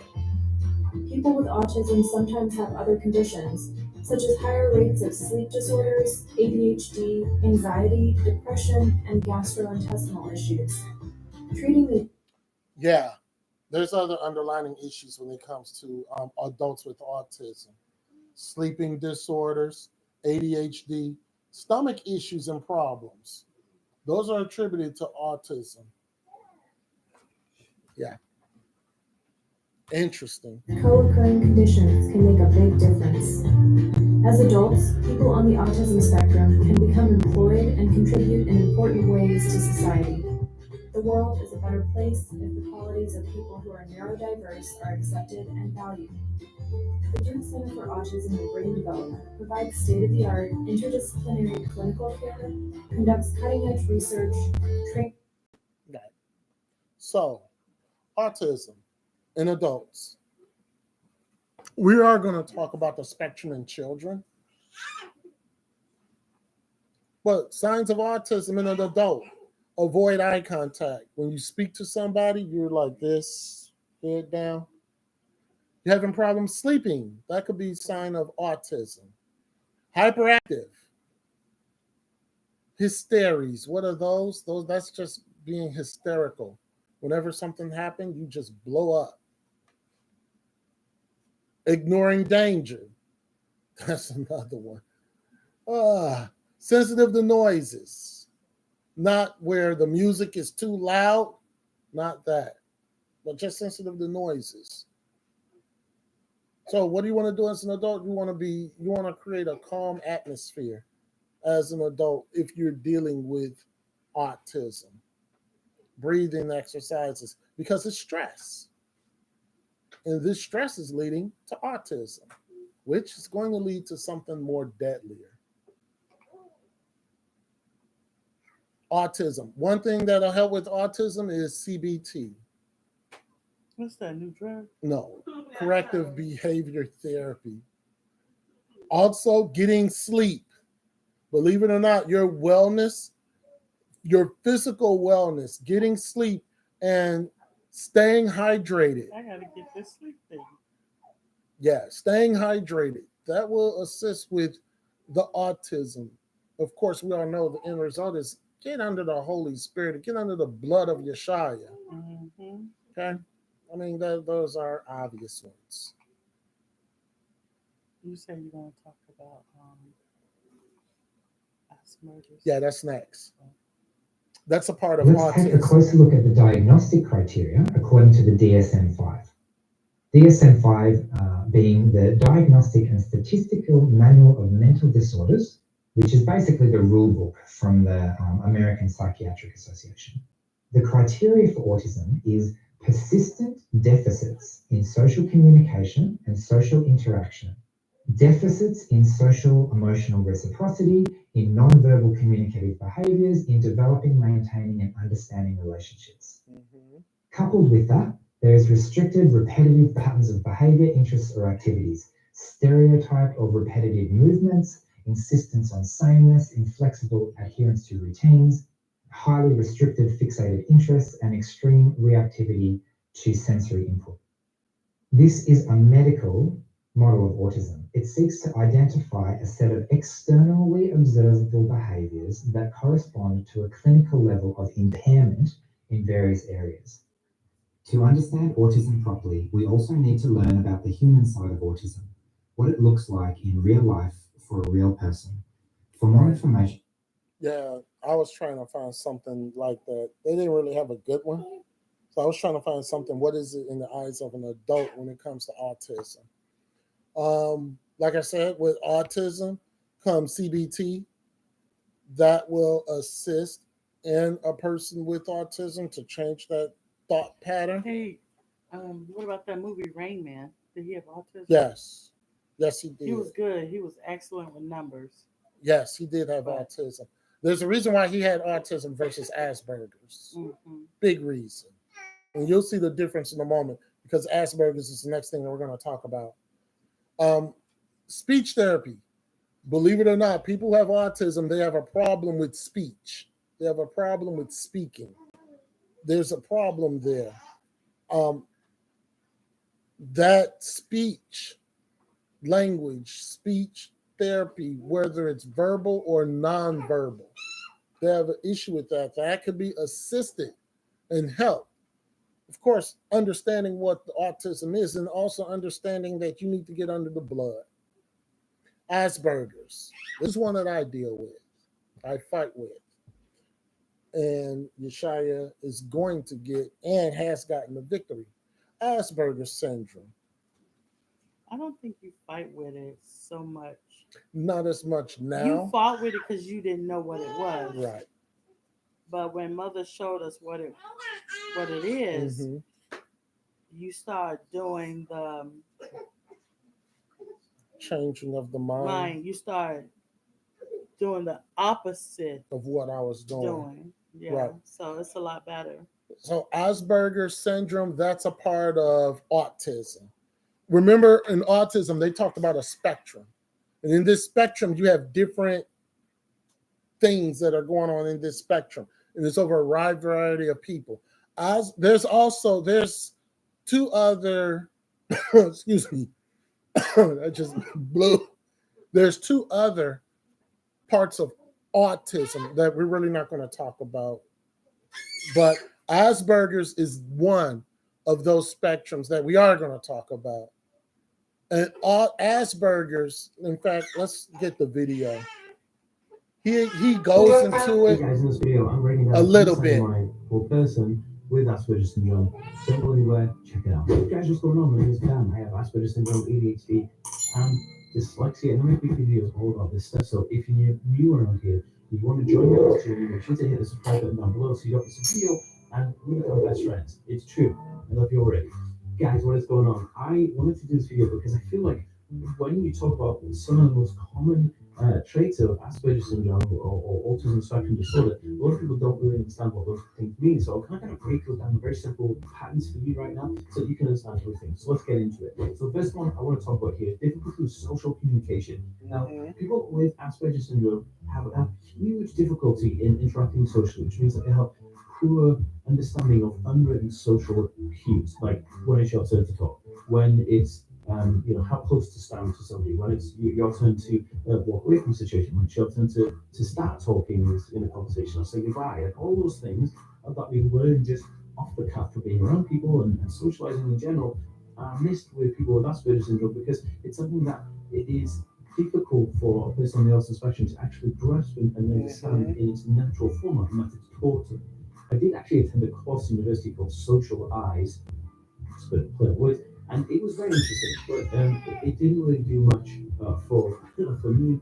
But I can definitely tell that they were trying to teach social cues and communication in those areas. The problem with people with Asperger's syndrome is that they find that data is superfluous to the actual big goal of life, which is kind of like So why wouldn't we create something bigger? In the same breath, socializing using eye contact is so difficult for people on the autism spectrum in general. So this may be something that you'll come across when you're dealing with people who have Asperger's syndrome. Another common trait of Asperger's syndrome is the preoccupation with a topic of specific interest. Now, people who are of the autism spectrum will just absolutely be so obsessed and excited about a specific topic. Like, I love talking about like science and space.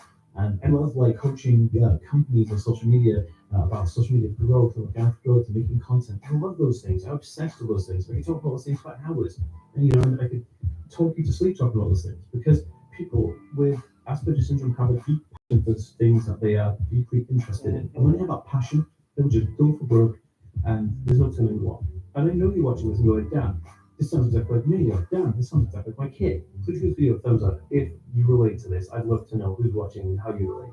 You guys are awesome. The next one I want to talk about is a sensory processing disorder. Now, SPD, or sensory processing disorder, is a comorbid condition with Asperger's syndrome or autism, which means it happens alongside it, which means that you'll have issues with texture, sound, smell, heat, loads of things. Anything that will encompass your senses will be something of a struggle to you at some point, because these things are how your brain communicates the outside world to your brain, the inside world, so you can communicate stuff. But autism being a communication issue will translate those signals quite differently. So people on the autism spectrum, especially people with Asperger's syndrome or low support needs autism, will definitely have issues in the area of sensory processing, which is really interesting. Now, I have a free life hacks PDF book you can download right now for free at autismhacks.net. Or there's a link in the description that you can take a course that I've created called Coping Secrets for just $7.99. Okay. All right. So, well, what a lot of what he said is a lot of what I dealt with. A lot of it. The social interaction, the awkwardness of social interaction. This is the normal brain, and that's a brain that's Asperger's. And that's where the task driven is there, but the socialness is not there.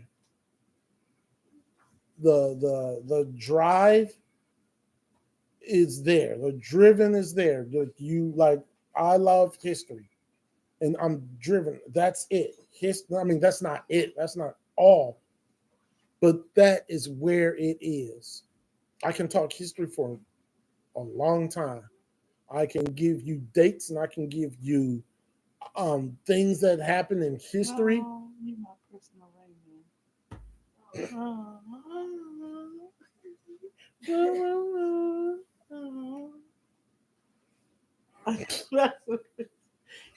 I guess it don't make it no better if you deal with awkwardness in the way I am.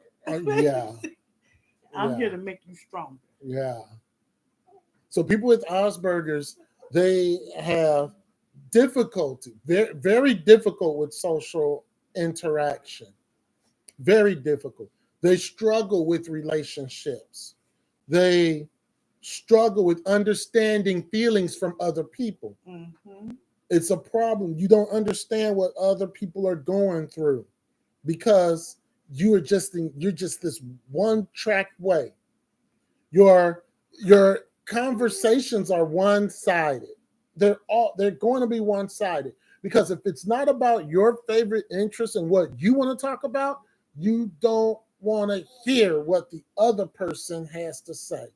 You don't want to hear what they have to say because it's all geared towards me.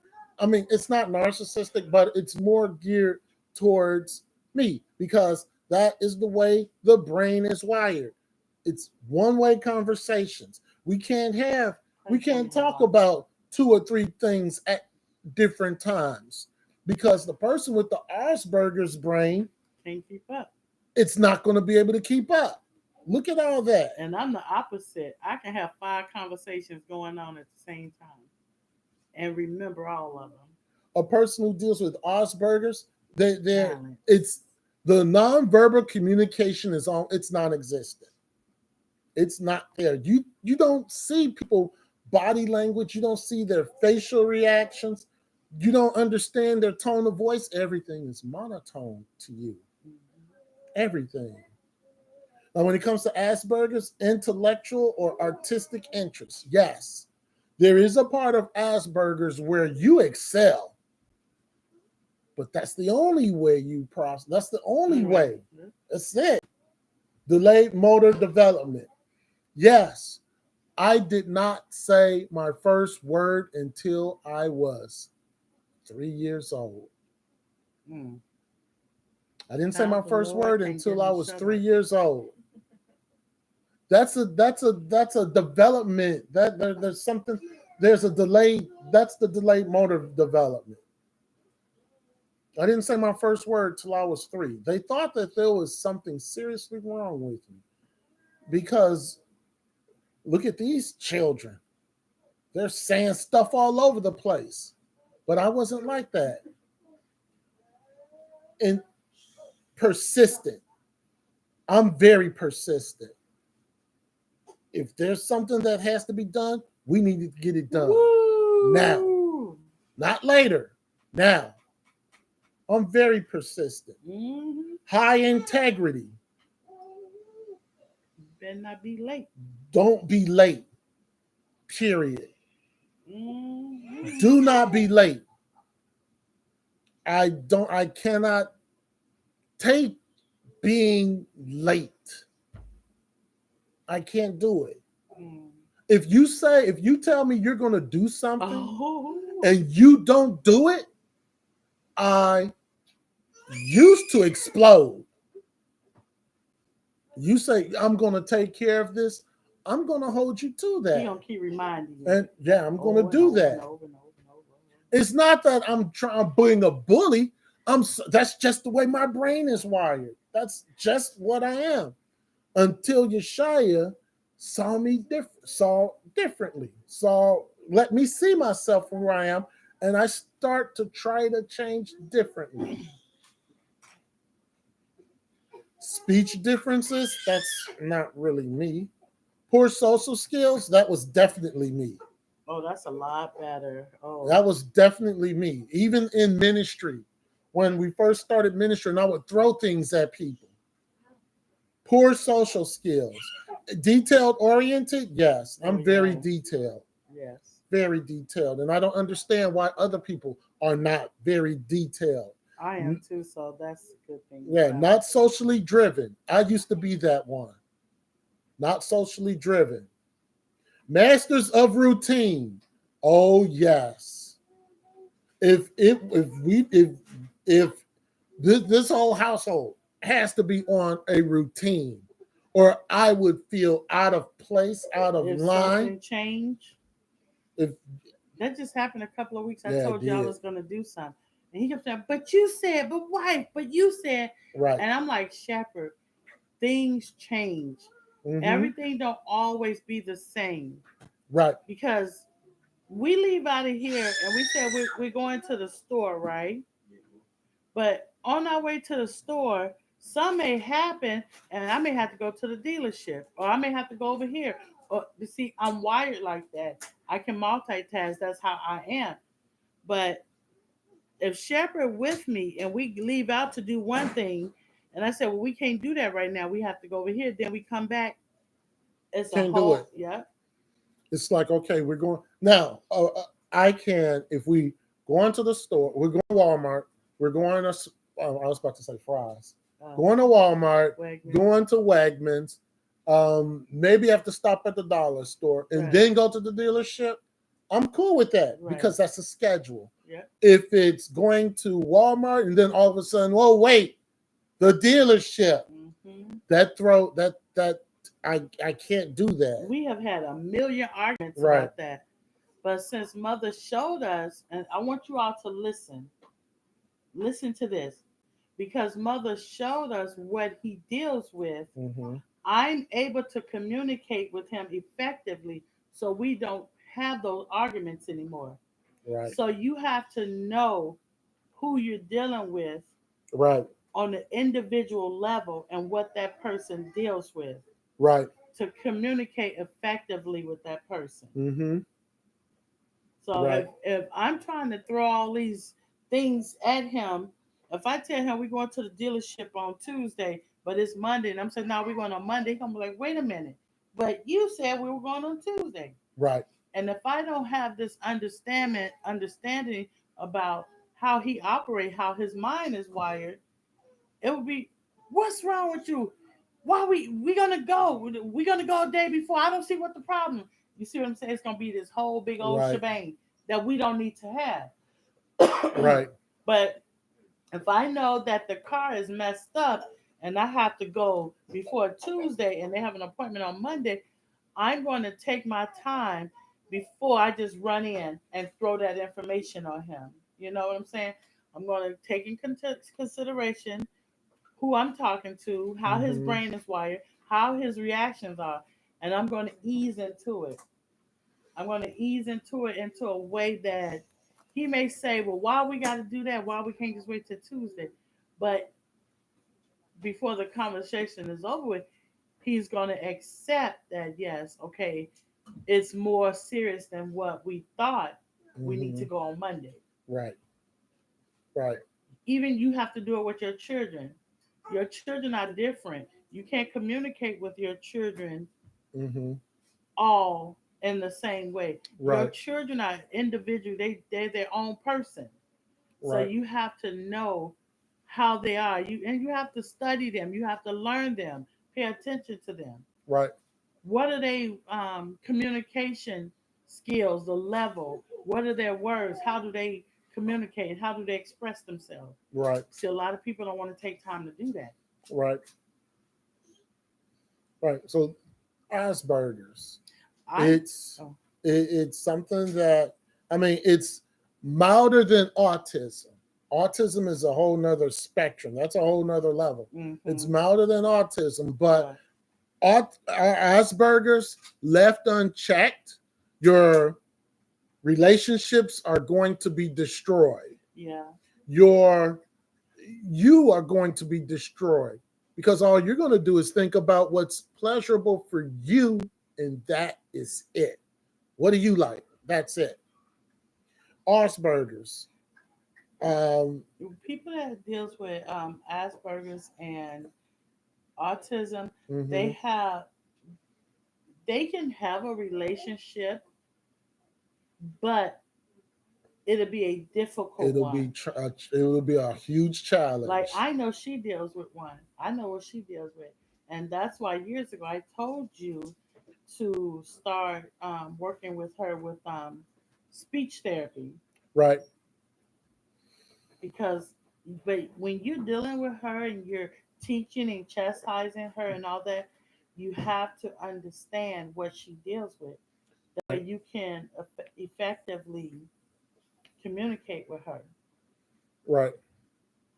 We have to know each other and do good towards each other. Right. Don't get information that you know what a person deals with and then become wicked in your heart Right. and use it against them.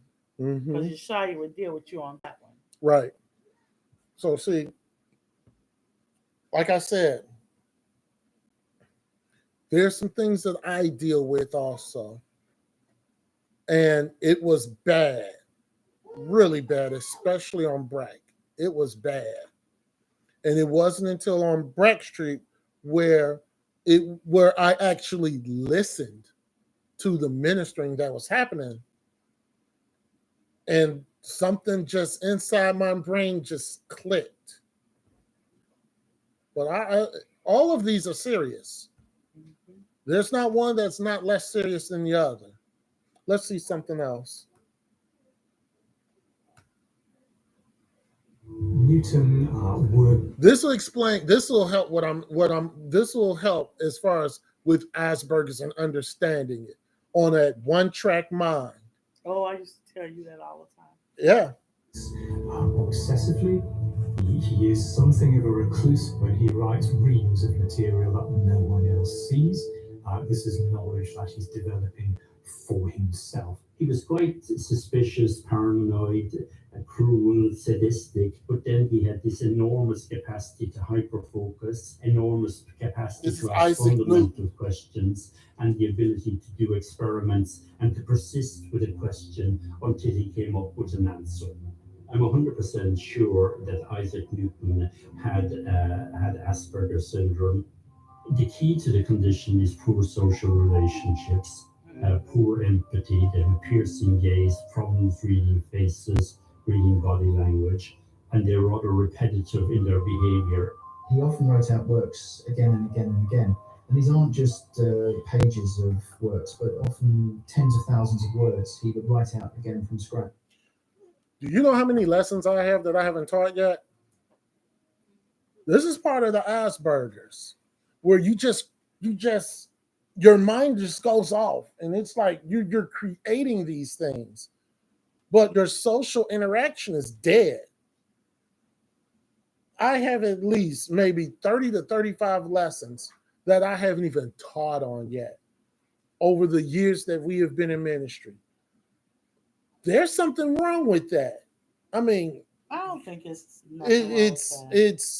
that's part of that Asperger's, though, that you excel in this one particular area or even two particular areas. You excel, but socially, you're not there. Fitzgerald describes other characteristics he sees in geniuses with Asperger's. They have very narrow interests. They're completely obsessed with something, and they stay with it until they win a Nobel Prize.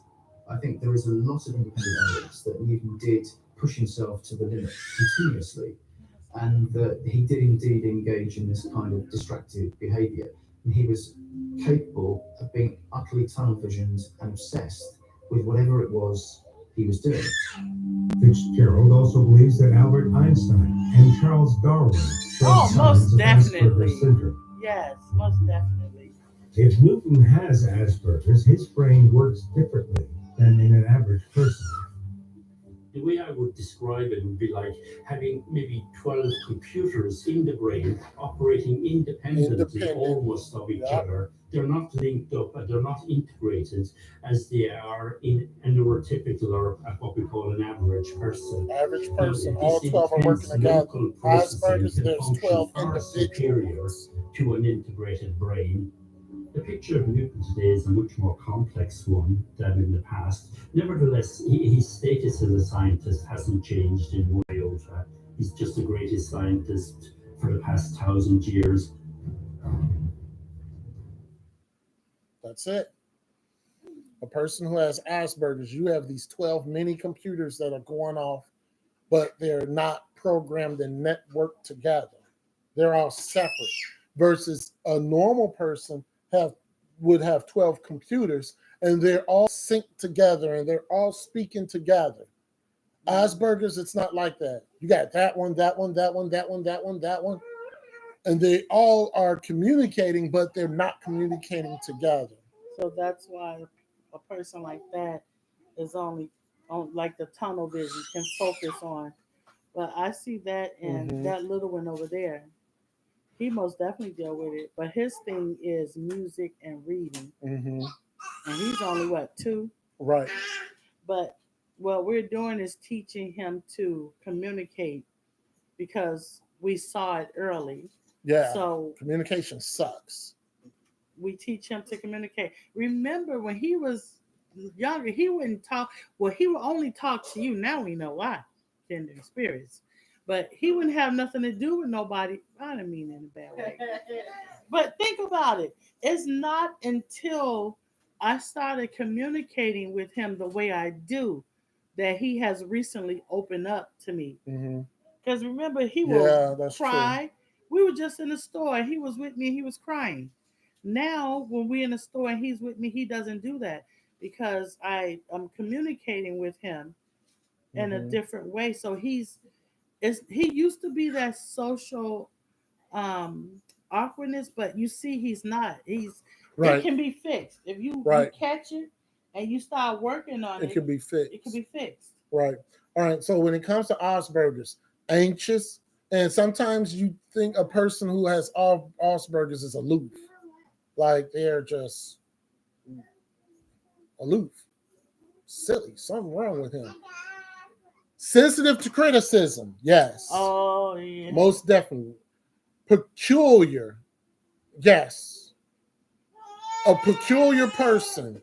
Weird. Yes. Easily distressed and get upset. Yes. Really looks at things literally. Yes. It's literal for me. It's not anything else. It's literal. So you telling me? Right. Gifted. Yes, people with Asperger's are gifted. Really They're gifted in something. Extremely difficult to understand emotions. Difficult to understand emotions. A routine. Have to have a routine. Set up. Have to have a routine. Yet. Don't want change. Resistant to change. And then socially challenged. Jeremiah 46:9, come up, ye horses, and rage, ye chariots, and let the mighty men come forth, the Ethiopians and the Libyans that handle the shield, and the Lydians that handle and bend the bow. Before we get to depersonalization disorder, any questions on autism or Asperger's? Yes. With autism, a couple questions. So with the avoid eye contact, Yes. like I know, like with me, like I can sit here and I can have eye contact, but after a while I get opposite. Is that like when you start shifting your eyes everywhere, like Yeah. all over the Not keeping eye contact. feel like it starts like feeling weird. It's like you're staring too long. Right. Okay. And That doesn't mean you have. Well, that's one of the symptoms of autism. But if you cannot look a person in the eye and it's uncomfortable, yeah. Because we should always be able to engage. Sensitive what? I can't hear you. Sensitive to noises. So Yeah. that, like if you hear like a loud noise, like you feel like a static in your ear, it's like a high pitched tone. The way I can best describe it is like, you ever see those war movies and like they have a grenade go off next to them and it's like that high pitched tone? Not that. It's more or less loud music irritates you. It's like a static in your ear. Not quite, because that goes away unless it's just chronic. If it's chronic, then no. It has to be chronic. So with this, how I don't know if it was a video or what we discussed with stress and how it causes autism. Is that like not causes it, but I guess it was saying like It's a byproduct. it's a byproduct by continual stress. It's like it's feeding that autism. Right. Is that what it is? Yeah. Stress is feeding the autism. Stress is feeding them all, really. Stress feed. Yeah. Stress is a food problem. Right. Not yes. Can Asperger's be physical with everything? Like instead of like it's not really mean. Can Asperger's be physical? You know how like most people can just talk, but then some people feel like they gotta be physical. No, Asperger's is not a person who's physical. Asperger's is a person. Yes, can they talk?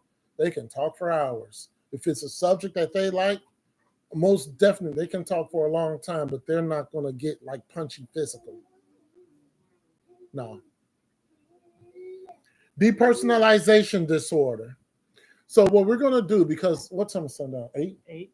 So what we're going to do is you got how much? How many more we got? We got 1, 2, 2. It's 2 woo. 2 woo. 3, 4, 5. Oh, get a piece of ice And we have the children. And then the quiz. Okay, so this is what we're going to have to do.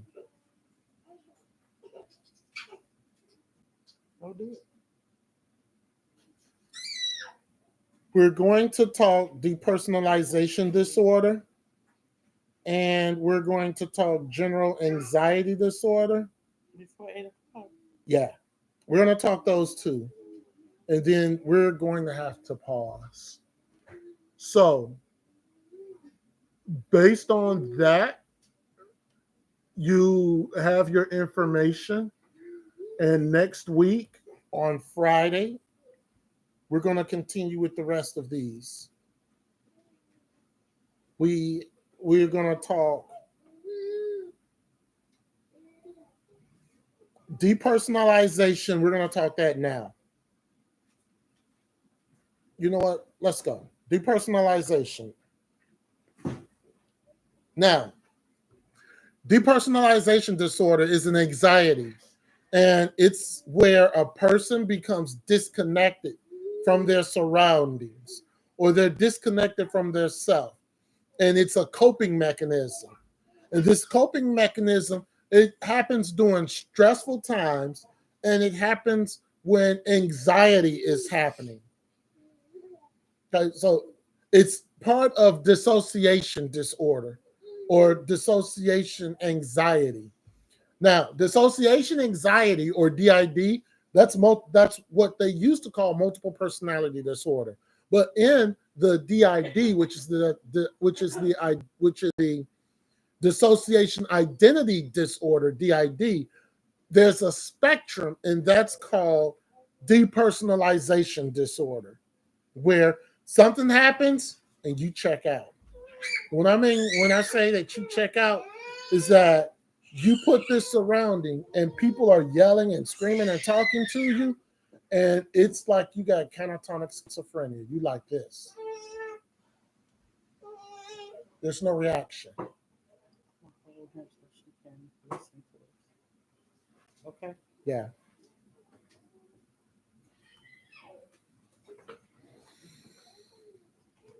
So yes, even though dissociative identity disorder is what they used to call multiple personality disorder, there is a spectrum of dissociative identity disorder, which is called depersonalization disorder.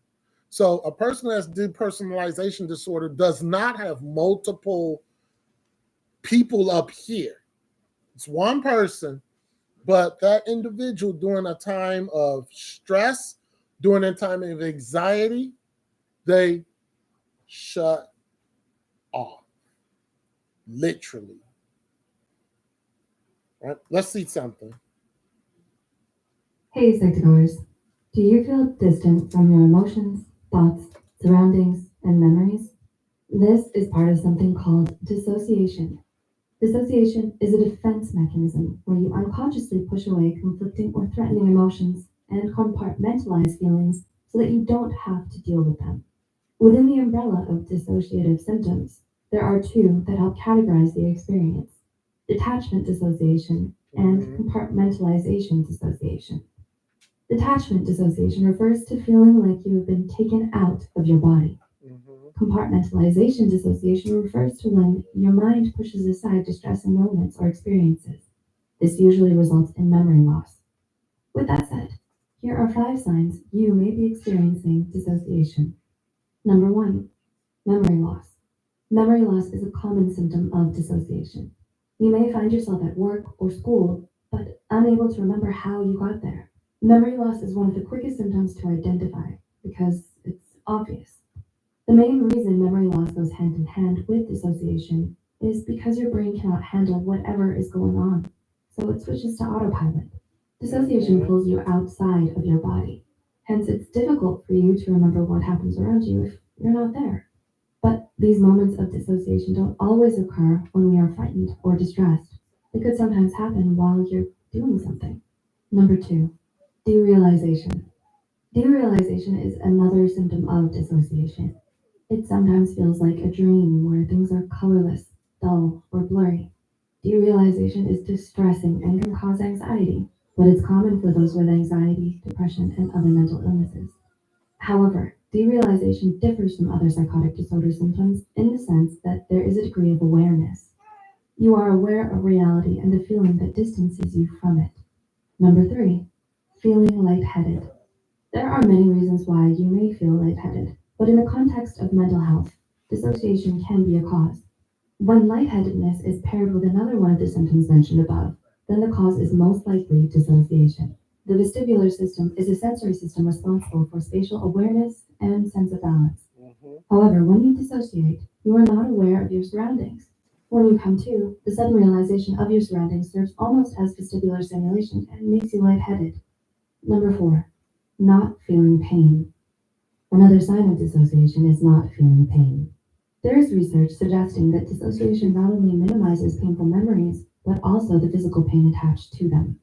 However, the connection between dissociation and pain is not solely related to trauma. People who experience chronic pain can also experience dissociation. For some who experience dissociation as a result of a mental health condition, the feeling of not feeling in your body can sometimes lead you to self-injure. Although it makes sense to do something to bring you back into your body, self-injury is not the best option. And number 5, a loss of self-identity. Another aspect of dissociation is depersonalization. It's similar to derealization in the sense that you feel like you are watching yourself. However, depersonalization makes you feel distant from your mental process. You feel that you're an observer of your own life. Depersonalization can occur with other symptoms on this list. It can be a very scary feeling, like you don't have any control over your body. Some clinicians believe that extreme stress or trauma can produce depersonalization. So, do you relate to any of these signs? Dissociation can be frightening and, in some cases, intrusive. It's not like a physical illness where diagnosis and treatment are administered via exams, but there is treatment, among them being psychotherapy, medication, family therapy, and clinical hypnosis. If you experience any of these symptoms, please reach out to a medical health professional for treatment. Yeah. So, depersonalization, out of body disorder, feels like person's exiting the body, or people around them, it feels like it's a delusion, which everybody that's around you, and you become in this hypnotic state, like you were hypnotized, and the person associates things that are going on with a dream. It's like everything is in slow motion. It's you shut, and people are saying things, and you're just in this hypnotic state. The personalization disorder, it happens when you feel you're seeing yourself on the outside of your body, and it doesn't matter what's going on around you. You have completely in a trance. You're shut off from everything that's around you. You can't. It's not there. The dizziness. Right. It's not there. People yell, they talk, they do this, they do that, and something just shuts off. It's a mental condition, and it's a disconnected feeling. And a lot of people can't explain it. They just say, I can't really explain it. I'll get your questions in a moment. I can't really explain it, but it's a disconnected feeling. And this disorder is persistent and recurring feelings of detachment. So it's not just, it's this one incident. There are several incidents that happen where you just feel shut off. And then it gets to a point where if it gets too heightened for you, you just shut off. Everything is just shut down. And you start to feel like you're an outsider. And you're not there. You're not there. You're detached from your feelings. You're detached from your emotions. You're detached from your surroundings. This is a total detachment. It feels like you're watching yourself on the outside, but you're really inside, and you detach from your thoughts and your emotions when it's a stressful situation that you're coming across. Perceptual alterations. You're altering everything. You're not coherent to what is going on. Then there's a warped sense of time. Like you feel like it's only been a few minutes when somebody's been talking to you. You feel like it's 2 minutes, but somebody's been talking to you for almost 30 minutes. But you feel like it's like 2 or 3 minutes.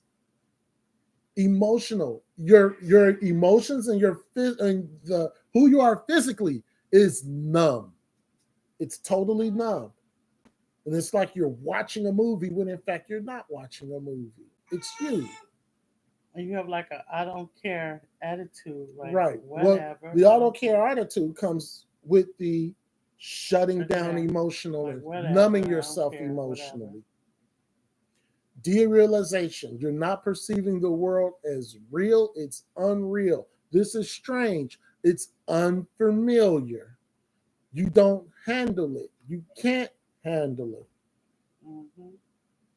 You feel like you're detached. Your emotions they feel numb. It's artificial. Your body feels numb. You struggle to concentrate when a person is asking you questions or they're talking to you. It's a struggle to concentrate because you have detached yourself.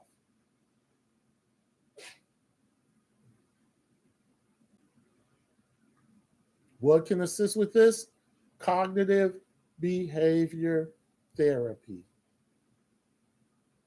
And there's one more, but we're not going to talk about that today. One thing they said too, it could have been from some type of trauma Right. that happened. Some type of trauma that happened as a child. And from that trauma, it wasn't checked or nothing happened with that trauma, or it was handled the wrong way. It grew. It wasn't handled at all. It grew and got bigger and bigger and bigger. We've had Jeremiah 51:7 already. Babylon, no, we haven't. Babylon have been a golden cup in the Lord's hand that made all the earth drunken. The nations have drunken of her wine, therefore the nations are mad. So who had a question? Question on dissociative or depersonalization disorder before we get to GAD. Yes? Could that also be when, like, you're really excited to, like, go somewhere or do something, and then all of a sudden you're in that moment and you feel like there's just too much going on?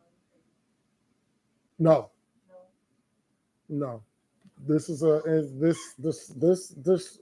disorder happens because of something stressful or something of anxiety.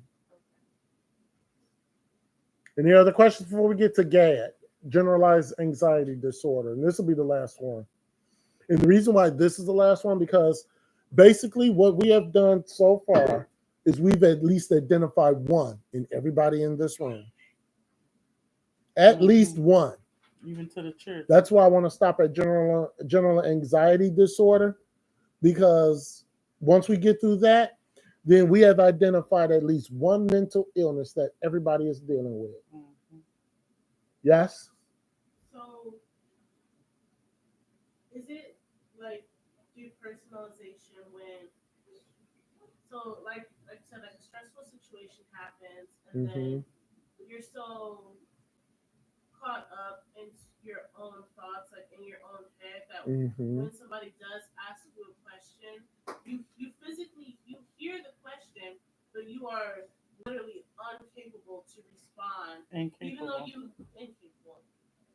hear the question, you know the answer to the question, but you're so caught up in your own head, you physically cannot get the words out to answer the question. That's a trance. Yeah.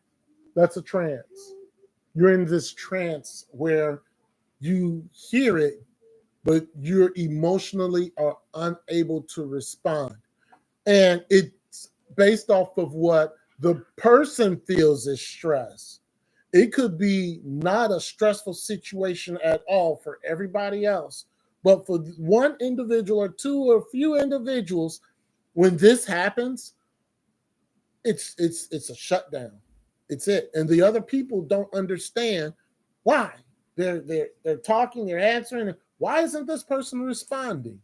And it makes that the person that need and wants and deserve a response from you, it will start making them feel like they're not good enough for an answer, or they feel disrespected, or they get anxious. It's like some type of mental torture, right? Because a person wants an answer from that person, and if the person does not know or realize that this person deals with this, what is it called? Depersonalization. Yeah, if a person don't know that you deal with that, Mhm. and this person is trying to talk to you and there's no response, then that person can start experiencing some type of it's mental abuse, really.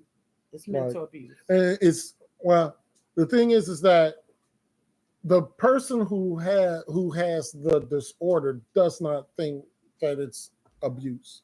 They don't think that, because it's almost like a normal part of their behavior, where I'm just going to protect myself, like you said. Mhm. That's not protecting yourself. That's doing much more harm than Damage. good. Yeah. And that's what the person feels is a stressful or an anxiety moment. For everyone, it's not a stressful and anxiety moment. They made it in their mind that it's a stressful and anxiety moment because, number one, they may not want to deal with it, or number two, they feel like I'm going to protect myself. That's But one very thing she said is that that person is in their own mind and their own thoughts. right, because you hear what's going on, but because you are now putting up those blockers, of course you're going to hear what's going on, because if something is said that you don't agree with, then you're going to lash out. You hear what's going on, and until you get to that point, it's silence. Any other questions before we move on to Gad? Yes? Do you understand? So yeah, that kind of goes like not saying something, but you responding in your head. No, that's if it's frequent like this, no, that's not it. That's also abuse. If somebody asks you a question and you answer it in your head, they're not hearing you. Only Yeshua and the Holy Spirit can hear you. So if you don't answer that person, remember the Bible says giving an answer to everyone. So that's mental abuse. It could be the personalization disorder, depending on the frequency. But no, if somebody asks you a question, you just say it in your head, that's just plain rude. All right, let's go. General anxiety disorder. General anxiety disorder is a mental condition characterized by persistent, excessive worry about daily life. It's excessive. And there's some points on why this is excessive. It's uncontrollable worry, and it's intense to the point where this one can bring on physical problems. Mm-hmm. It can bring on physical problems. Unrealistic worry. Now, physically, you can sweat. You are restless. You feel nausea, like you got to throw up. Your heart skips a beat, heart palpitations. Headaches. You're having headaches, but instead of dealing with the headache, what you do is you lash out. You don't deal with the headache. Okay, I got a headache. You lash out. Difficult concentrating. There's some type of indecisiveness. Okay, I'm going to do this. No, I'm going to do that. No, I'm going to do this. No, I'm going to do that. There's an inability to concentrate. And also, you can't go to sleep. You're up until 1, 2, 3 in the morning. You go to sleep and you're back up at 6 in the morning. And you're doing the same thing again. There's a sleeping disorder also when it's associated to general anxiety disorder. There's a problem, a big problem. When it comes to general anxiety disorder, they say that it's unknown, remember? It's either incurable or it's unknown. It could be genetic. It could be environment. The environment can bring forth general anxiety disorder. But it's, again, the constant worrying, the excessive worrying, the nervousness, being irritated, feeling weak and feeling tired, or the increased heart rate. All of those are attributed to general anxiety disorder. Being short-tempered is general anxiety disorder. someone is doing something you don't agree with, or they're doing something wrong, you're very short-tempered. They're perfectionists. That's where the short-temperedness comes from. They're perfectionists. They're awkward. They act, and some of the things that they do may be a borderline inappropriate, but they're very, very awkward. Even though they perceive confidence, there's a certain lack in confidence.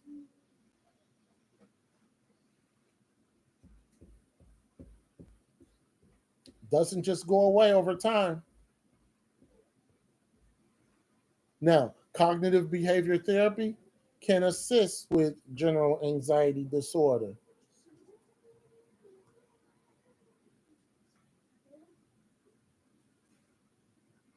What is that? Car.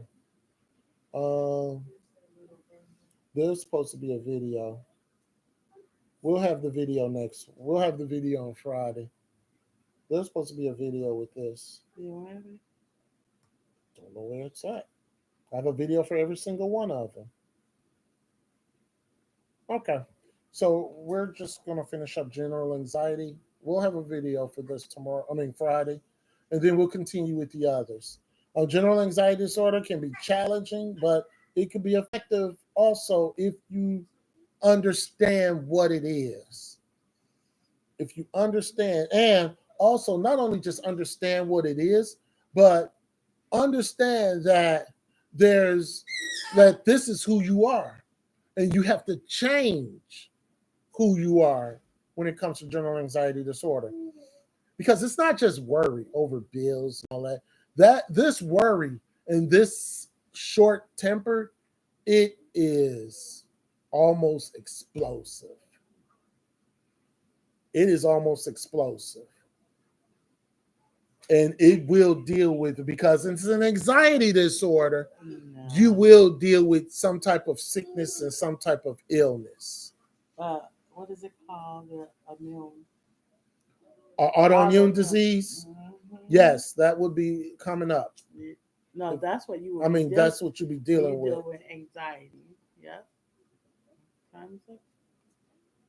And it's general because you deal. It's like Shepherd said. It's not just one thing. Right. It's everything.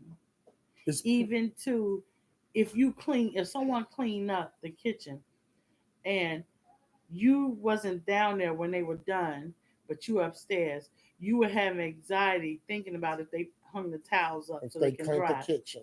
Yeah. It's not until you see it for yourself that you're somewhat relieved. Yeah. Because all the thing does is just backtrack itself, and it waits for another time to come about. Mm-hmm. And that could be anything, right? General anxiety disorder. Questions. I'm sorry I didn't have a video, but I'll have one Friday. Yes. Is it generalized anxiety disorder when you constantly, excessively think about past, present, and future? And then also I was gonna ask, can signs of it? Can it be constant sweaty hands? Most definitely. Sweaty hands, sweaty feet, depending on the situation. Yes, sweaty hands and sweaty feet is a telltale sign for general anxiety disorder because your body is reacting to it. But even if there's not a stressful situation going on, your feet just have this really bad odor and they sweat all the time. General anxiety disorder, because now it's not a stressful moment. Now your body, that's how your body is operating because it's been so long now that now that's just what your body does. It produces sweat on the feet, sweat on the hands, sweat right over the lip. It produces sweat. And if it continues, that's when the yeast come in. Right. On the body. For women. Well, men can have it too in different parts of their body. Right. You can have yeast like a jock itch. Right, jock itch or the foot thing. Yeah. Right. The fungus, foot fungus. Right. So that's when it's starting to get severe. 8. Okay, she got a blow. We have 1 moment. I mean, 1 moment. We have 1 minute before sundown. Is the speaker on? I thought we had another speaker. Oh, we did. Just it don't matter. Just blow it. Just put it next to here. You hear me? Oh. Put it to the mic. Just blow it. Go. Just blow it. Oh my goodness. Oh.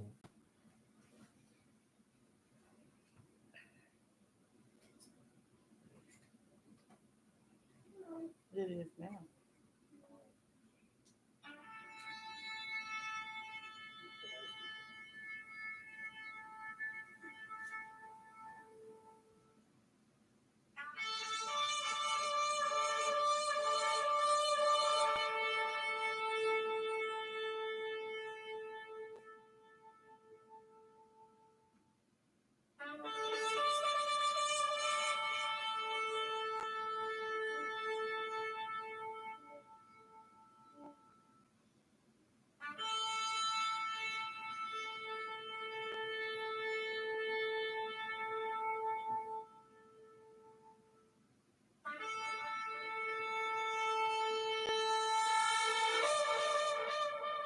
Fade it out.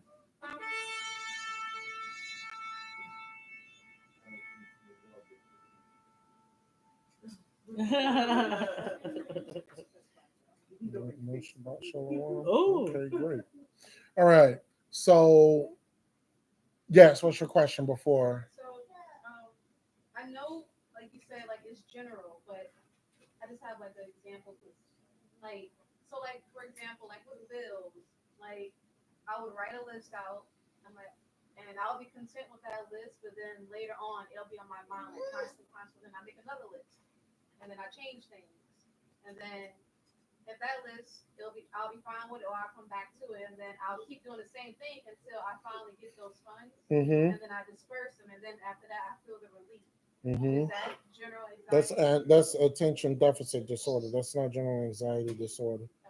Because you change attention hyperactive disorder. Where you can't make a decision.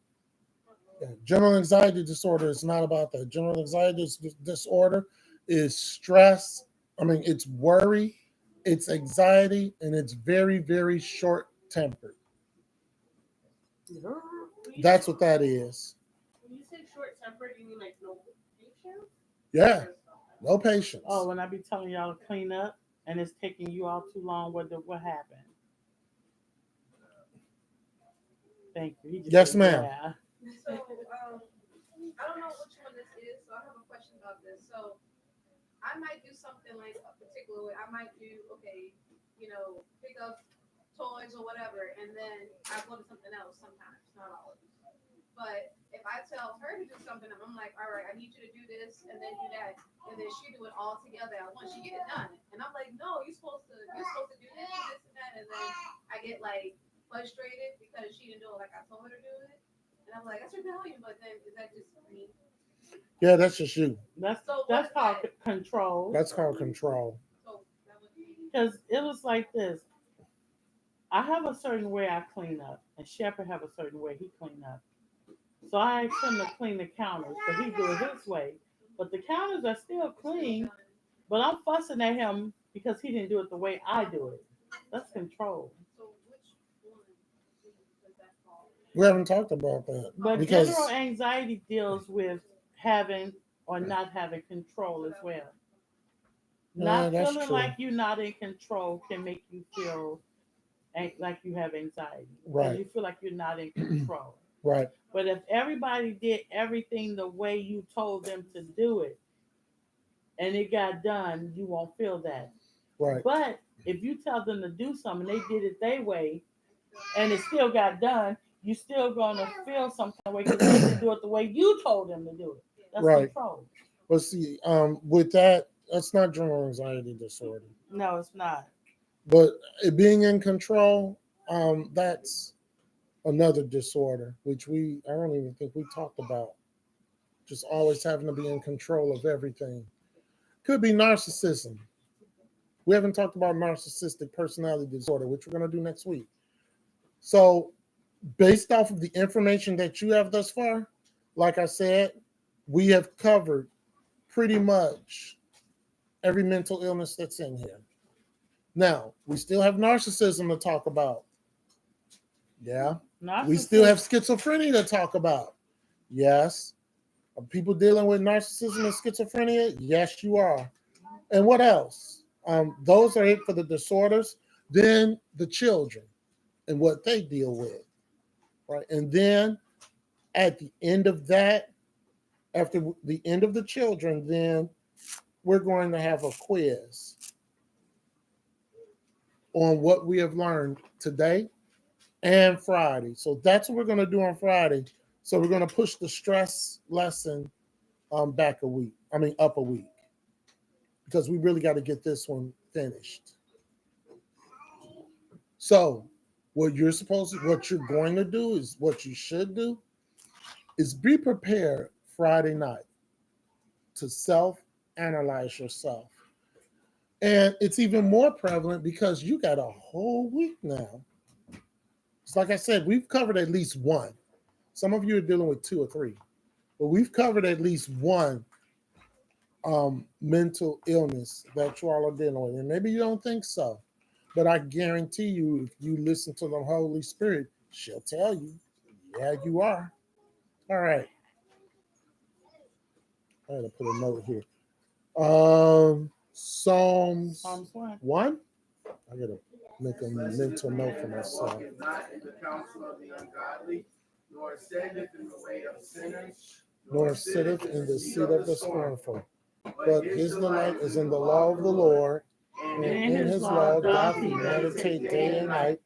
and he shall be like a tree planted by the rivers of water, that bringeth forth his fruit in his season. His leaf also shall not wither, and whatsoever he doeth shall prosper. The ungodly are not so, but are like the chaff which the wind driveth away. Therefore the ungodly shall not stand in the judgment, nor sinners in the congregation of the righteous. For the Lord knoweth the way of the righteous, but the way of the ungodly shall perish. I keep falling in love with him over and over and over and over again.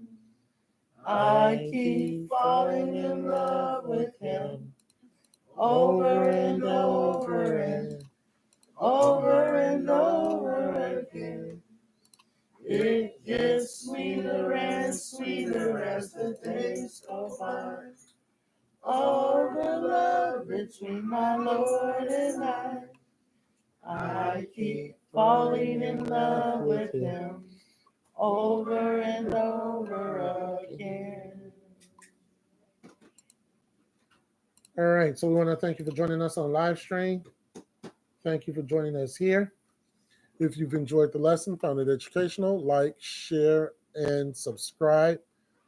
Press the notification bell. That will let you know when we go live. We will see you Friday at 8. Friday at 8 p.m. Wait a minute. Isn't there a holy? No. Not next week. Next week is not the holy day. It's the week after. Friday, 8 p.m. Eastern Standard Time. Kwam Yashrala. Kwam Yashrala.